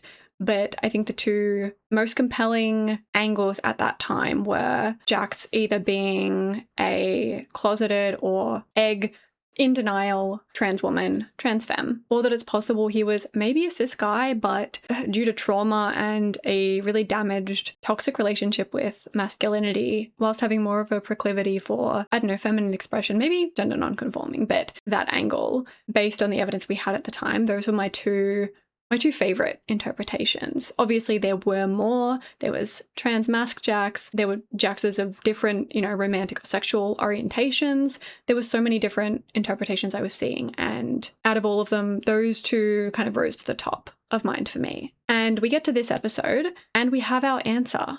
Or rather, we have a answer. And I'll get into, I don't know, the hedging of that a little bit more in a bit. But I wanted to first and foremost at this first point say that a specifically trans femme narrative for this character is very clearly the intended vision of the creator. And I wanted to start by saying I wholeheartedly support this interpretation. Like, this was a possibility I picked up on, you know, even in previous episodes. So it didn't come as a shock to me.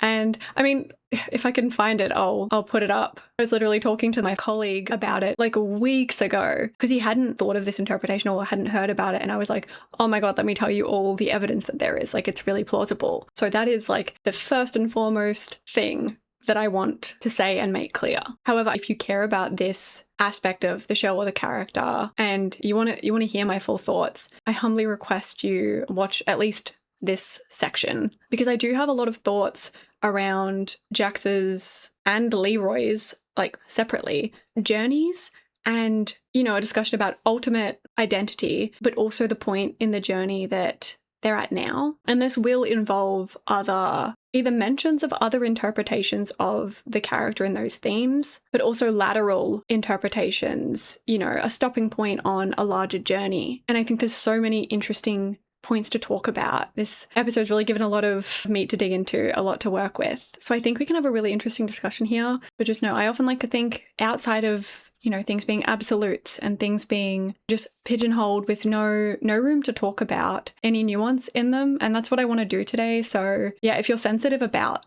this as a topic, just proceed with caution. So as I said, I'd already kind of narrowed down my impression of the character to, you know, a couple of potential options. I wasn't sure if we would get an explicit answer, and I do personally appreciate that. I mean, Gooseworks has said that her intention was to, you know, deliver these themes vaguely and, you know, in more of a subtle way, which I really appreciate because it does allow for like everyone, so many people to interpret these characters in different ways and resonate with them. And I really appreciate that she's not shutting down any interpretations. She specifically is fostering a really, you know, inclusive space for people to resonate with her art in, you know, whatever way feels right to them. But it's actually because of keeping it, I mean, not just vague, but also, and not even contradictory points either.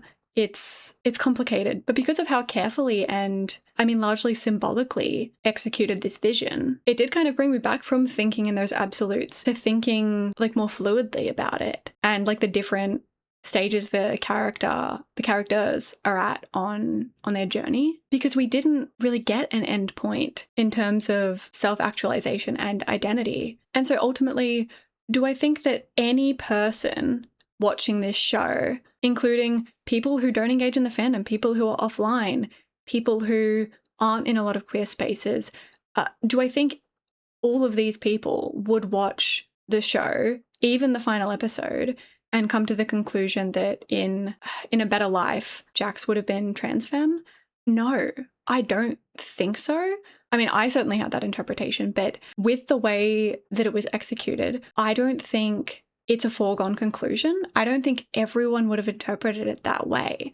And again, I think that was intentional. Gooseworks specifically wanting to keep it vague and subtle, in her words, really, I think, aligns thematically with the show in general of, you know, these characters being so relatable and multifaceted, even if there was a specific interpretation or inspiration that Gooseworks intended with a character. And also in keeping with themes of the show is this idea of like incompleteness, you know, a lack of closure in some respects, some things just happening, some people just gone, some journeys never seen to their conclusion, some identities never realized. And it's in keeping with that I think at the point we see him, at the point where we lose him, and I have a lot more to say, so best believe I'll go more into detail on this. We're certainly not done with the discussion, but the point where we leave off with Jax, I still see him as being on that journey, especially due to his trauma and, you know, thanks to his father, both his parents, toxic relationship with gender and expectations around that. I do like the interpretation of, at this point in his journey, more of a gender fluid interpretation, more of an experimenting interpretation as one step on an ultimate journey of gender and identity. But that's like an option I hadn't really considered until the way the finale was done.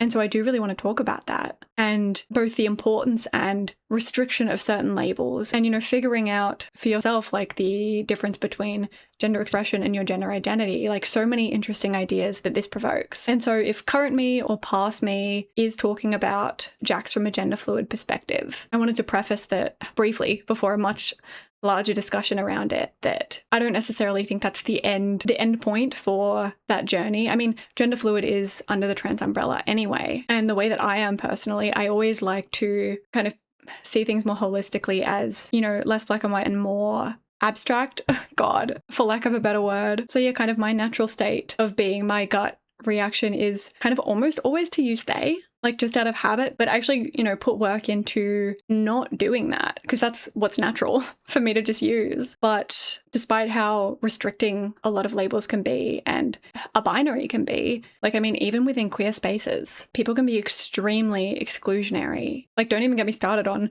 biphobia and exclusion towards like non-binary people who still largely present as, you know, their gender assigned at birth. Like anything not fitting exactly within one of the, you know, boxes that people have designed is often not welcome, unfortunately. But I also understand how important labels can be for figuring things out, and also how I know, especially after people have just transitioned, especially then, they may want to feel affirmed by specific like he, him, she, her pronouns, binary pronouns, like to affirm that identity, living that identity. You know what I'm trying to say, I hope. Like, gender and identity is so complicated and we all have our own relationship with it. I mean, in an ideal world, I would probably go by she, they, at least. But I mean, I perform like supposed femininity enough that people probably just use she anyway. So I'm kind of like, oh well, slight tangent. But anyway, it's part of this larger discussion. God, because of the shitstorm on the internet around people accusing other people of misgendering Jax, whichever pronouns they use, even though the creator herself is like, it's all good. It's all fine. And so I'll throw things back to past me to kind of talk about why I think allowing people to have different, more personal interpretations of a character, like why it's important. I mean, I will speak on it much further later as well, but specifically in the context of Gangle and the mask, and that as a metaphor for various things is, I think, one example of why freedom of interpretation and, I don't know, why it can be a beautiful thing. So, yes, back to me. If we think back to Gangle's mask, there was likely a very clear intention or, you know, a creative intention with the kind of identity that Gangle has that the mask represents. There were mentions of manic episodes and things, and the intention symbolizing the mask was maybe Gangle being bipolar or something like that. But restricting it from there, I think, would have done so much harm to like the resonance with that character in that episode, because not only in my comments, but just everywhere, I was seeing so many people relate to that moment. I mean, me from a neurodivergent perspective, I was really, God, that part hit me so hard, especially lives rent free in my head. Like the mask didn't work and people not wanting to talk to you or like losing friends, just, it was so cathartic for me and for a lot of other people, I'm sure. But there were also so many interpretations, some that I relate to as well, but didn't think of, and some that aren't within my own realm of experience, but I can see fitting very well. Like a lot of people thought of it as an allegory for depression, medication, cycling through, and medication that you're trying that it makes you not act like yourself. It's working, but it's not. And you've tried that medication, it stopped working, and now you feel like you can't function, or you've lost people, or they don't want to be around the person that you are now. And then also the bipolar lens. Like there's just so many different lenses. You could even just look at it as a very normal facet of social isolation or people pleasing even. Like some fit better than others, but I think we would be remiss to discount those just because maybe one was the inspiration for a character. Whereas again, if you think about the concept of death of the author, what it actually means is it's not separating the art from the artist, as a lot of people have colloquially like coined it to mean, but it's that separation of once an author or an artist's art enters the world, it really becomes art by being consumed, by being viewed, by being seen by people. And at that point, there is a death of the author. Whatever their intention was in creating it has now been given new meaning and new interpretation. And it's not like they are not the sole ownership of, you know, the interpretation of the work.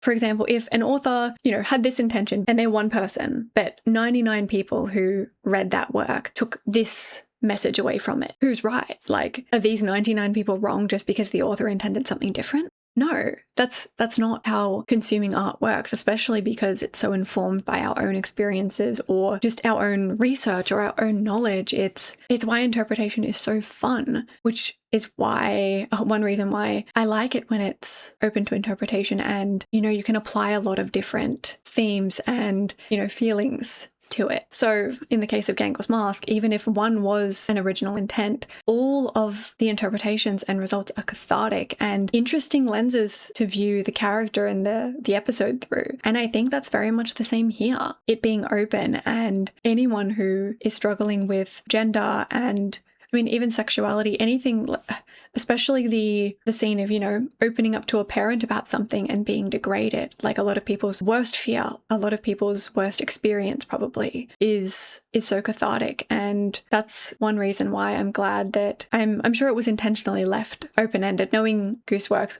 I don't know Gooseworks, but I trust their writing, and I have to believe it was intentional, that it wasn't an overt answer. I think these interpretations are not only warranted but wanted. It's, you know, a way of appreciating art in so many different ways. Okay, I'm going to jump in. As I said, I'm open to and like hearing about all of the different interpretations of this character. And while I understand that representation is such an important thing, especially when it's lacking for so many groups, but I also think that when we police other people's interpretations of characters, aside from our own personal ones, aside from what's canon or aside from what the creator intended in their original vision, when we take the opportunity to do that away from others, like, I actually think it's really counterproductive in the end, because imagine they resonate with that character maybe for reasons they don't realize. And they say, oh, you know, I just saw it as him liking feminine things. I didn't really see it from the trans femme perspective, but seeing that that's what Goose intended, like, yeah, I understand that now. I just didn't pick up on the clues. I just related to it from my own personal view of, you know, growing up, liking girlier things and being, you know, judged for it, like from a personal lens perspective. I've genuinely seen people on the internet say that, be fully accepting of the intended vision of the character as trans femme, but just sharing the way that they interpreted it while watching, before seeing the intended vision, before knowing about it, like just sharing that and completely not only being shot down, but like bullied off the internet or off that platform. It was crazy. And like, you never know. This is what I mean. You never know what someone's experience with gender is, what, you know, someone might present a certain way, but on the inside, they're dealing with, you know, kind of a struggle over their identity. Kind of takes me back to when people would force actors out of the closet because, say, they either wrote a story about gay characters or they were playing a gay character and the audience was like, you can't do that. Are you gay? Oh, you're playing a gay character. Are you gay? And you wrote a book about gay people, but you're straight. And in both instances, the actor had to come out as bi and the author had to come out as bi because of public pressure. I hate it. And so it's so possible that someone, you know, maybe resonating with a character in a way that maybe isn't fully the, you know, intended vision. They're accepting of it, but they had a slight tweak on their interpretation, or maybe they saw the character as gender fluid or gender non-conforming, or even, you know, as trans masc. Like, I don't think any of those interpretations are invalid anyway. People are going to resonate with a character based on their own experiences. And I don't think anyone who has a different interpretation is, the thing I saw thrown around all the time was, oh, you have no media literacy then. It was really obvious. And if you didn't see it, you are media illiterate. When the creator even said she was trying to be subtle and vague and symbolic largely. So like, these are the same people who are actually contributing, like the theme of Jax's arc of like hurt people, but also suffering that is caused, even from the CAINE perspective, such a theme of the show, suffering caused by not allowing people to be their authentic selves. And so you never know if one of these commenters is actually on a journey themselves and they completely get shut down. And God, holy tangent, but I say all this to say, in my original filming of this post episode, logically, like based on the direct words in the show, because I actually only consider canon what we see on screen, what we see in the actual show itself. Obviously, things can be informed by, you know, the creator talking outside of it and, you know, voice actors adding their impressions. But what I see in the show is canon, right? That's actually what it being canon is. And so I was talking about how, based on a specific conversation, which was Jax opening up to RIBBIT about how specifically when he showed weakness, he was less of a man than his father. And then when he lashed out, he was just as bad as him. And it was really confusing for Jax, understandably. But the fact that it was worded as, you know, if I ever showed weakness, I was made to feel like less of a man. That to me really solidified that, you know, canonically, trans masc, it kind of ruled that out as an option. And I actually want to amend kind of how I talked about that, because while I think that still stands, that the show in isolation, watching that scene itself does indicate that Jax Leeroy was, you know, assigned male at birth. I know it was actually very up in the air as to whether he was trans masc or trans femme, because people, you know, could resonate with and see different elements, or like the maid outfit thing, depending on the impression you had of his feelings about it, could signify like the opposite. You know, that's the beauty of interpretations. And so while I still think the content of the actual show kind of precludes that from being the way the character was written, you know, it was clearer that he was AMAB, I still think that transmasc is a more than valid interpretation, like from a personal perspective. God, it made me so sad seeing so many reactions that were so like trans androphobic,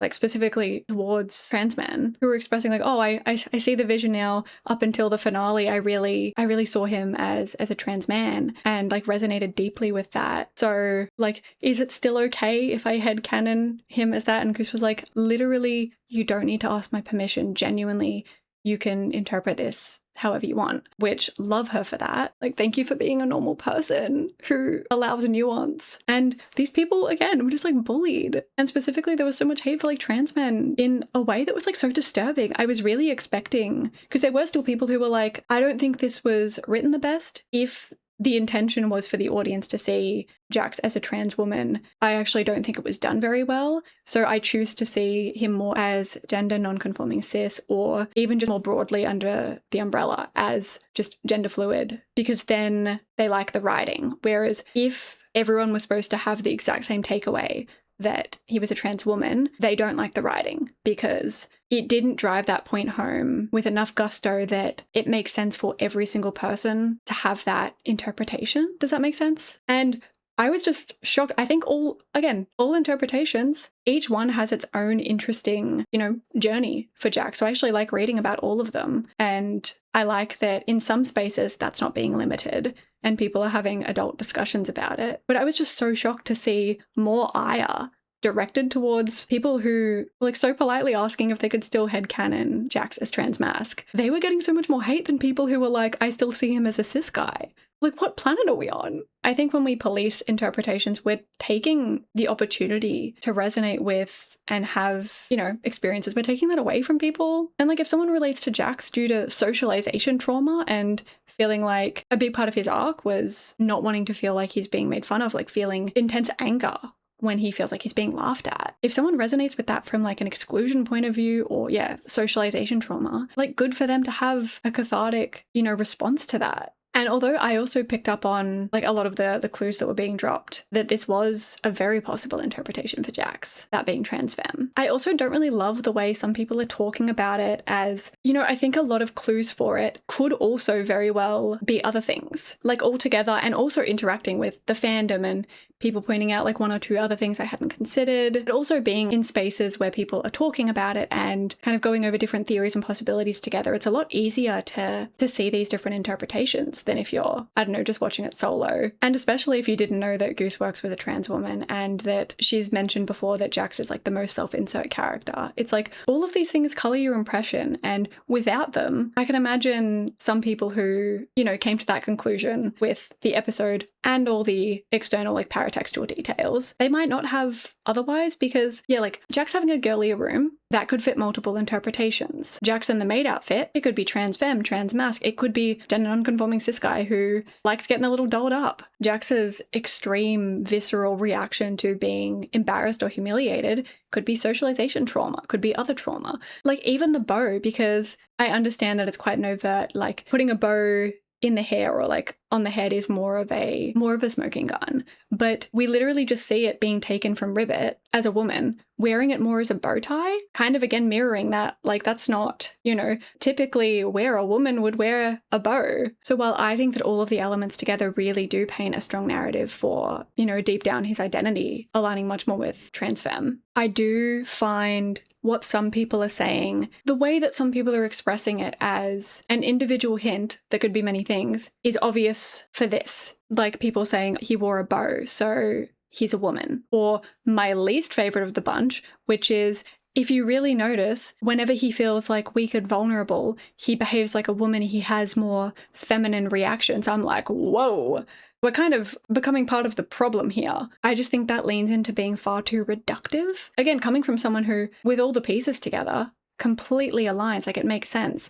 But I still maintain viewing it in that way, kind of leaning into a little bit of sexism, to be honest, of like he was, I don't know, looking effeminate when he felt vulnerable, or like he looked weak. I'm like, babe, you sound like his dad, not gonna lie. So yeah, I do understand that in order to convey some of these ideas, it's sometimes necessary to lean on more like sexist tropes for, like, this is what I talked about in last video of like, I didn't really see the fact that he had a girly room to be on its own indicative of one singular interpretation. I think it could be worked into multiple interpretations, but yeah, that was just one aspect that I understand why it was, you know, portrayed that way, but I think some people took the wrong idea away from it, if I'm being honest. Like, you don't want to bully people out of these spaces because, like, that's why it's so important for these spaces to be inclusive. Why triangle? Why Zooble's bar is so important? Because imagine if Jax walked in, you know, as a cis guy and, like, turned away at the door like, no, sir, where's the bow?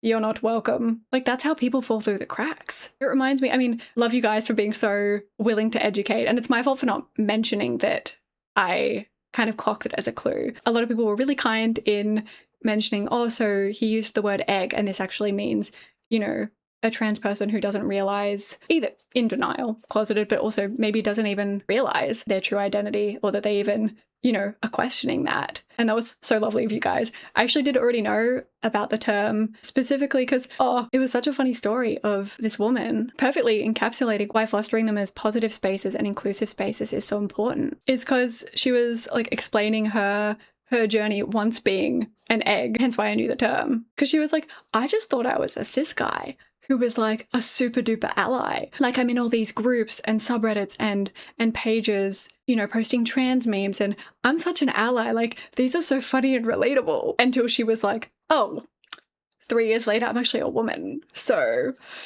but yeah, that story kind of perfectly represents to me why spaces like that are important, because you never know when your journey, even if someone has a different identity to you, seeing your journey or a journey might get them one step closer to, you know, realizing their identity, which is why I think all these interpretations are so important. I don't think labels are a bad thing because they help people, you know, discover different parts of themselves that they might not have otherwise. But I think they only, you know, reach a point, because gender itself, I mean, human experience is so fluid. There's so much, you know, nuance when it comes to our expression of identity, and it's not often that we neatly fit into little boxes. There's so much to work with. Like, a free expression of gender is so vast, and, you know, of course there are more granular labels. Like, I could see people maybe thinking he was like demigirl, or I don't know.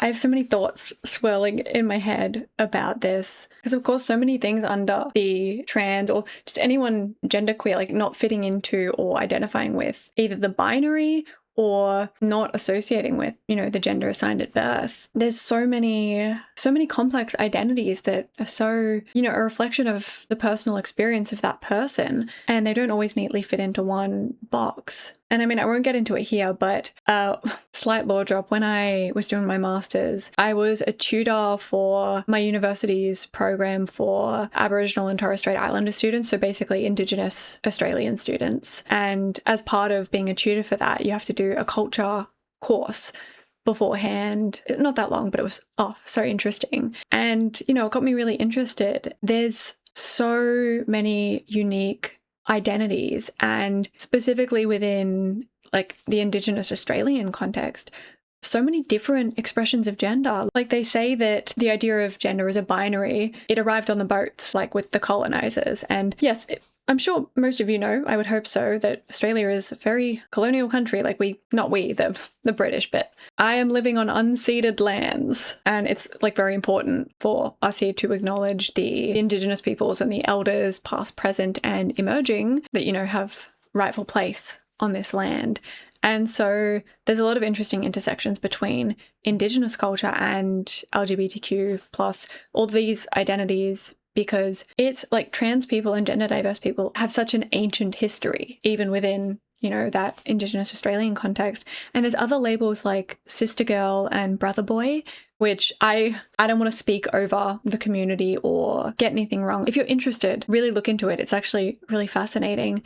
You might have even seen, there's a really famous video clip of, what's her name? Miriam Margoli? I can't remember her name, but it's a really famous clip that I saw years ago of her talking to these, I think they were sister girls. The TLDR is that you can have one expression externally, but you might have, a feminine spirit, or your spirit identifies with a different gender. And so you take on the societal roles of your, spiritual and cultural gender. And sometimes they can be the same, sometimes they can be the opposite. But yeah, Miriam talks with a group of sister girls and approaches them. She's quite brash anyway, but quite, offensively, and they delicately correct her on why, having facial hair as a sister girl isn't a problem. She was like, oh, I just see it as decoration, it doesn't affect who I am on the inside. And after a talk with them, Miriam said, I understand, I apologize, which love hearing that. So nice to hear that on the internet. But seriously, look into it. It's really interesting.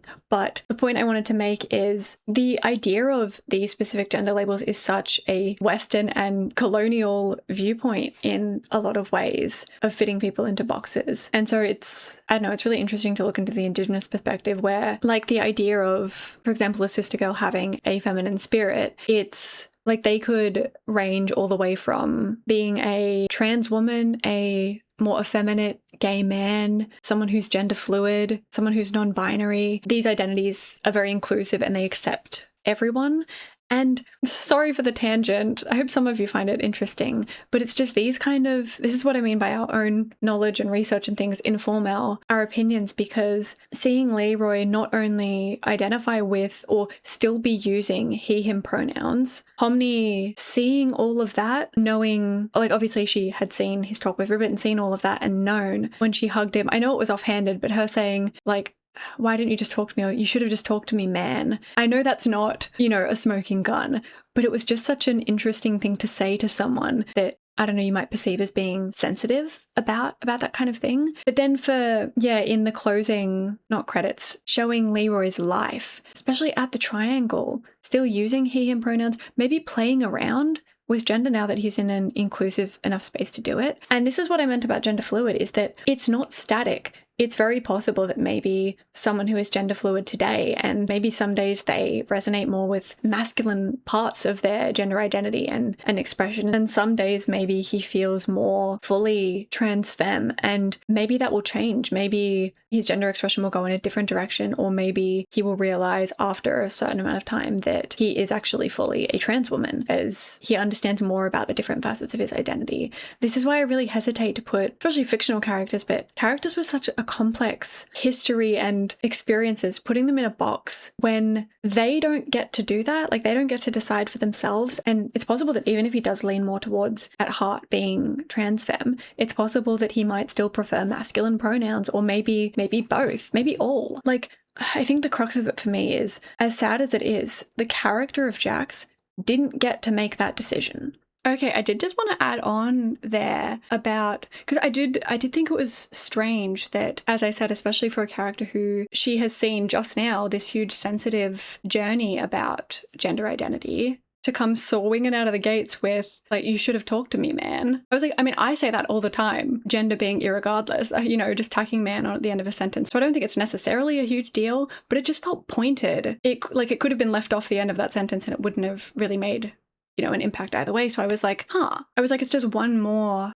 further affirming thing towards, like, him still using masculine pronouns. Being able to use any pronouns does more align with a gender fluid interpretation, obviously for the point in his journey that he's at, still discovering who he is. And so it's actually because of, oh God, I just think Pomni is so emotionally intelligent in terms of she picks up on things and she navigates things in a really careful way. And so I think it might have been intentional as again, not RIBBIT's fault at all. She did not a thing wrong, not a one. But I think Pomni had a really keen, discerning eye watching that scene and picking up on the fact that part of his kind of breakdown, and then that leading into everything that happened with RIBBIT, was that inherent acceptance. I mean, as I said, him not being ready, not being able to accept that yet, it makes complete sense why he would never really be able to interact with her again in a normal way, because if he's still having that trauma response every single time, it's like you can't even look them in the eye without, you know, seeing a reflection of yourself of like, God, they know my deepest shame. Really, at the time, him still feeling that way, which also leans into the, you know, the pronouns discussion of, you know, not overriding their autonomy of someone who never got to come out. It's not for me anyway, my feelings about it, because people have different feelings about, you know, how to refer to a trans person who's never come out before or hasn't come out, maybe never got the chance to. But I genuinely think we get a hint at it, at what he needed at that point in his journey. With Pomni specifically tacking that on there, seeing how sensitive he was about that, the fact that he hadn't actually said anything to her. All he said was like, you saw all that, like you saw everything, kind of like, you know all my darkest secrets. And so for her to come, not only treat him as normal, which, I mean, obviously it's not abnormal. Oh God, do you see the fear of being misunderstood on my face? But what I mean is she's treating him like usual. Like she hasn't just witnessed this huge monumental thing that he's not about to go. God, I'm not going to get emotional as editing me. We can't do it. But it's like, not only was she just treating him like normal, but just her saying that, like, you should have just talked to me, man. It's almost that implicit extending an olive branch of like, I've witnessed all of that. Maybe with his permission, maybe he allowed that to happen, but she has gotten a glimpse into his soul, really.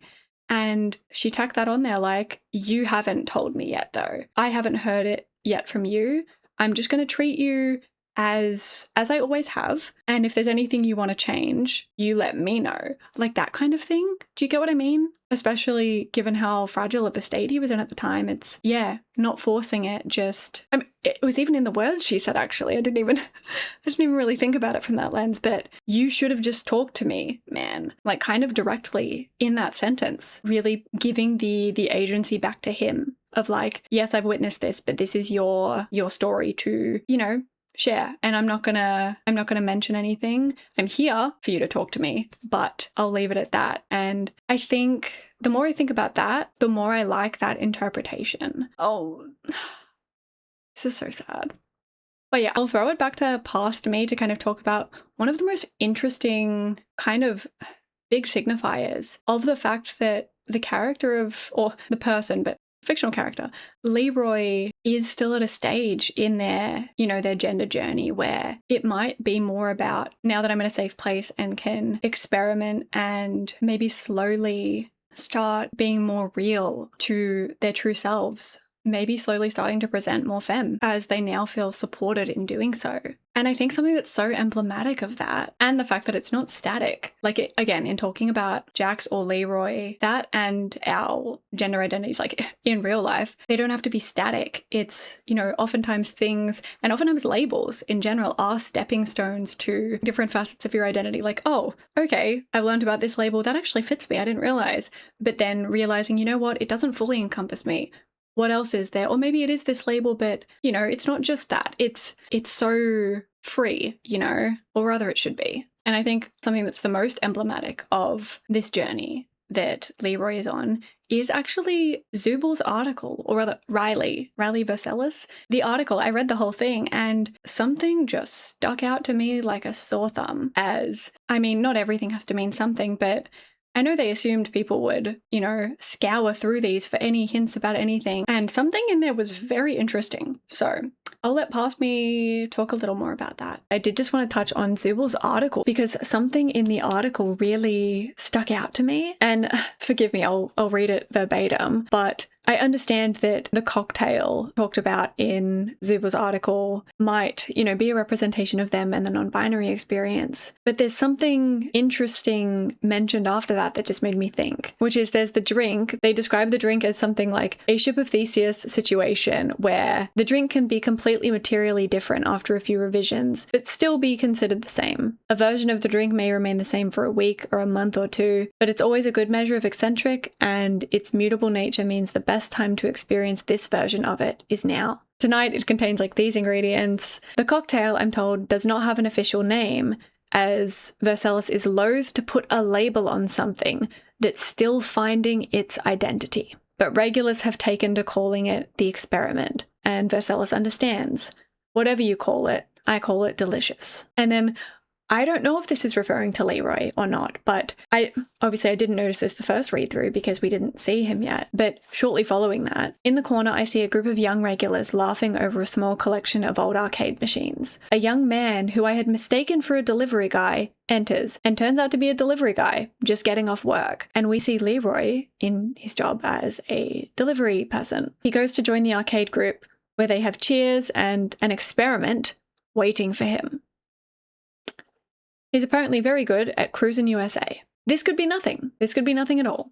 But I just find it extremely interesting that they specifically mention Zooble's character, Vercellus, is loath to put a label on something that's still finding its identity, and that the young man, a delivery guy who fits Leeroy's description, he goes to join the arcade group and they have an experiment waiting for him. And this could very well be, as it suggests, maybe he is finally in a safe place to kind of express different facets of himself. But there is actually an extra layer to Zooble's article that I'd had some thoughts, but this kind of married them all together, is the fact that Zooble Riley is specifically identified in the article as being really perceptive. I've got the Teams chat open from my colleague because I was talking about it to them, where the interviewer, the person writing the article, had just stepped in the door and Riley had already called out their name. And they were like, I'm surprised they recognized me so quickly, despite having spoken only via email. It's a testament to how attentive they are, or specifically how attentive they are to everything happening in their bar. And it makes me think of all of the things Zooble noticed about Jax, specifically in the bar, in the Noir episode when he was afraid of corn, but just tiny little things like that where they're just like, they'd just notice things, and the corn obviously came into play later. Also, it makes me think of the maid outfit. Obviously it was a callback to, him ribbing them in the bar of oh, that's fitting for you, being a bartender and a tattoo artist, things very, typically queer things or things associated with being queer. And he's like, oh, that's fitting for you. And they just stored that away for later until they threw it back in his face, the maid outfit, that seems fitting for you. And I was like, I'll just note that for later. So I put that in my pocket. And then specifically when he made some quip when they were at the beach about aren't you supposed to be off somewhere I don't know, having a bad time with your identity, with what you look like, your body. They quipped back with they're okay with it now. Maybe it's not so bad, not having to be one thing all the time. But then specifically they were and if I do have problems, if I do have issues, I talk about them with the people that I trust. For Jax, for Leeroy to then find kind of sanctuary at Zooble's bar, this inclusive queer space, it just really makes sense to me, this interpretation that Zooble was clocking these things and being very perceptive and also not pushing it. I don't think the maid outfit was a malicious thing, but then it was sort of I'm clocking, I'm standing on business, I'm seeing some signs here. And I just think that makes sense for both their characters, really, which, I don't know, I love that little connection, and the fact that two characters who had some of the most conflict in the show, Zooble and Jax, that butted heads the most, that didn't see eye to eye, especially given Zooble being more mature and self-actualized, self-realized in their own identity, and Jax still being so misguided in a lot of ways and dealing with so much. Maybe part of him was fucking livid seeing Zooble find solace and comfort in their own identity. And he's like, couldn't be me, man. Damn.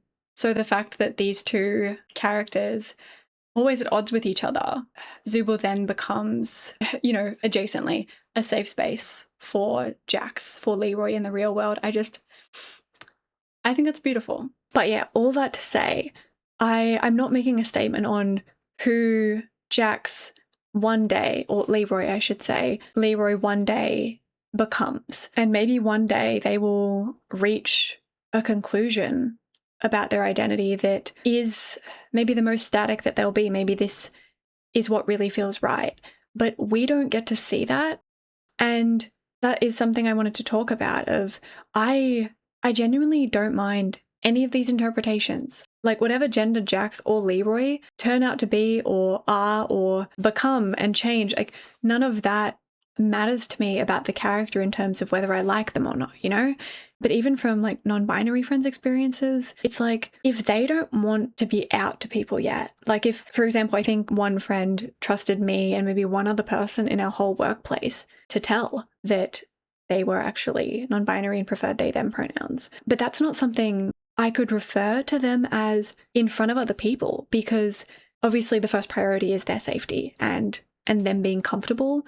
And, you know, Maslow's hierarchy, for them to have a comfortable shift and feel safe, if they have to use, you know, she, her pronouns instead, that's, you know, that's a personal sacrifice that they might be willing to make in order to feel more comfortable in the grand scheme. You know what I mean? And I would never, you know, overwrite their own wishes for that. Like, even if they identify with and prefer only they, them pronouns, if they're not out in public yet, that would be so inappropriate to just announce to the world, you know? And I will be honest, I feel a similar way about Jax. Even if he turned out to be entirely, like 100% definitively a trans woman, he's not out yet.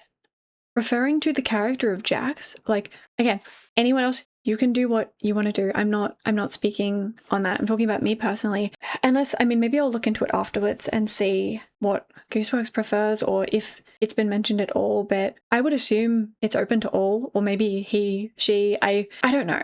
But I think if they really wanted it to be a requirement of, you know, you need to be using she, her pronouns, I think they would have used them in the episode and not refer to Leeroy as, you know, he, him. Again, maybe he's still more comfortable with masculine pronouns. Maybe he hasn't changed up and is still getting comfortable with expressing those parts of themselves. You know, I'm not speaking to that.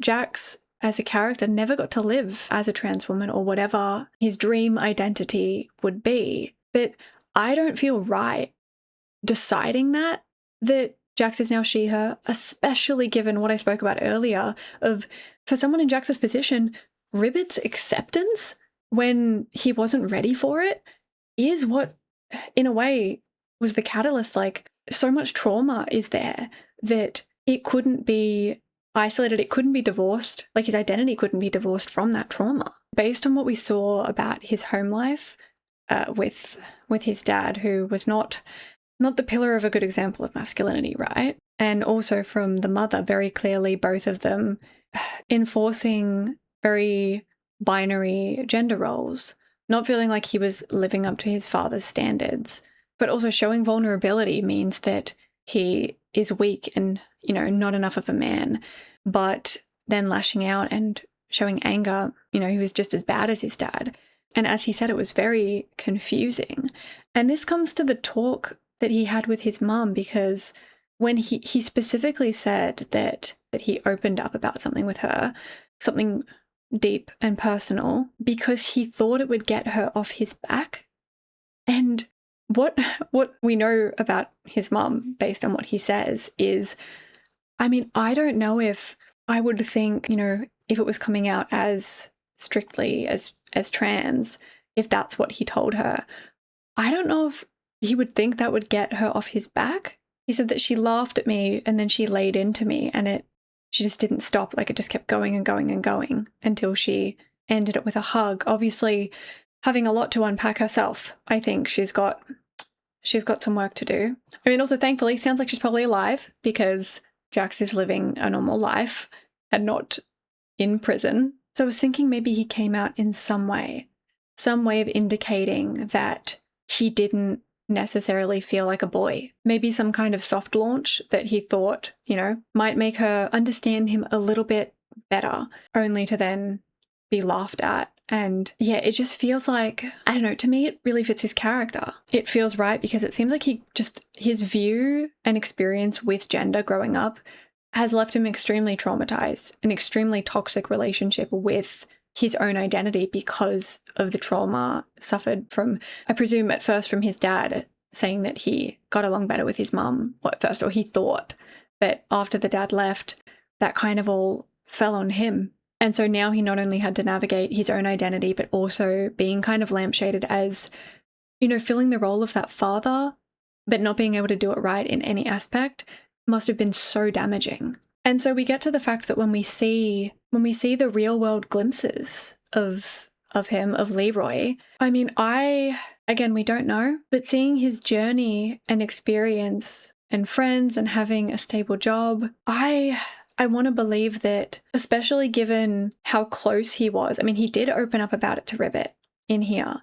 I like to think that in the outside world, at Triangle Bar, and with the group of people that he surrounded himself with, he would feel comfortable enough to be his authentic self in whatever form that may be. But I think the thing is, yeah, there's a lot of complicated feelings around it, because even Leeroy, the real living, breathing version, is still using he, him pronouns. And so for me personally, it feels uncomfortable to decide for Jax, to decide for Leeroy that they should be using she, her pronouns. If it was said in the episode that that's what's preferred, or if Leeroy or the character came out as trans and had a new name, I would never dream of dead naming them or using the wrong pronouns. I hope that's coming across, that it's not out of, and again, gender fluid is under the trans umbrella. I in no way think the show is trying to convey that Jax is a cis person. I think that reading for some people is still valid. I'm not taking that away. I am taking it away from the people who might use that, which I imagine there are some people who would use that to be transphobic. Like, no, it's left open-ended, so there's no way he could be trans. I'm sure there are people being transphobic about it, and I hope I'm getting across that I'm not part of that. I just want there to be more nuance and more of a discussion around identity that doesn't have to narrowly fit into one box, especially when we would be deciding that for the character. Like, Jax clearly doesn't want other people to know about that at the point where he's at, but also Leeroy. I think it's important to take that into account. Like, it feels a bit disrespectful, like I'm choosing pronouns for someone without their consent. Jax never got the opportunity to come to terms with whatever is going on.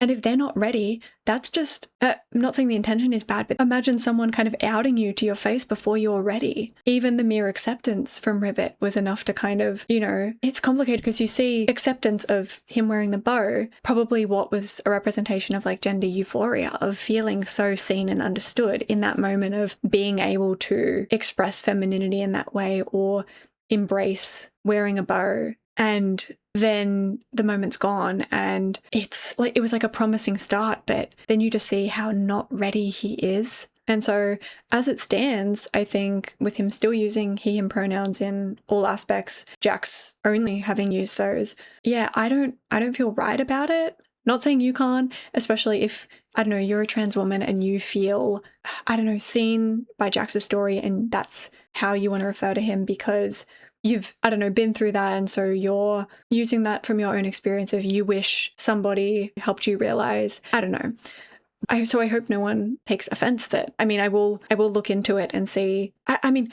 based on what is shown in the episode, that is what is used for him. So I don't feel like I'm doing a disservice to his character by using those. If it was a disservice, I don't think Gooseworks would have put those in the episode, because I feel like that would give people the wrong idea. So I genuinely think at this point, the character of Leeroy is on a journey. And right now I see that as finally in an environment without trauma, they can unpack what they feel and who they are, who they want to be in a safe place, in Triangle, at Zooble's bar with friends. I did just want to add on to this as well, because there's even more layers to it, in that similar to, my MB friend who kind of only really came out privately and publicly still, presented a cis identity for work purposes, I think this is a very possible interpretation of why Leeroy is still presenting masculine, why he is still using he, him pronouns, publicly at least. Like, my first thought kind of around that was, obviously, as I said, Jax never really got to choose, never got to, fully realize his ultimate identity. He never got to decide that. And that's like one of the biggest tragedies in the show, that he was kind of forever trapped as the worst version of himself, like defined by that moment with his mum, defined by his worst moments, both his own actions, but also the moments where he was the most fearful. He, worst moments caused by him, but also worst moments experienced by him. He's kind of forever tormented by that. He never fully got the opportunity to exist beyond that as Jax. So I was wondering why. Like, I presumed that given how he was almost still close to, you know, fully opening up to RIBBIT about that, even within the circus, knowing that he can afford rent now, that he has a stable job, that he's in queer inclusive spaces, he's got a better support system. I was thinking that especially if they really wanted to drive home a specifically trans femme interpretation of the character, it just gave me pause of why at every turn they were still using he, him pronouns for both Jax and Leeroy.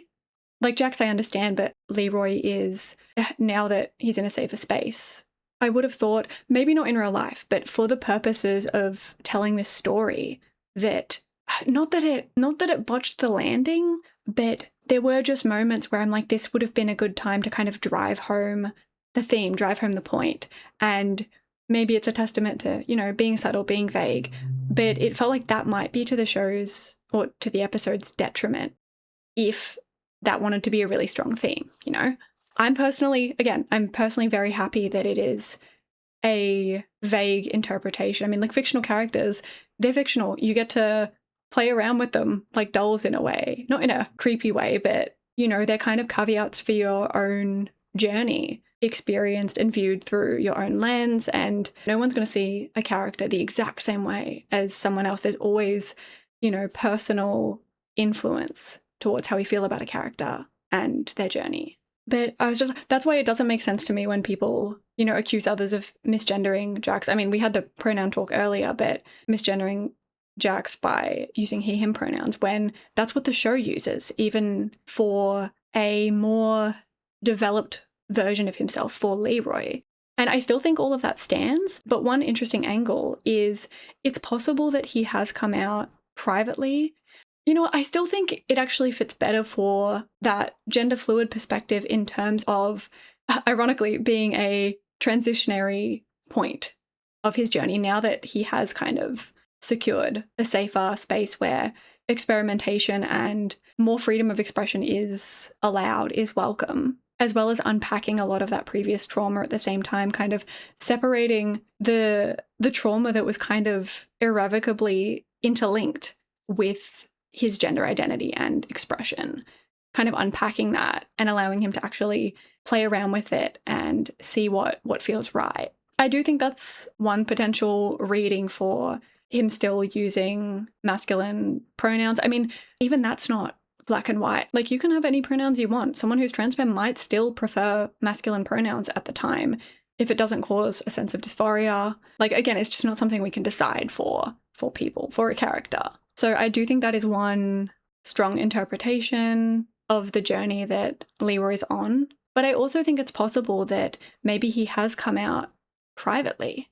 Like, he's clearly still presenting more masculine. I know we saw him grow out his hair at the end. But I mean, honestly, my first impression of that, especially with like kind of the emo fringe we saw him rocking before, I just called to the surface. I'm like, of course Jax was emo, once upon a time at least. I mean, you hear his monologues, kind of dramatic, like, you know, there's nothing deeper to me, stop looking. I was like, oh yeah, you were online listening to My Chemical Romance and on Tumblr, I'm sure, at some point. It feels so right for the character. Also, I just wanted to add that in terms of their after identities, like their identities living on in the real world, I know that it's obvious that you can tell who's who. I mean, you just know. Plus, we saw pictures that vaguely alluded. But I just love that you can tell who's who just by the way that they stand. Like, Ragatha kind of a bit more anxiously, Pomni front and center kind of just there, just doing her thing, Gangle kind of embodying her energy, Zooble serving and I don't give a fuck attitude, Kinga not standing because the knees or the back, I'm sure, old man, but also even Jax. It feels like he is kind of, oh god, I should say, I keep forgetting their names, but Leeroy, it almost feels like it's kind of balancing their experimentation because, like, still kind of, you know, standing and leaning with the typical like Jax swagger, but also growing out his hair more, maybe kind of playing around with, like, kind of balancing that, because maybe you don't want to switch up all variables at once. You kind of want to, you know, start with, oh, let's grow out the hair, see how that feels, but keep up my swagger, and then change things little by little in ways that you're comfortable with until it feels right. But yeah, I love that they so clearly embody, you know, the characters we know and love. it's nice. But, you know, with Zooble's article and coming across to people still as delivery guy, still using he, him, that could just be a public-facing thing for safety, especially with someone who's still unpacking all of this. As I said, calling back to my friend and in the workplace, imagine like specifically for a delivery person where, I mean, hopefully you can just leave something at the door and then fuck off. But if you have to actually interact with people, you don't know who the fuck's house you're going to end up at. You don't know if they're going to be violent towards you if you look gender nonconforming in any way.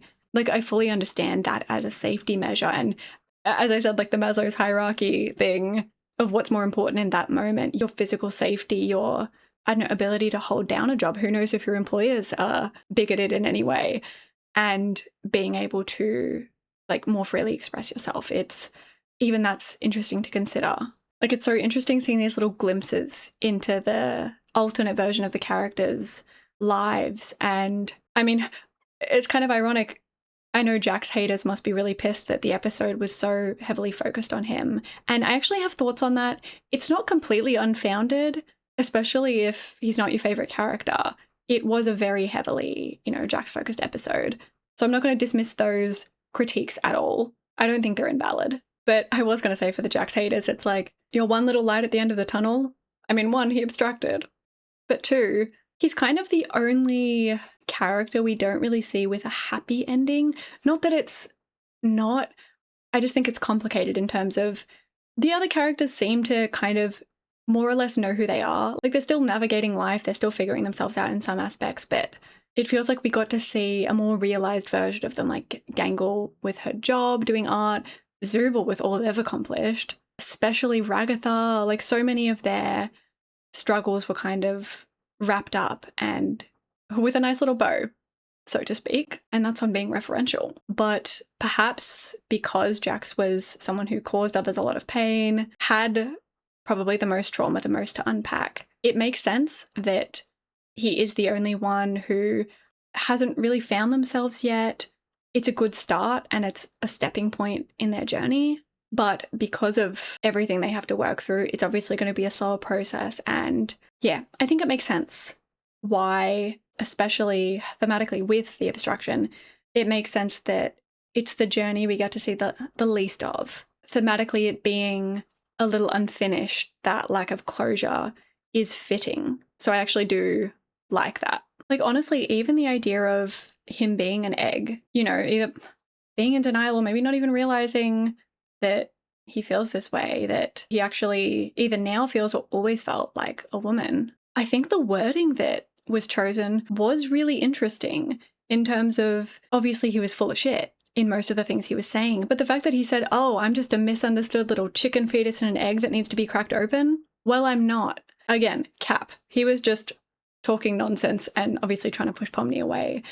But I actually think part of it wasn't wrong in the sense that, like, the obvious egg symbolism is there, but oh, you think I'm an egg that needs to be cracked open, it's a good point, kind of in the broader discussion over discourse around his identity, in terms of, like, you know, maybe an egg shouldn't be cracked open. It should be nurtured, allowed to hatch in its own time. We're getting philosophical here. And it kind of leans into the not being ready thing, the, you know, not outing someone before their time, before they've come out, before they're ready, before they've exercised their own autonomy, their own agency in, you know, coming to terms with that and getting to decide for themselves. That is just something that crossed my mind thinking about that. Because, like, Jax is a version of himself, a version of Leeroy that never got to transition. And I mean, speaking of, I saw some people asserting that, no, he definitely is out, but only with his friends. Like, that's why the Insta posts are, I don't know, the public narrative being painted and why he's still using he, him pronouns. That's only in public. Like, in private with his friends, that's not the case. And I actually don't think that supports what they think it does, because to me that just signals, like, okay, he's not comfortable, or I don't know, still questioning whether or not he's ready or ready to be, I don't know, public, and only wants the people closest to him that he trusts knowing about that facet of himself. And so the fact that in that scenario only his closest friends are people he's kind of given permission to use different pronouns. Babe, I'm not his friend. I'm just some rando on the internet. And like, if Jax was real, I imagine the last thing that he would want is millions of people on the internet arguing over his gender identity. Like that was, you know, a huge part of the struggle. And people arguing over what identity it's acceptable for him to have now or in the future. It's just like, I don't get it. Like, man, I just wish the best for, I guess, Jax's abstracted form, but also for Leeroy. Like, go out there, live your truth, and thank God you're fictional, because otherwise you would probably never set foot on the internet again if you saw all of this. Okay, I'm back and I've got my mate to help me lock the fuck in. Thank you, Argentinian co-workers. But yeah, since I didn't talk about it during the actual episode, I did now want to talk about a very important song choice. Obviously, Isn't She Lovely by Stevie Wonder. And again, I might have maybe a broader or a more nuanced opinion on it, because again, I've seen such, people policing interpretations. It upsets me every time, because obviously if you know the lyrics of the song or you understand what the song was created for, like the song's original intent and meaning, it's probably going to signify something pretty specific for you. And that is, I mean, I'd heard the song before, but I didn't really know what it was about. Obviously, hearing it and sort of paying attention to the lyrics, you're like, oh, this is pretty clear what it's saying, I think. But people who don't have that, you know, cultural context of the song, or people who haven't heard it before, don't associate it with any kind of symbolism, I don't necessarily think that everyone would have picked up on that. And I think that's okay. And like you hear, Isn't She Lovely, less than 1 minute old? Like, I obviously saw that to mean like, you know, it's about the birth of a baby girl kind of thing. I think this was probably the one moment in the show, in the finale, I should say, the one moment where if you understand like the cultural context of the song, this is the smoking gun of like, I mean, as Goosework said, in a perfect world, or like in a world where he wasn't a piece of shit, his eventual identity would be a trans woman. And I think this was like the one moment where if you know the song, you know what that's about, there it is, baby, served up for you on a silver platter. And there is one other interpretation for it that I also see as being true. Like, I think it can be two things. I think it can be two things. And in fact, I saw the other one first before I really clocked kind of why the song was being played. I initially thought it was being played for a different reason, as just, you know, a cute montage. And specifically because they weren't all, like as it went on, there were just clips of Jax, but initially it was all shots of Pomni and Jax together, right?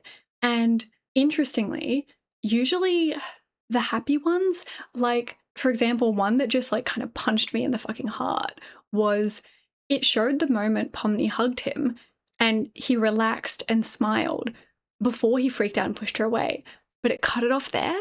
So all you get is the cute, relaxed smile, feeling like safe in her company. And I was like, that just destroyed me. They did that on purpose, Goose.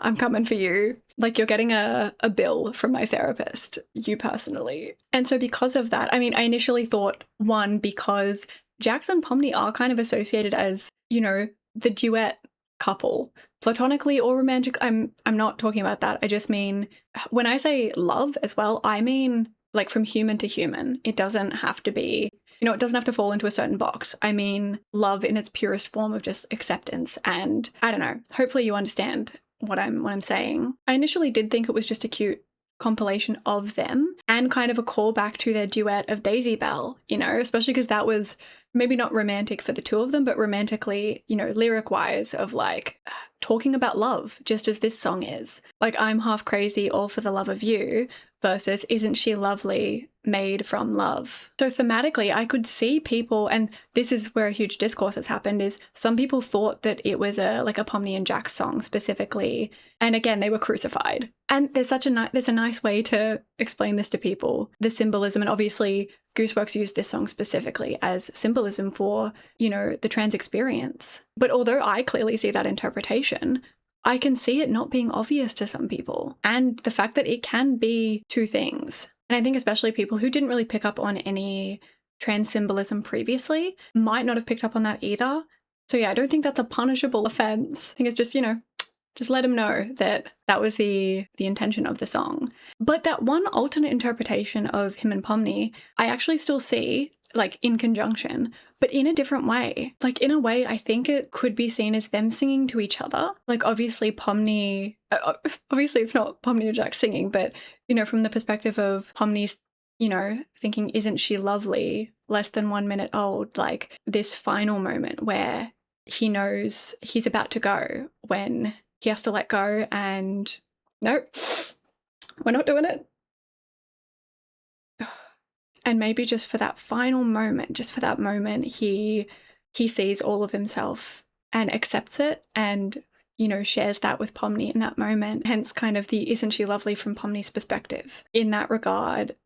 And that's really, it's so beautiful. But I can also see it like a twist on what I think a lot of people saw it as like, you know, a declaration of love, because it said she, a declaration of love from Jax to Pomni. But I see it as that in a different way. I can kind of see it being partly from Jax's perspective of, you know, appreciation for the love, the unconditional love that Pomni brought into his world. And obviously a theme of the song is showing appreciation to, I mean, not only the baby girl for coming into the world, but also to the mother. Like, without you, this wouldn't have been possible. Through love for each other, we made this beautiful thing.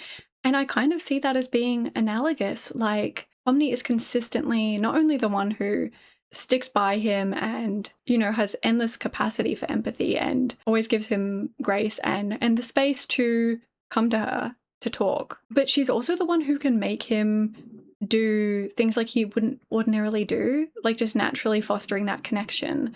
Like when he opens up and he's like, yeah, I did tell you a lot, didn't I? I'm not going to enjoy thinking about that later. Like, just without even meaning to, he finds himself opening up to her and trusting her. And like, even what happened with Abel, well, like even what happened in the previous episode, when it then comes to Abel and everything going on, when she asks him to join them multiple times and like about taking the key thing and about going first into the basket, he's always, you know, so untrusting. And just from one look or one word from Pomni, or like, it's going to be okay, he very much goes from, I don't trust this at all, to Pomni kind of implicitly saying like, trust me, which kind of mirrors Ribbit in a way, but then he does. Like, he lets himself be balled up and basketed because Pomni told him it would be okay.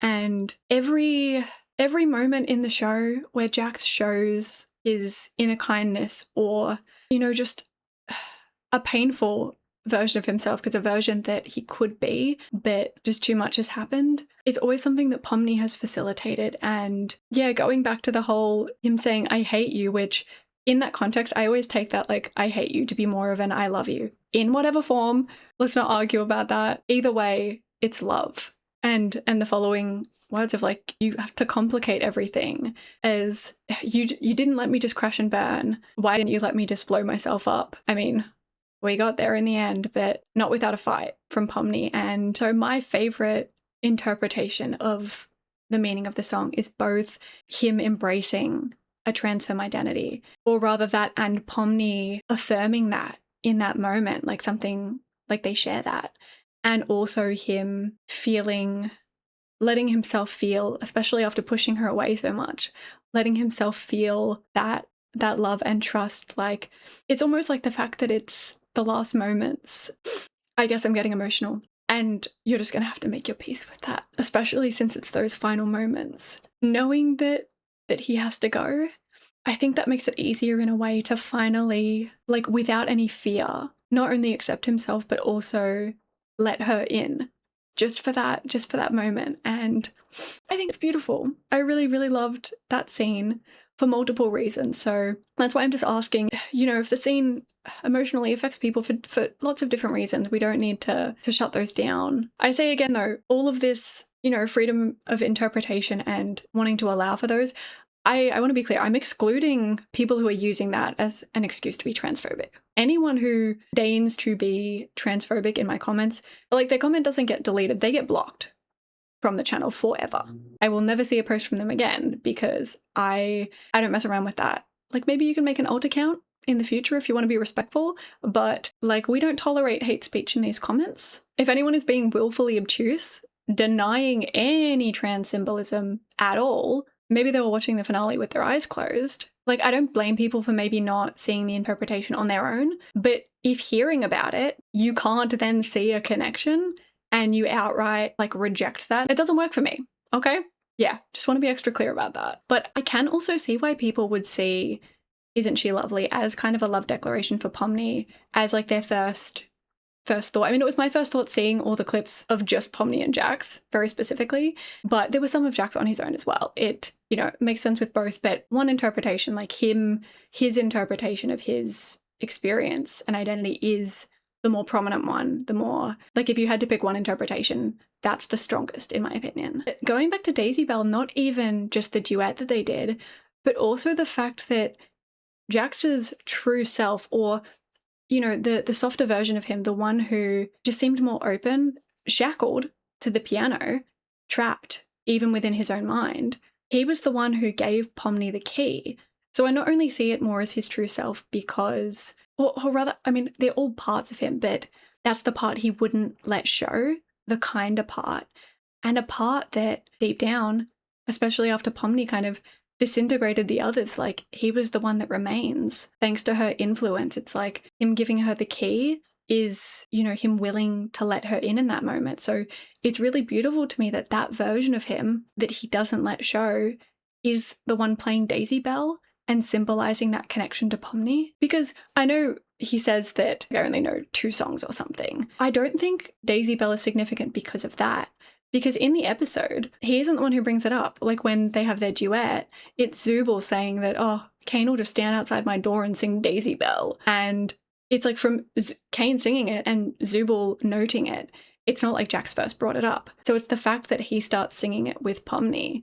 Like the song does become kind of, you know, it's emblematic of the journey that they've been on together. So not only that he's playing it on the piano in that moment, but also that in the end credits, Pomni's learning to play the piano. I choose to believe that maybe she was learning Daisy Bell. It's, man, it's enough to bring a tear to my eye. Okay, it's time, I think, to talk about RIBBIT, because she's been mentioned a lot, and sometimes tangentially though, because when it comes down to it, obviously I think her story should definitely be centered. Her entire journey shouldn't be like defined by Jax and his treatment of her. Obviously that's the context we see it through, because especially in this journey, we are Pomni.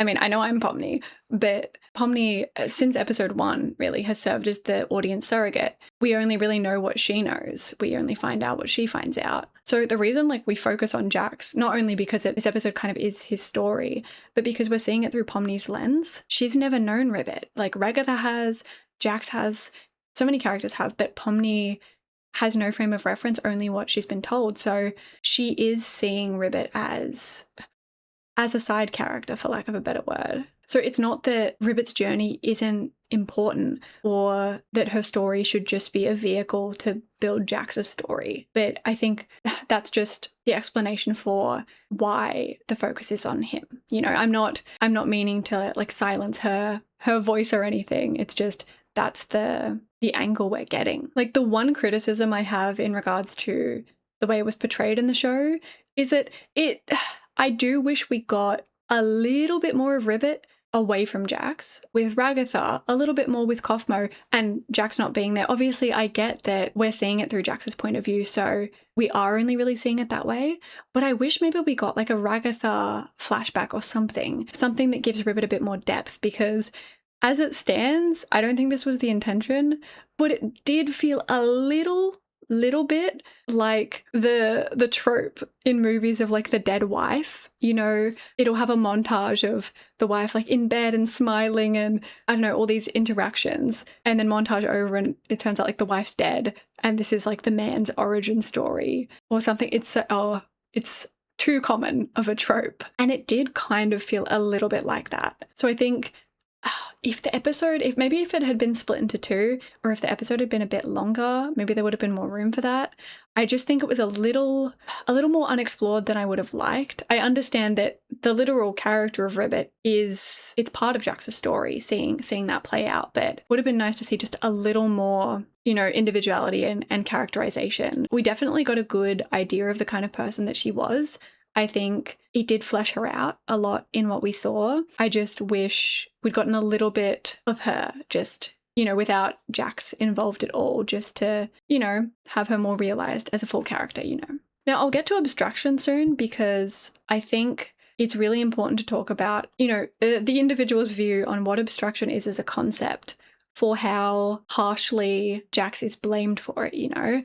Because, I mean, I'll get to that first. I do want to say that I think there are more layers to, you know, RIBBIT abstracting. I don't know how many people have talked about making this connection, but the context of what RIBBIT talked about is really important, I think. Because I said earlier that RIBBIT also opening up to Jax, like, oh, the insult to injury of, you know, not only losing your friend, losing everyone, like feeling so isolated and alone, but also after you've just opened up about something really vulnerable, right? Like Jax wasn't the only one who opened up about something. But I think it's all the more devastating when you think about the fact that she specifically opened up about, you know, going no contact with her parents because they were Mormons. And not everyone knows much about Mormons or Mormonism or life leaving it. But such an important facet of that is that oftentimes leaving, you know, the Mormon church, leaving Scientology, etc., you often lose everything and everyone. Because if everyone in your life is like involved in the church, when you leave, when you cut ties, then you're not allowed to associate with them anymore. You virtually lose everyone, which is why it's so hard for a lot of people to, you know, to leave. Because it would be making a decision not just to leave it as kind of a singular idea or even just leaving one or two people, it's leaving everyone if everyone's kind of entrenched in it. So that's why I think even if maybe she would have gotten over, you know, not being friends with Jax anymore, the fact that it probably re-traumatized her, reignited those traumas of if she was ostracized in life too by cutting off her parents, by leaving the church. Imagine right after opening up to someone about, maybe that wasn't the case because maybe she'd just come to terms with it. You know, I wish I could have talked to them one more time or got some closure there. It didn't seem too traumatic on the surface, but again, you never know what someone's going through.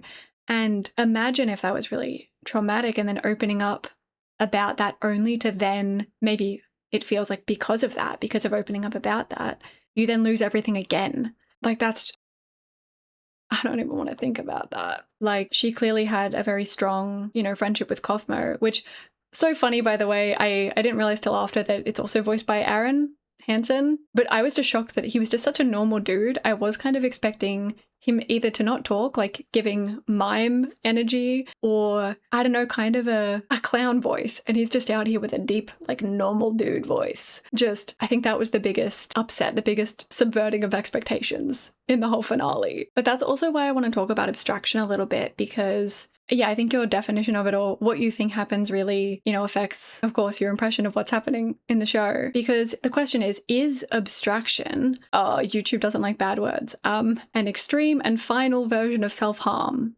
let's say? Or could it be leaving in multiple ways, or is it specifically that? Because it's not a perfect metaphor. It's not a perfect allegory. I have some issues with like it doesn't fully line up. I like some parts of it. And obviously it makes things a lot more serious in terms of driving someone to abstraction is, I mean, it's already horrible, but, you know, it just adds layers upon layers. And I mean, it's talked about as if that is the specific reading of it. I mean, I even noted Zooble mentioning something, I think in episode 1, which I noted as quite callous from them. And I do think they have a lot to unpack around that idea, if so.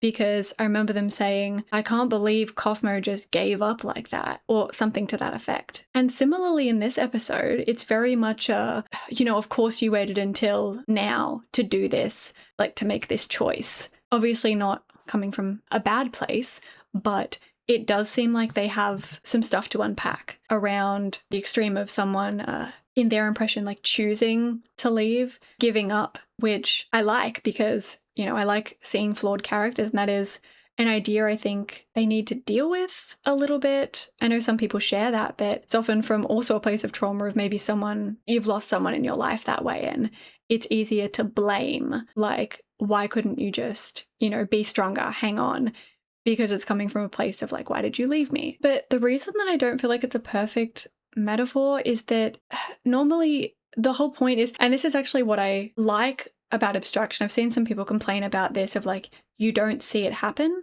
Obviously, we saw Jax previously nearly get there, but when it actually happens, it's off screen. And I mentioned it being unceremonious in, like, not in a bad way, in a way that felt fitting. I know some people had a problem with it being like anticlimactic, but I actually think it really works in that regard. I think that's actually a strength of the metaphor, because I think the whole point is the suddenness of them being gone. And maybe it could be that the abstractions are like still existing, as in they're haunting you, like they're just gone and you have to deal with the aftermath. But the reason I think it's not perfect symbolism is that there is closure there. And they are still there. It's not the same thing as, I've seen some people say it's like visiting a grave, but they're clearly, at least at some point, maybe it's just right at the end. Maybe it is just like, you know, in someone's final moments, they are passing on, but you get one last experience with them. She was calm enough that Kinga could, you know, touch Queenie and she was just calm. And same with Jax. It's almost like the last conversation. But I also do have issue with, if so, the way that it was done, because they had a full last conversation. It was, I don't know, I think it's cathartic for the audience. Like, I'm glad we did get closure with Pomni and Jax, but I also think it kind of fails the metaphor just a little bit, because normally you don't get closure. And also the fact that it's not just at the beginning, like, you know how Queenie was calm and then she was chucked in the cellar. Jax, in the dark, he is calm and he seems somewhat, I don't know, all the abstracted creatures in the dark, they're still moving around, they're still existing. I don't know. I have complicated feelings about the portrayal, especially given it's a digital world. Like, in a way you could see it as, you know, a file corrupting, but their mind files, you know, they're still there. Maybe if that version corrupted, I guess that's another possible, like, you know, headcanon future interpretation of either you think maybe one day CAINE will find a way to bring them back as, like, you know, a nice little happy ending thought. Or it's possible that that first version of them, almost like a second chance, the Jax that first arrived in the circus and was like, what's going on? Maybe that Jax could be brought back, and same with all the characters, I guess. They could have a second chance to, you know, do it right this time around, help knowing what they know. Yeah, just have a second go at it. I think that's just a fun, obviously I don't think that will happen. Like, we won't see. So I think there's no harm in theorizing about fun little things like that if it helps you sleep better at night. So while I do think that seeing abstraction as more like the havoc that someone wreaks on your life when they leave unexpectedly, and maybe that like putting them in the cellar is brushing it under the rug, not dealing with it. But I don't know, we already kind of get that kind of metaphor when Jax tells Ragatha not to talk about Ribbit again. That kind of gives the, you know, brushing it under the rug theme already. So yeah. All in all, I don't think it is a perfect analogy. I think there's some nice symbolism there, but it doesn't fully, I think it's not fully realized as an idea, but it doesn't have to be. I mean, if you suspend your disbelief, it's, you know, a simplified version, that's what it's representing. And, you know, I can see that. Also, this is kind of a short little section, but I just wanted to add that this whole thing kind of adds a lot of layers to Ragatha's behavior around when they were choosing partners in the gun episode, how she didn't really want, I noted that she didn't really want him with anyone. I was like, girl, what solution do you want from this? Because I understand not wanting to be paired with him herself, not wanting Pomni to because of like what she was worried was going to happen. But with Kinga, I was like, I mean, they don't have beef, like it's fine. He's going to be paired with someone, so I don't know what solution, you know, you thought would come of that. But I just find it so interesting in retrospect because it makes sense why she wouldn't want anyone teaming up with Jax again, because she saw Ribbit and Jax always starting to team up. Then all of a sudden they stopped. He started teaming up with Kaufmo and Ribbit abstracted. Then he obviously started teaming up with Gangle because he then said recently like, oh, we always team up together. But he was always teaming up with Kaufmo after he iced Ribbit out. But then I think obviously after Ribbit abstracted, things between him and Kaufmo then soured.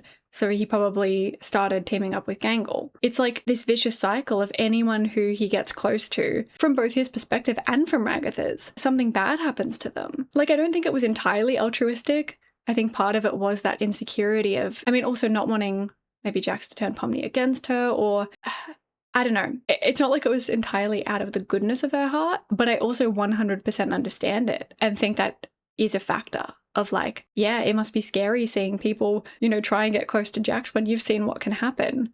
It's very layered. Also, again, I hope it's clear, I I mean, Jax himself knows that he's not a good person, that he hasn't treated people well. He is intimately aware of this fact, as we also see. So none of this is absolving him in any way. It's trying to understand.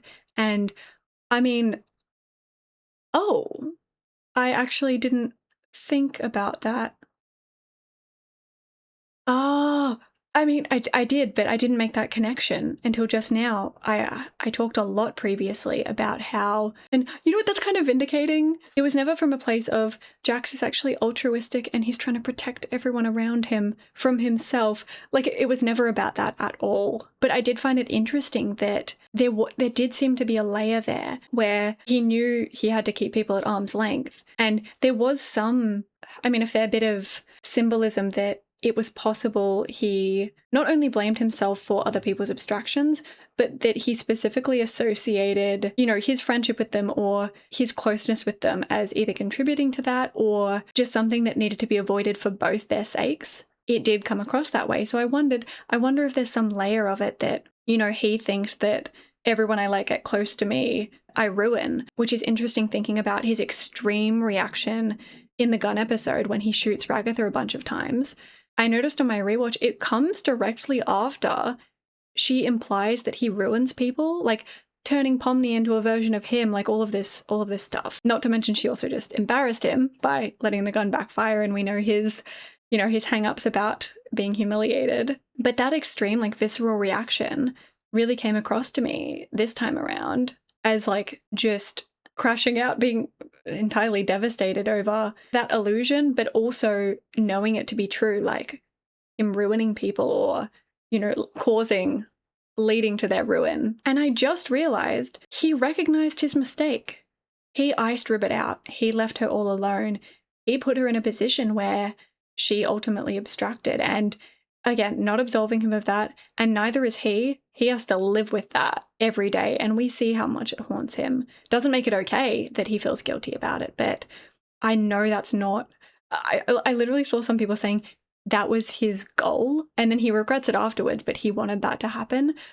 Him going to knock on her door several times, like, it's very clear it was about his own issues.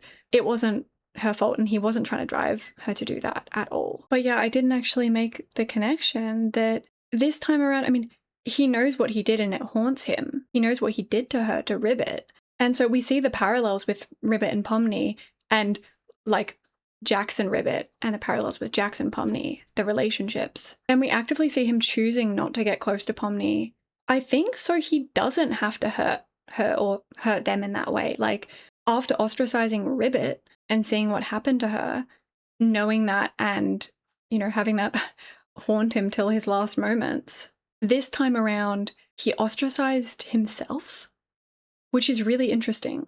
Like, on another layer of the things were just fine until you showed up. It's like the closer Pomni got and the more comfortable he got with her. It's interesting that, yeah, he saw the error of his ways, because there wasn't a single moment where he tried to turn the others against her.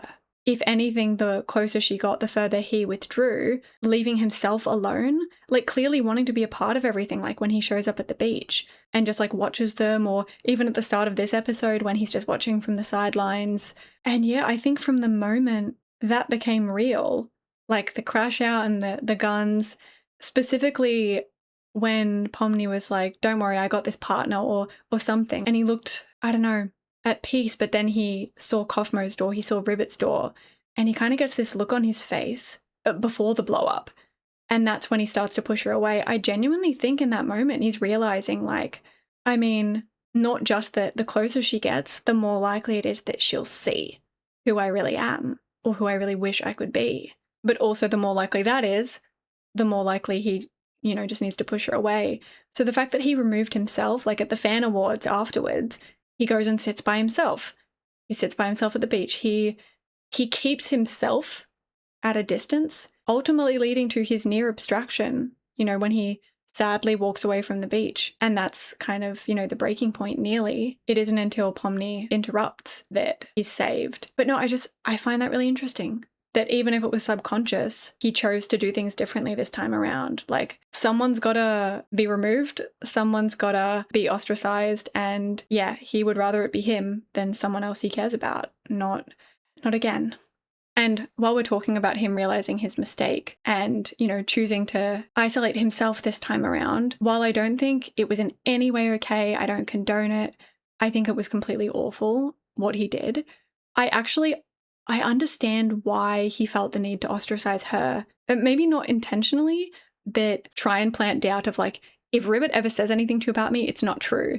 And he obviously didn't force everyone to, you know, turn against her. That's not what happened. But I mean, always being with Kaufmo, if you're going to be a dick and you're always with Kaufmo, then she loses Kaufmo too, you know? But I think the reason that he tried to create a wedge between her and everyone else, or between her and Kaufmo, as well as himself, like as he said, if you ever mention this to anyone, I'll never speak to you again.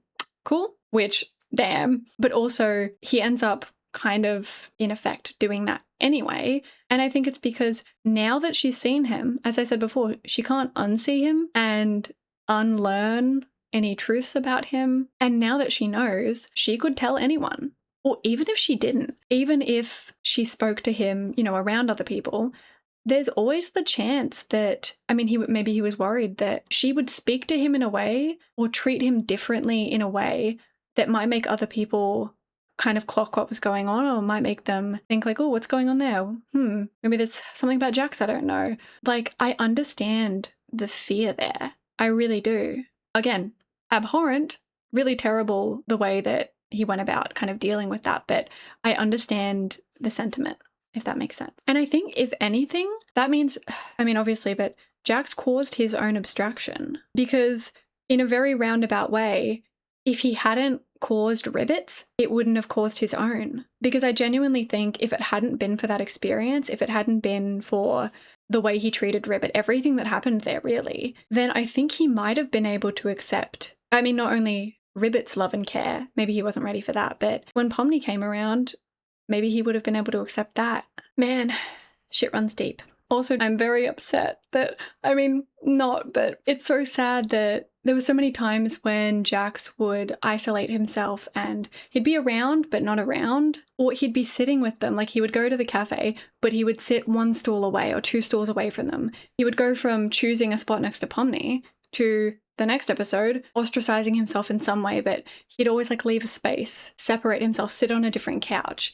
And so it was just so, I don't know, sad but sweet that, like, on the couch going through the little slideshow of their real life moments, it's just so sad to me that they specifically left a little space on the couch where Jax would have sat.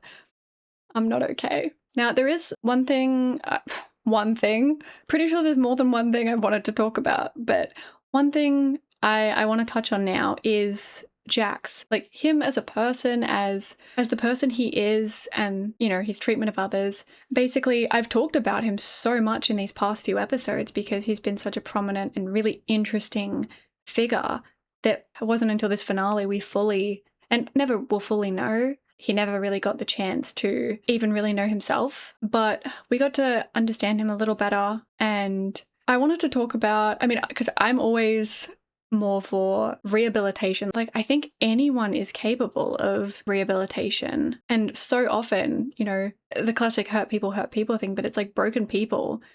We're animals at the end of the day.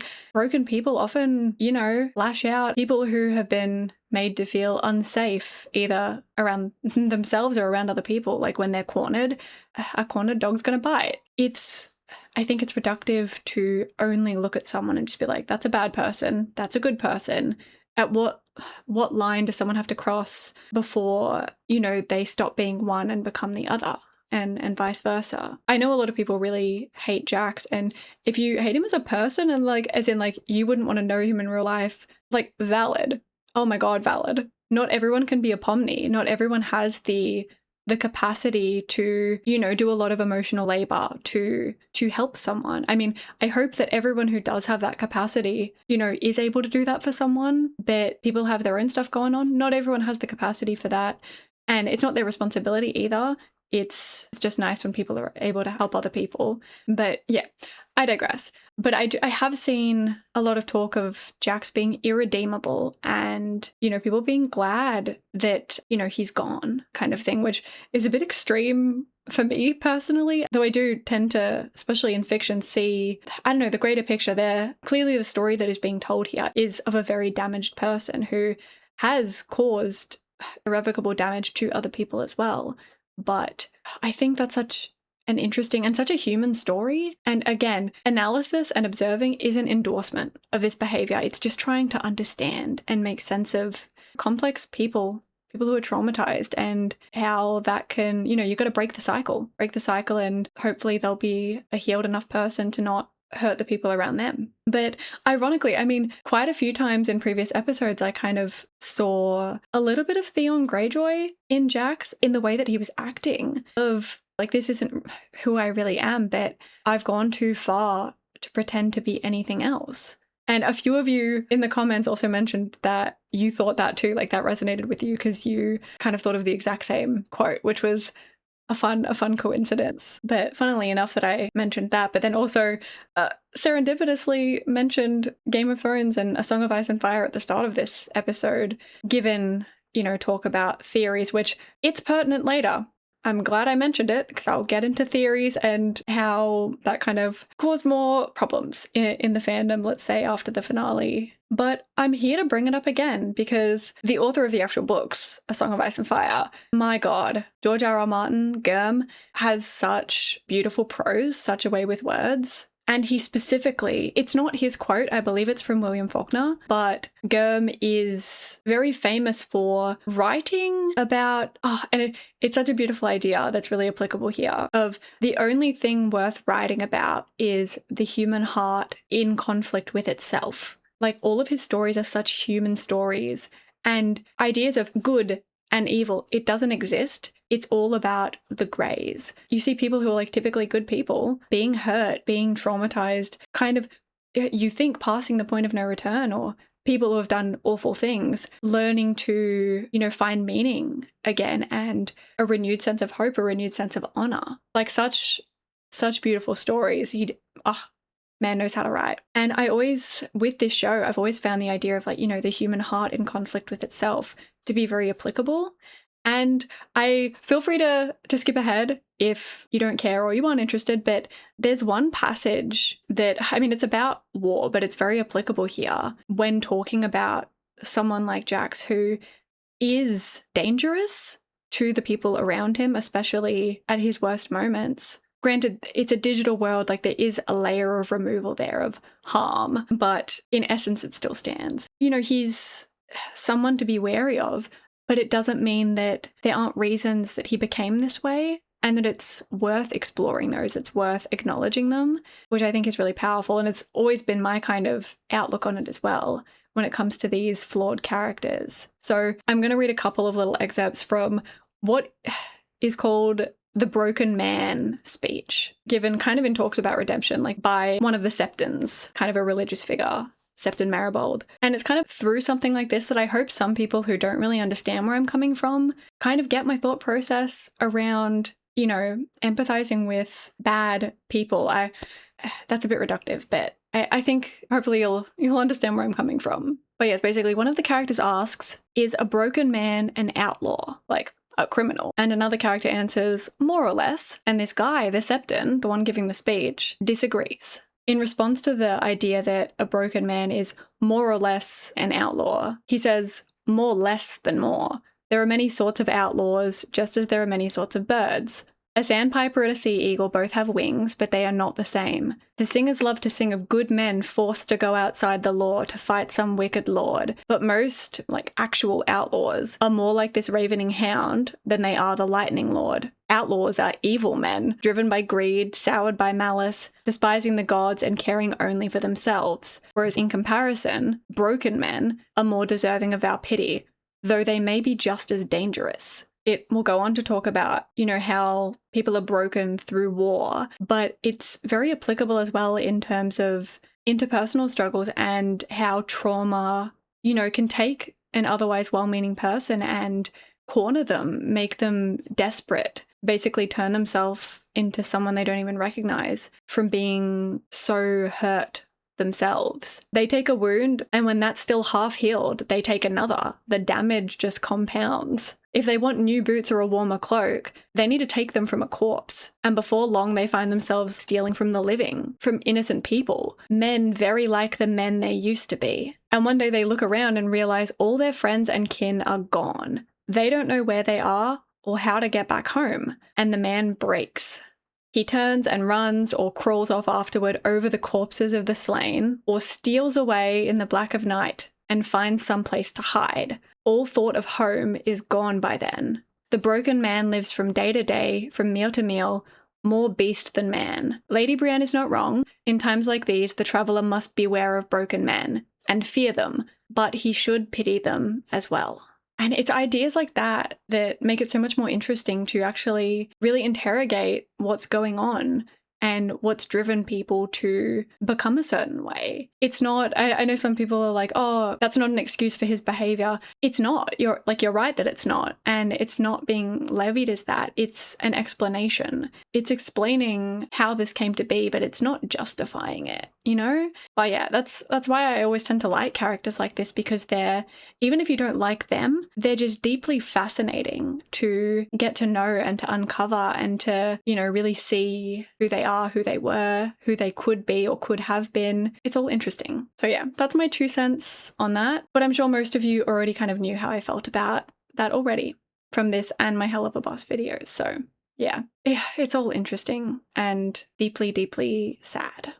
Okay, I'm exhausted as hell from editing and from jumping in with a lot more to say. So I'll leave off for today, but I have a few more areas I want to touch on, namely being CAINE, as well as some broader criticisms, both like kind of from the viewpoint of some fandom stuff, as well as a couple of loose threads and things that, like, it wasn't a perfect finale. I personally enjoyed it because, again, I'm character focused, but there are a couple of things that I wish we maybe got a little bit more of, or I don't know, nothing bad by any means, but just some things that I want to mention, lest you think that, I don't know, I'm glazing it with no critical thought, which, I mean, I hope you know by now, I do bring critical thought to media when I can help it. But yeah, I do have a lot more interesting things to touch on. If you're interested, I will throw things over to me probably tomorrow. So see you then. Okay, we're back and we are here to finish this. I do have quite a few things I still want to cover, maybe like 4 more pages of notes, but we'll see how much steam I have left in the tank. I've been out playing D&D today, so I'm a little drained, but I really got to wrap this up and get all of these thoughts out of here. Okay, before I jump into my thoughts on CAINE that I really want to share, I want to make a comparison. So I first do want to wrap up the Jax topic a little bit more, because relating back to, I mean, the section about the broken man speech and about these ideas of the human heart in conflict with itself, being tangential to people who have lost their way and ideas of redemption. And I wanted to talk a bit about the idea of redeemability and whether Jax is redeemable, whether he's irredeemable. And I've made my stance pretty clear on being for rehabilitation and how it's never too late to come back to make a change. And I did want to caveat that though, because I do say that and I do believe that. I believe in redemption, in rehabilitation, in regaining your honor. But the biggest part of that, the biggest caveat is that they have to want to. I didn't fully mention that. I mean, in my own head, it's implied that you can't just do nothing and then expect things to change, you know. But it is important to mention because you can't really help someone who won't let you help them, won't help themselves. And that's kind of a comparison between Jax and CAINE that I really want to dig into in a way that I really like how it was done. Because, I mean, just from the top of my head, from a book I'd read recently, Yesteryear, there's a line that is very applicable here of, you cannot change people who refuse to be changed. You can only love them. And that's so true here. I mean, it's particularly what I like about these kind of stories anyway. And it's why I appreciate characters like Pomni, because again, not everyone has the emotional capacity to do the emotional labor of being there during someone's tough times, not giving up on them. not even that I like the term giving up either, but it's not always possible to stay in someone's life when it's detrimental to your own safety, your own health, your own mental sanctity, you know. But for the people who can, people like Pomni, I appreciate when they do love these people, broken people who even when refusing to change, refusing to be changed, they think they're too far gone. Sometimes they're not. And I think that's what's so poignant about Jax as a character is I think he easily could have been redeemed. Say what you will. If you disagree, that is fine. We can discuss. But even after what happened with Ribbit, it's tempting to let a character, a person's worst moment, worst actions define them. But what do we get out of that? Like, what would you have them do? I think that's why it's important to discuss these things, because I feel like the same cohort who is frustrated or really hates Jax of like, he's always doing bad things. He's never trying to be better, you know? But if he was, like, when there are moments when he's being fun, like genuinely fun, not a terror, but he thinks it's fun, I feel like this is a similar cohort that would just say, oh no, they're trying to humanize him. He's done like the worst things possible. What do you want them to do then is my question. I'm not saying that it overwrites and counteracts all the harm they've caused, but if someone is willing to try, I think that's brave. Not because I think, you know, it's honorable doing all these horrible things just so you can come back from it and like, wow, so brave. It's more like once you've gone down a certain path, it must be so tempting to just, you know, steer into the skid. If you're self-destructing, just self-destruct even further, because it is so difficult to try to change, to come back from stuff like that. And that's why I never want that to be discouraged or for people to think, well, there's no hope, like it is too late, because then not only will it lead to, you know, more harm to the people around them as they implode, but also losing someone who could have been saved. And so I 100% don't think that Jax was irredeemable. I do, in the sense that he didn't let himself be redeemed. He couldn't allow himself to accept help, accept community or companionship, even though after everything he's done, those olive branches were still extended to him. But I continue to think that part of the reason why is even in moments when maybe he was having fun or, you know, felt like there was hope or that he was, you know, friends with someone again, I think some of his last lines really drove home the point that he defines himself by the fact that he's a terrible person. He, more so than anyone, sees the harm that he's done to people and uses that as further fuel of like, this is why, you know, I'm nothing, why I'm unlovable, why you're not supposed to care, don't get close to me kind of thing. And kind of in that vein, I wanted to talk about Jax and CAINE, but that's a bigger comparison, so I'll save it for in a minute. But there's also the contrast of Jax and Leeroy, also a line from a show that is very fitting, but also very sad. On the topic of Leeroy, I mean, unfortunately, Jax held on to so much like pain and fear and just everything right until right before the end, realizing, you know, I don't want to go. And I like that although we don't necessarily see Leeroy in like the happiest timeline, there is still struggle there. There's still work to be done, self-discovery, but it's such a good start. There's a better support system, a stable job. It's the foundation, the building blocks of turning things around. And so we get to see these two sides of the same life in a way, a Jax that is defined by one of or many of the worst moments of his life. And then we see Leeroy, who's made more positive connections in their version of Jax's life, which is another testament to how important community is and how important acceptance is. Like, we need other people. Like, even for terribly introverted people like myself, we still need other people. It's in our nature.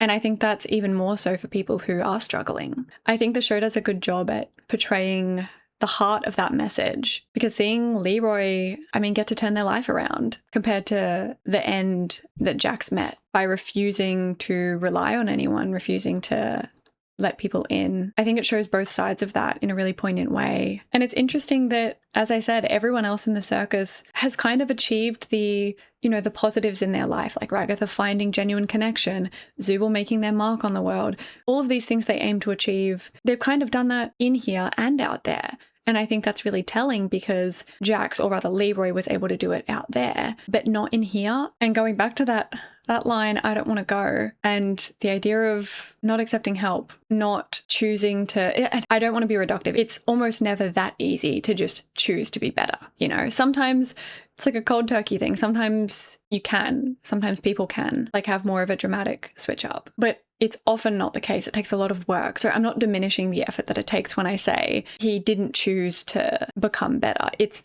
so much more complicated than that, but it's so sad because he didn't allow himself to rely on other people. He didn't allow himself to even realize change was possible. I think he trapped himself in the persona created and trapped himself in the idea that he was irredeemable. And that kind of brings me to a line that I'm sure many of you will know, or not a line exactly, a poem of sorts, but one through line, and the title, I suppose, being The View from Halfway Down, which is one of the first things I thought of after the I don't want to go scene. I mean, it's pretty self-explanatory. The view from halfway down after jumping from something, let's say, kind of talking about kind of symbolizing, you know, not realizing change was possible or not realizing you wanted to stay deep down, like underneath everything you didn't want to go, not realizing that until it's too late, until you're already halfway down, no coming back from that. And that's why it was such a soul crushing moment. Jax hugging Pomni back and saying, I don't want to go, because it was too late by that point in the show anyway. I still struggle a little bit with the whole abstraction as a metaphor. It doesn't fit perfectly because that conversation wouldn't have exactly been possible in the first place. I will suspend my disbelief in that regard. And so even though it hurts. It really hurts. And kind of on this topic, very applicable with I don't want to go and the view from halfway down. God, that's such a haunting concept. But this is kind of when I want to weave in some CAINE discussion. I'll get more into it in the next section. But I think comparing CAINE as surviving his deletion is akin to a second chance, kind of showing the opposite journey to Jax. Two sides of the same coin, but on different paths. Because as much as it hurts, I really like the parallel that it is too late for Jax, but it's not too late for CAINE. And it also supports the idea that it's never too late to try, to admit that you were wrong and try to make it right. And Jax nearly got there. Like obviously a lot of things inhibited that, but I almost hate that it ended the way it did for him because I understand that, a lot of people might have considered it a slap in the face for him to get a happy ending, but that's just not my outlook. I'm always for rehabilitation, and no one is too far gone if they are ready to put in the effort and the work to at least try and make it right. They're not owed forgiveness. They're not owed that at all. But if it's not about that for them, if it's about actually trying to make it right, actually owning up to everything, then the sincerity of that often comes through. And it is a tiny bit bothersome that the only choice, the only possible ending for this very traumatized, a character that was struggling so much with their identity, with mental health. It's sad that the only choice for this character was for it to end in death. I don't know. It doesn't always send the best message, but I understand it thematically within the story. Same with RIBBIT.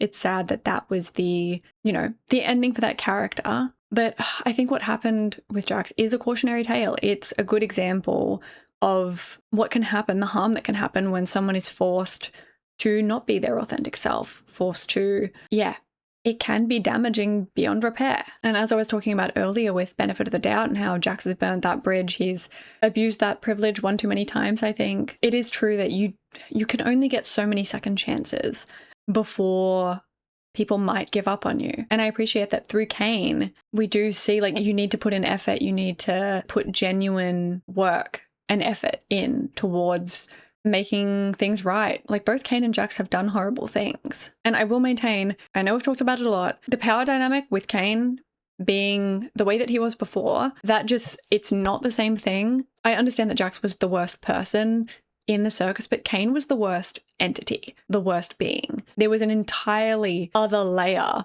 of harm that was being caused by having almighty control over these people, which I'll talk about CAINE and absolution later, but out of the two of them, CAINE had some similar voices in his head of ego and insecurity, and he chose a better path forward to make amends, to try and make things right, to seek forgiveness, even if it wasn't possible. Yeah, I feel like I could talk about this for so long. I still have so many thoughts, but I think I've kind of made my point. So let's talk more about CAINE, kind of linking from that, because it wasn't all bad. I'm certainly not saying that. I mean, it never is, but it was interesting to see characters with such similar themes kind of contribute, like CAINE contributing in a way to part of Jax's story of Jax kind of being a distraction for himself and for other people, but CAINE also serving as that with his adventures. And we do see, as I mentioned earlier, Pomni being the one who pulls him back from the brink. And especially what I mentioned at the start about Jax's worst nightmare coming true of distractions being gone, the adventures are gone, CAINE's gone. All he's left with is other people. And that's like his worst nightmare, because that would, to be in any way involved in that, he would have to get close to people. And that wasn't going to happen. And so it's interesting that in that parallel episode, in the beach episode, where just like in this one, he's lying on the chaise, lying on the beach lounger, just watching the group, and then walks away sadly. And if it wasn't for Pomni, and if it wasn't for Abel, or rather CAINE's adventure, it wouldn't have interrupted him, keeping him busy in that way of like something to live for. Not necessarily a positive situation, but it was a distraction all the same. And with that gone, he was kind of left with nothing but to face himself, who he really was. And yeah, that was kind of the tipping point. But yes, CAINE. So how is CAINE back is the question. I have ideas. I mean, I love that his first, obviously we see him, but his first like waking up in the void, I love that his teeth clack together like the classic trope in a movie of someone blinking and like opening their eyes slowly. We get that view of the eyes opening. It was just a cute little detail that CAINE's mouth thing, technically his eyelids, but such a fun detail. But as I said at the end of last episode, I think, and earlier in this one, I was pretty convinced we were going to get CAINE back in some form or another. We did see Kinga kind of working with backups when he was working in the terminal. It was like A, B, and C or something. So I did theorize that it's possible he would be restored from a backup, or even that I don't even know if he was deleted fully. If he was just purged, then I would assume he would either go to, a recycle bin of sorts, or that maybe it kind of purged bad data, or I don't know. There's a lot of, it doesn't need a specific answer either. It's fine being left open-ended. I think quite a few things would make sense. I saw a lot of people quite disappointed that CAINE came back like it was pulled out of their ass, kinda. It didn't make sense, but I always thought he was coming back in some way, in some shape or form. But interestingly, I don't even really care that he was gone and now is back, because I think it had to be that way for a few reasons, for story purposes, which is why, regardless, I could suspend my disbelief. Because for story reasons, he had to be gone, completely gone. For all of this to work, for CAINE's redemption to work, he needs to be gone when they realize they're trapped.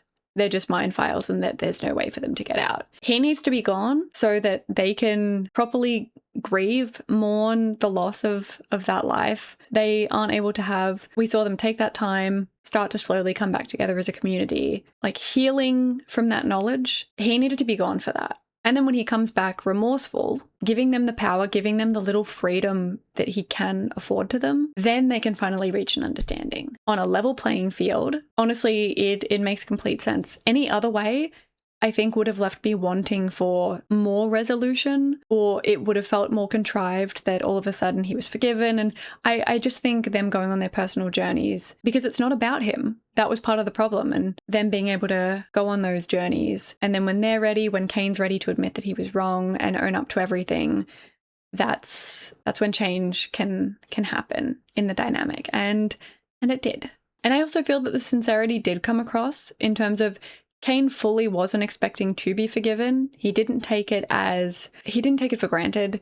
He completely understood that it would take time, if ever. And you can see the changes in him in very material ways. Like, it's such a small detail, but when they start going through Jax's slideshow, Leeroy's, CAINE takes off his hat to honor him. And I think that is such a powerful moment for such a small moment, because it truly symbolizes him seeing them as people, as their own people with their own lives. And it also speaks volumes that he asked them if they needed a hand with Jax. Rather than just throwing him in the cellar, he asked them not only how they want to proceed, but it's also a signifier that he doesn't see them as disposable anymore. He honors them both in life and in death, that they have their own autonomy. They aren't just tools. They aren't just, little projects. Yeah, I think given the small amount of time devoted to it, which I do wish we got a little more, but they did an excellent job of showing that change in a meaningful way in such a short amount of time. So huge props for that. But yeah, I felt like his character arc was fully realized in a very meaningful way, which I appreciated. Now, I do have a few more CAINE topics, but I kind of want to put them under a broader criticisms section. Don't get me wrong, I really enjoyed this finale, but I also think it is very, very important to have critique and, critically think about especially the media we enjoy, that we love. Because I think too often people fall into just blindly devoting themselves to this thing, and it consumes them in a way that they can't even handle hearing a even slightly dissenting or negative or even different opinion. They can't process that. And that's never the kind of person I want to become.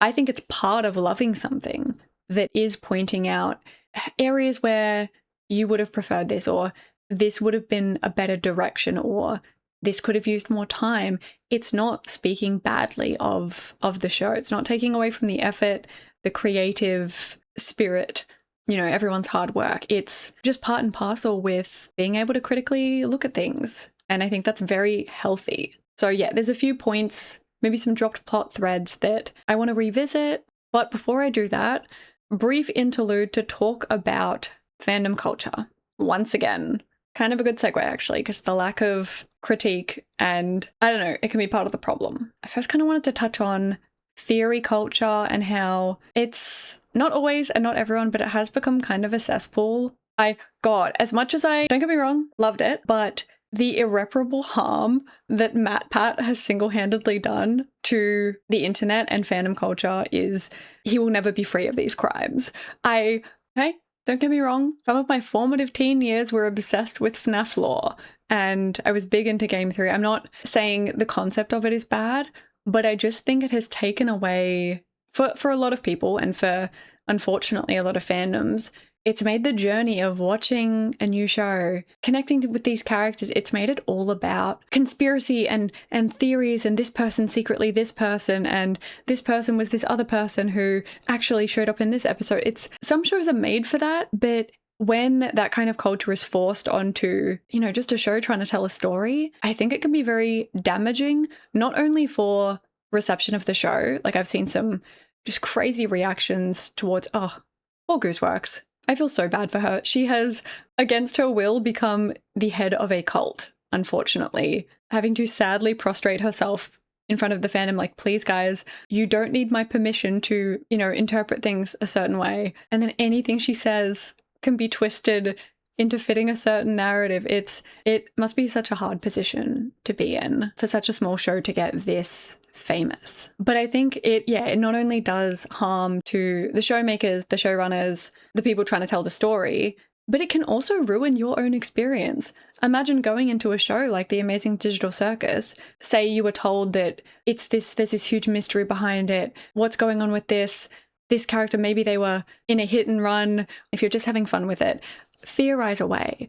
But I mentioned at the start of this episode the problem with hyper theorizing all the time. Again, the A Song of Ice and Fire and Game of Thrones fandom, we know all about that. And it can take something that was a very reasonable but interesting character beat or character journey, character arc, and warp it into all of these really deranged theories. Some are fun, but some are just cuckoo bananas. And then when they don't happen, they will criticize the show for, not having a satisfying ending. And that just doesn't make any sense to me. It's like the death of just enjoying media. Not everything has to be some clickbait. Did you know this about the Amazing Digital Circus? All of these secrets hiding in plain sight, all of these conspiracies, this person's a secret mastermind. It's so damaging even for your own viewing experience. Not being able to enjoy it without there being some deeper, I don't know, theory behind it. I said earlier, the theorists must be pissed.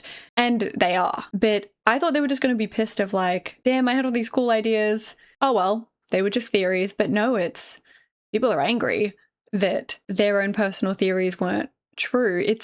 Anyway, I digress. It's just a lot. Like, I had people in my comments trying their hardest to convince me that Jax was Scratch, or the son of Scratch, who was actually the CEO, and like all of these tinfoil, like they don't even make sense. And let me tell you kind of what the mark of a good theory is for me. Because I didn't mind car theory, but it didn't make sense once I actually thought about the shots that we saw, the character that they were from, Jax. It didn't make sense for it to be like a hit and run scenario. I was able to kind of rule that out. But I just found myself, people were being disappointed that it wasn't that he actually got into a car accident in a cornfield, hence his corn trauma, and his friend died in the hit and run. He's lost everyone. So he turned to gaming addiction, and that's how he ended up in the circus. And I'm like, why? And that's my benchmark for a good theory. Again, the Song of Ice and Fire fandom has some crazy theories, and they're all fun. Like, if you actually believe some of them, I question you. I question you. But some of them are just so outlandishly fun. When it comes to actually having a real theory, though, and actually believing it, I really think people need to ask themselves, why? Like, if this theory was true, what would that add to the story? It's not even necessarily about it making sense, but it's like, oh, this character who we saw die, but did we really see them die? They might actually be alive somehow. And that's a fun theory to think into.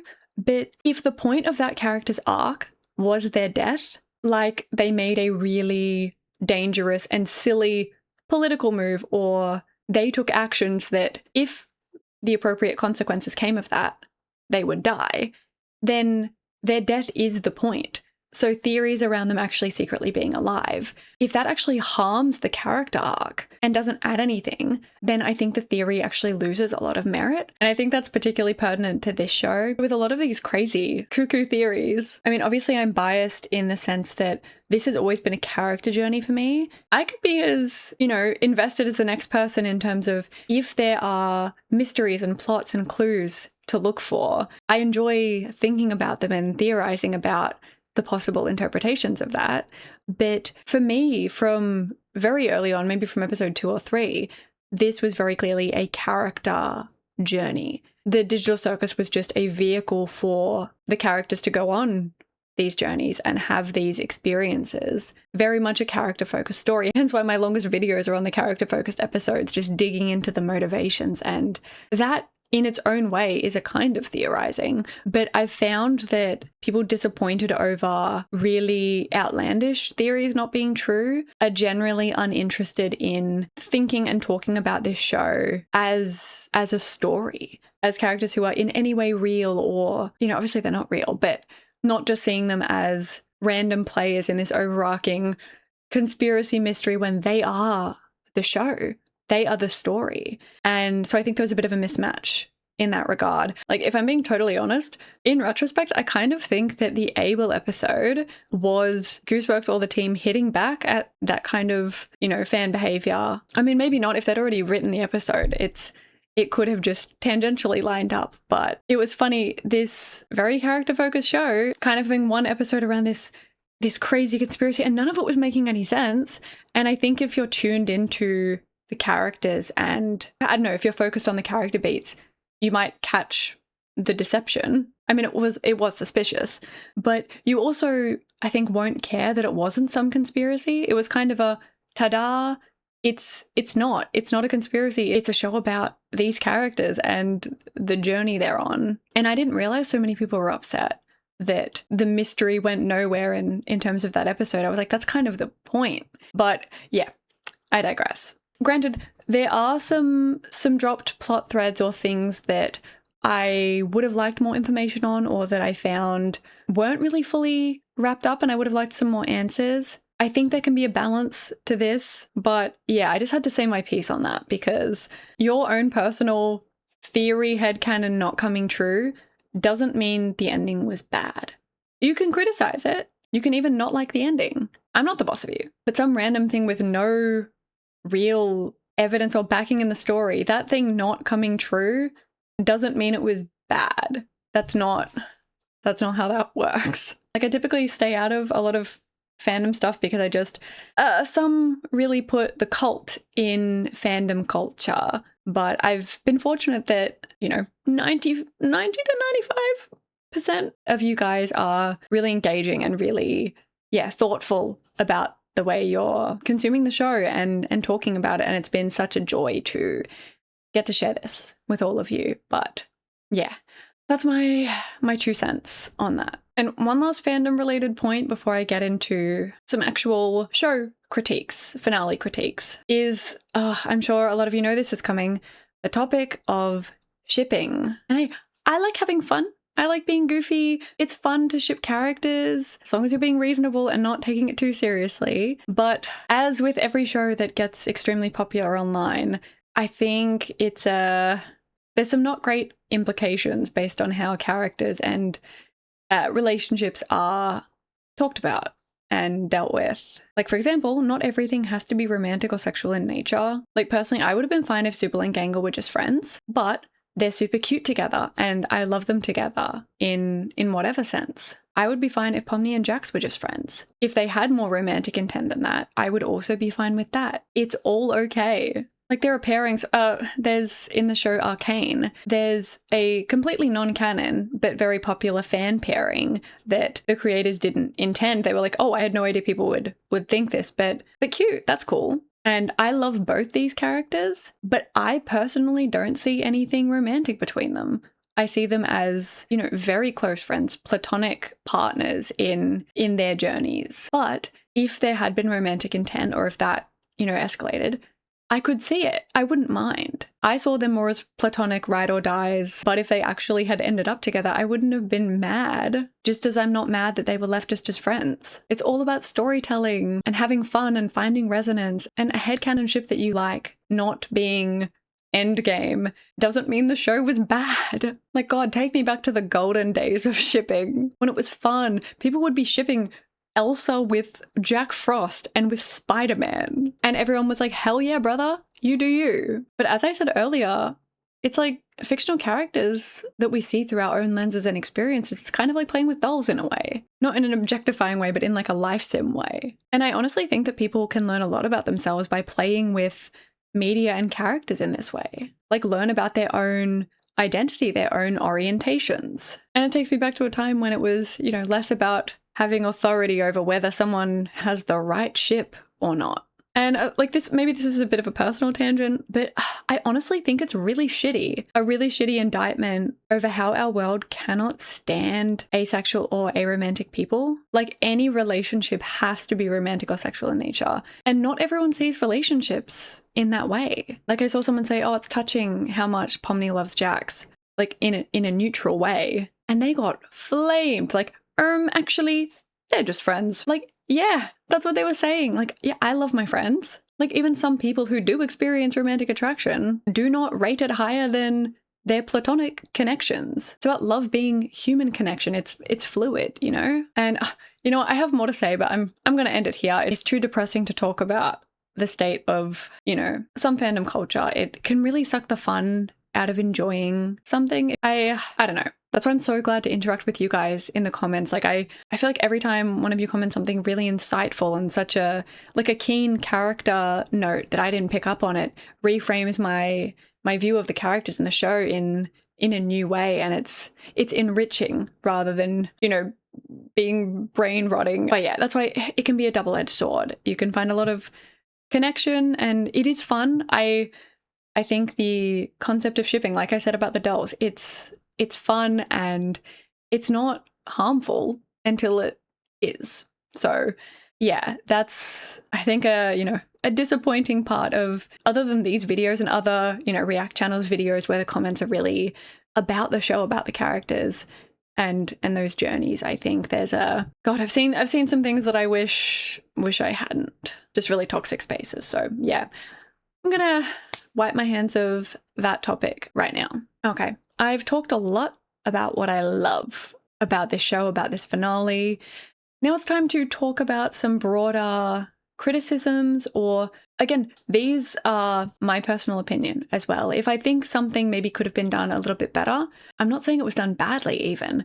I'm just saying that in my opinion and to my taste, maybe the story would have been a little bit stronger if this had more of a focus, or it's going to be extremely subjective. And I fully expect that some people will have the opposite opinion to me. Maybe I wish something was focused on more, and some people think, oh, we saw too much of that, actually. So there's no right or wrong here. I'll just be sharing some little things that I want to share. It's my video. I'll do what I want, and I want to do this. So just the first thing that I kind of wanted to touch on is probably the biggest thing that the most people have been talking about, which is, I mean, the ending in a broader sense, but dropped plot threads. And I may have mentioned it while actually watching the episode, but I do think there were a couple of Chekhov's guns, a couple of things that were brought up with seemingly the intention to be meaningful or important in some way, and then never really addressed again, which I think it's fully possible that they were never meant to mean anything and they inadvertently set expectations for something that wasn't going to happen. But I do still maintain it feels a little unresolved that we didn't really address CAINE supposedly messing with their minds. I already liked CAINE's arc and his redemption, but I do think it feels a little bit undercut by the fact that it was set up, ironically, at the end of the theory conspiracy episode. At the end of that, them dropping him saying, if I try and mess with your mind, something not good is going to happen, which prompts Kinga to say, scratch the first abstraction. And then CAINE gets very panicked. And it did imply that it was CAINE's direct action that caused the first abstraction, which that still may be the case, but I wish we either learned a little bit more about that or saw it. Because in my interpretation, it kind of set it up as a nefarious action from CAINE's part, especially following Jax's assertion of like, you made me, you scumbag, and that you lie, you can mess with our minds, can't you? Omni bringing up our names, which he did know. Again, a lot of these things aren't a surprise and it isn't a plot hole, but I do think that one element of a potentially nefarious or even accidental, causing of Scratch's abstraction, we never really saw that. And I think that's okay. It doesn't take away from the story at large. And in a very character-driven story, I can understand why that wasn't the priority. Like, learning how the first abstraction happened isn't as influential on the rest of the story than you might think. But in a perfect world, I would have liked to see a little bit more background on that or some kind of resolution there. One other element that I found to be personally a little underwhelming was Pomni and Ragatha's friendship. And I like their friendship and I'm glad it exists and I'm happy that they've seemingly grown a lot closer. But one thing I take a little bit of issue with was what to me was quite a forceful rewriting of events in a way, especially in retrospect. I mean, I found out that some people really shipped them after the finale and I'm like, where was the chemistry? Again, if you think they have chemistry, that's great. Love that for you. I was just distracted by the fact that there was that really weird forced stare moment where they were just like gazing at each other after Jax had just abstracted, after the hug. I thought that was a nice moment of connection for them, but then they're just like backing away slowly, just staring at each other for a comically long time. I was leaning away because I honestly thought that the camera angle of them like walking, I was like, something bad is going to happen to one of them. It was a very ominous shot. And people were like, oh, it was like this really romantic moment. I was like, I thought one of them was about to die or something. It felt very unnatural to me, that scene. And so at the end, when we're told that Pomni's, she always has, like she still considers Ragatha to be her closest friend here. First friend, I understand, but closest friend? Really? Like, I'm fully okay if this is an unpopular opinion. But although I love the healthy growth they've had and clearly the connection they've made, the friendship that they now share in earnest, this is a much more recent development, in my opinion. Like, to me, it did not feel as if they were actually friends at first. In fact, I would consider her first real friend to be Gummigoo. And even in episode 4, in the Spudsies, was it episode 4? I think. In the fast food Spudsies episode, Ragatha was kind of bemoaning the fact that Pomni would rather flirt with the gummy guy than hang out with us. Like, she's choosing an NPC over us. So to me, it felt quite clear that they didn't have a real connection at the time. Even throughout episode 5, even throughout, it just felt like a weird vibe. And I'm sure there was still friendliness there, fondness there, but I don't think I would personally consider Ragatha to be her closest friend this whole time. I think now definitely, but if I'm being honest, it does feel more sudden for it to be labelled first and closest friend and it to be painted that they had this, you know, bond the whole time. I wish we just saw more of a build-up. I'd be happy to get to this endpoint, but I don't personally feel that dynamic is what we were shown. Like a friendship of that magnitude. Sorry. And I just think it would have been nice for us as the audience to witness this change and genuine build-up. We did witness, you know, a build-up, but I don't think it reflects them being, you know, her closest friend from the beginning. Others might feel differently about that, and that is totally fine. Just from a totally subjective, if I had all my wishes come true about the perfect version of this show that I personally would get, that's just one little tweak that I might make. That's all.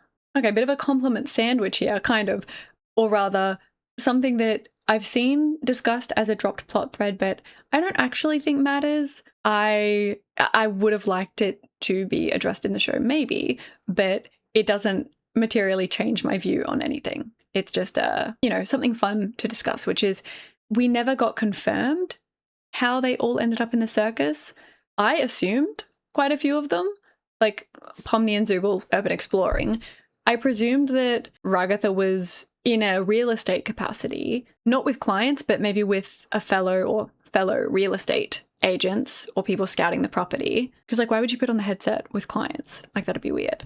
But maybe she was preparing the building to be shown, sold, or redeveloped, and hence that's why she was there. Kinga, obvious, you know, working for the company along with Scratch. Jax, I think we can deduce that it was probably maybe when he was unhoused, he was staying there, as I mentioned, or stayed there one night. Just that's how he encountered it, possibly. But the one that doesn't make sense to me is Gangle, because it's confirmed that she was recovering from her injuries from being hit by a truck in the hospital. And Gangle in the circus has memory of being hit by the truck. It was shown a couple of times. So her getting the brain scan would have had to have been between, you know, after getting hit by the truck, but before making a full recovery. So I'm like, at what point was she in the building putting a headset on in between there? Again, not a huge like plot hole or anything. I was just thinking, especially since CAINE connected to the Wi-Fi that time, I was like, no, because Gooseworks did confirm that it was about putting the headset on. And I mean, maybe it doesn't have to be that exact headset, or somehow, you know, some hospital apparatus and the Wi-Fi. I can see plausible examples, right? It just niggled at me a little bit, like, even while watching the episode, I was like, okay, so it's confirmed that, yeah, that was kind of the timeline of being hit by the truck. It didn't really line up fully, but I can think of plausible enough alternatives that it's like I can suspend my disbelief. But that's one thing I was like, would have been nice if we kind of got that confirmed in a small way, but not necessary and didn't affect my, you know, viewing experience at all. Now, going back to CAINE and Scratch a little bit, obviously I already previously mentioned the whole first abstraction thing, but I also believe that Scratch was kind of set up to be more important in some way, and that never really came up again. So I would have liked to see more of that. Again, the story's not about him, and I fully get that. I'll actually get into that in a moment. But yeah, perfect world. I get everything I want about the show. That would be in there. If it was anything at all, maybe it wasn't supposed to be, and it just seemed more important at the moment, the way it was set up in the episode. But my interpretation was that it was setting up something a little more, or for it to be addressed again in some way, and we didn't really get that, which is fine. But it's just something I wanted to note in this section. Now, CAINE and Bubble, these are more things that, again, they don't impact the overall story being told. And I think it's easy to get hung up on little details like that, especially if you're invested in theorizing and you're like, oh, now none of this makes any sense at all. But I think in the grand scheme of things, they are very, very minor points. And one thing I would have liked to know more about is, I guess it was said that CAINE, or Kinga, had the impression CAINE was messing with the console while he was trying to, I don't know, not delete him, but it did seem like whoever he was talking to on the terminal had an ulterior motive, or maybe it was just the, I don't know, the blue one, or I can think of many plausible reasons for that. It did seem like it was trying to get CAINE deleted, which was interesting. You could even, I don't know, come up with your own theory that maybe it was CAINE and he was trying to get himself purged so he could reset in a way. It's, none of these have to be true or have to mean anything, but that's one little question mark I had, that I guess if it was just CAINE, then that's an answer. That's fine. But also, I've seen people very concerned over Bubble, that we never got an answer there, but I thought we kind of did. Like, I know people are convinced that Bubble was the blue one because they're like, oh, he took out the blue one and then Bubble was never seen again. But Bubble in their full sense, like actually being Bubble, was gone from the moment the delete happened. When CAINE came to, it was just a bubble staring back at him, his reflection, which I took to implicitly mean that all along Bubble was obviously part of him, maybe the part of him that was the combination of the two of them, but more so it represented his instability to me, which for a digital entity, for code, it was kind of representing his insecurity, his self-loathing, his all of those thoughts that were embodied in the character of Bubble. And so when that reset happened and he was kind of centered, all he was left with was the truth, his own reflection, him having to own up to the blame, to the pain that he caused. So yeah, it doesn't really matter to me that we didn't get a explicit answer about that.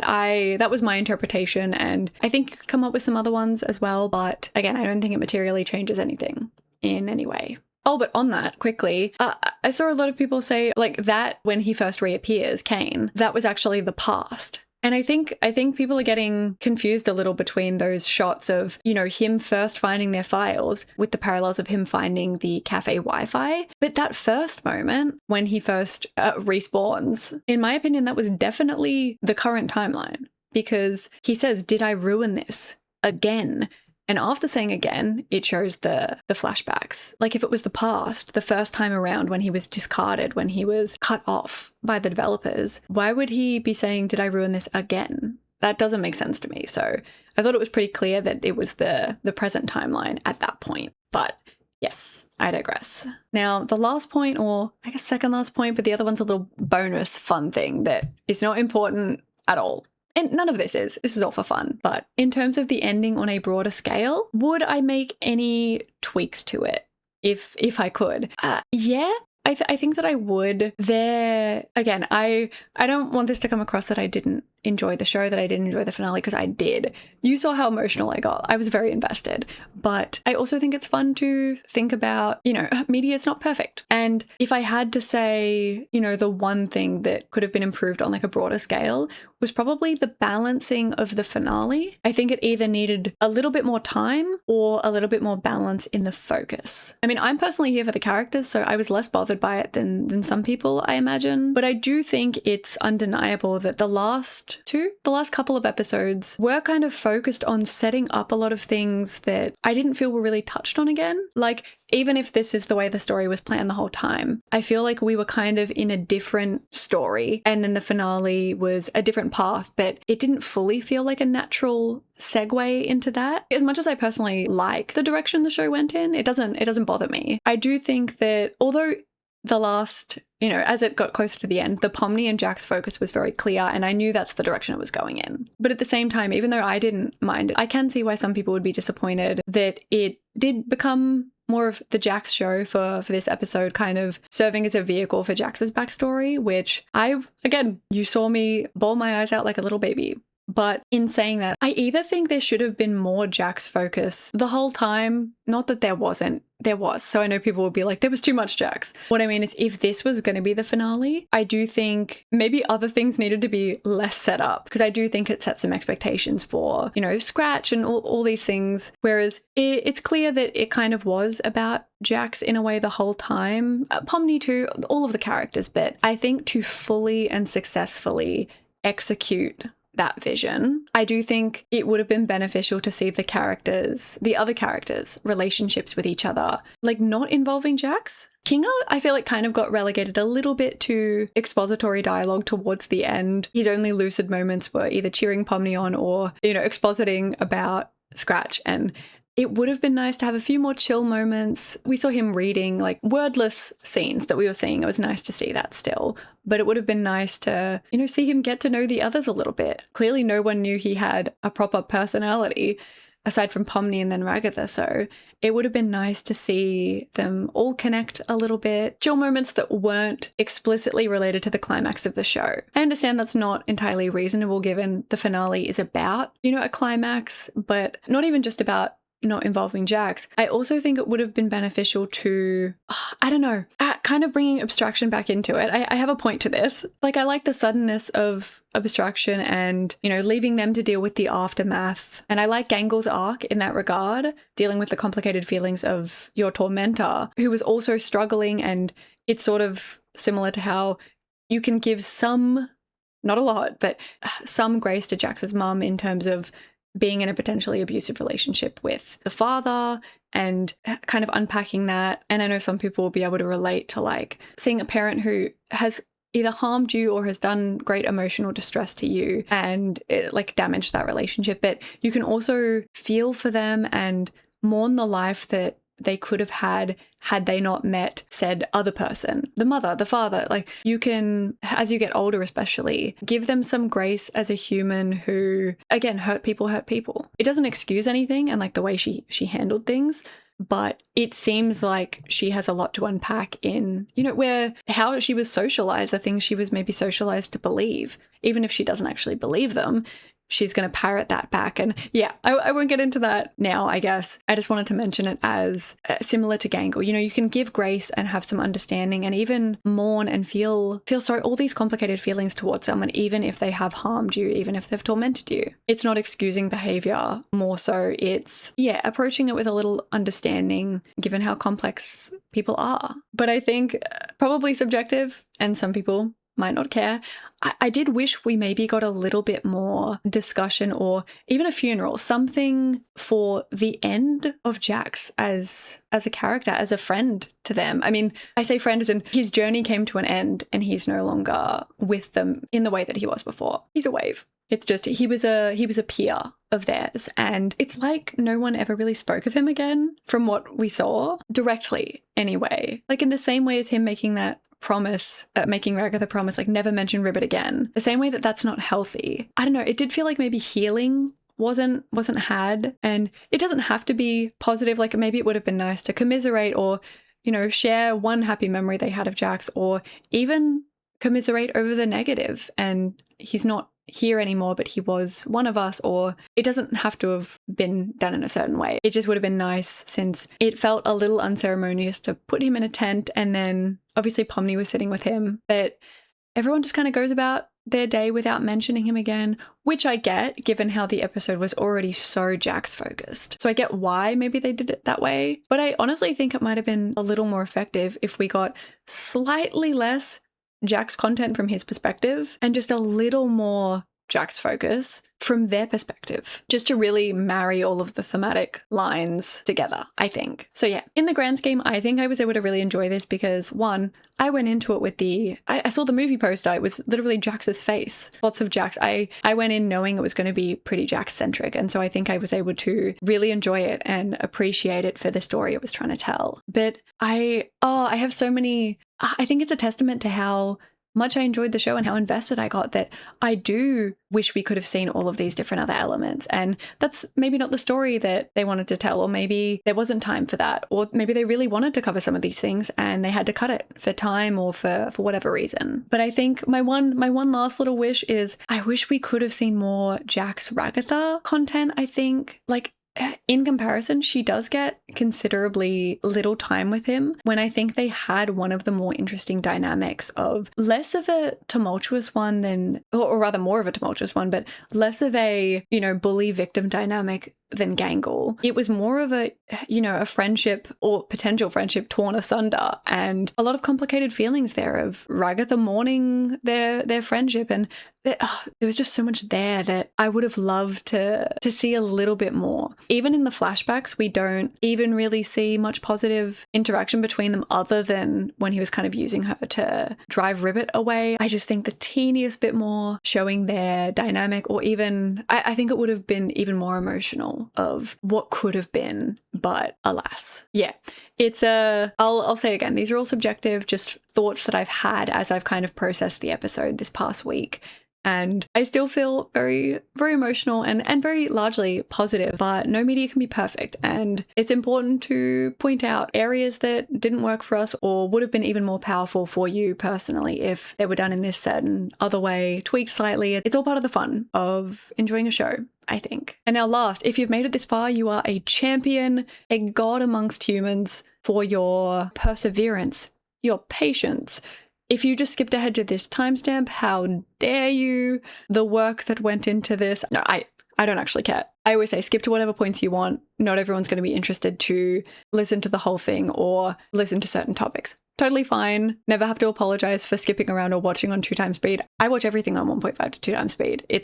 I encourage it. In fact, you get to watch more in less time, especially if you have a little squirrel ADHD brain like myself. But this last little bonus section that I wanted to cover is because whenever I become very invested in a new show or a book or media, and it just kind of consumes all my thoughts for weeks, I always make a playlist. And any song that kind of reminds me of either a couple or two characters or all of the characters or even one certain character, just the vibe.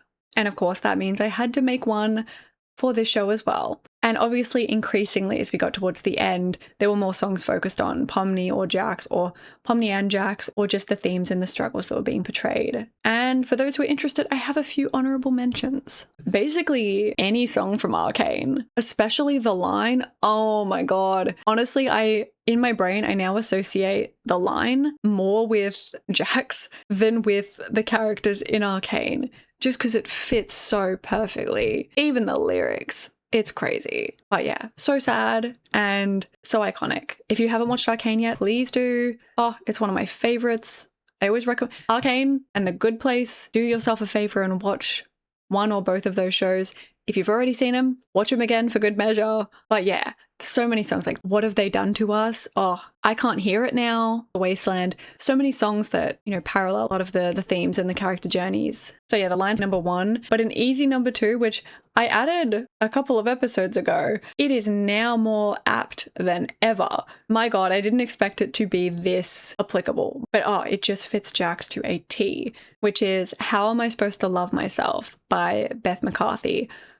Oof. Emotional journey. But yeah, maybe I'll put some on the screen, but I'll rapid fire some honorable mentions. And I can't remember all of the artists, so maybe I'll put them on the screen. We've got Waiting for You to Heal. We've got Thick and Thin, Heart-Shaped Soul. That's a good one. Last Theater. For all my Death Parade fans. Oil and Water as well. That one kind of fits. Take You Down. Oof. When the Rain Stops. Crazy. God, so many Ethel Cain songs. Just, I have a whole ass playlist, so I could go on, but yeah, while I've just been stewing and thinking about the show, I've just been listening to this playlist on repeat. So yeah, as if it couldn't consume me anymore. But yeah, with that being said, I think I will close out the video there. This feels so ceremonious. Such, the end of an era. What a journey this has been. I didn't even really know much about this show. The friend who I mentioned, who I talk about the show on Teams with at work, that friend, I mean, along with all of your suggestions, but that friend's actually the one who convinced me to watch the show, because they were already a work friend, but I'd walked to their desk one day and I'd seen them drawing. They're an artist and an animator. And I was like, that looks like Alistair. And he's like, it is Alistair from Husband Hotel. And I was like, I didn't know you knew Ball. And then I got him to watch Hell of a Boss, and he said they'd just started watching the Amazing Digital Circus and that I'd probably like it. And I was like, okay, I've been hearing about this show. That's actually, the catalyst that got me to listen to all of your suggestions, and this show has irrevocably changed me.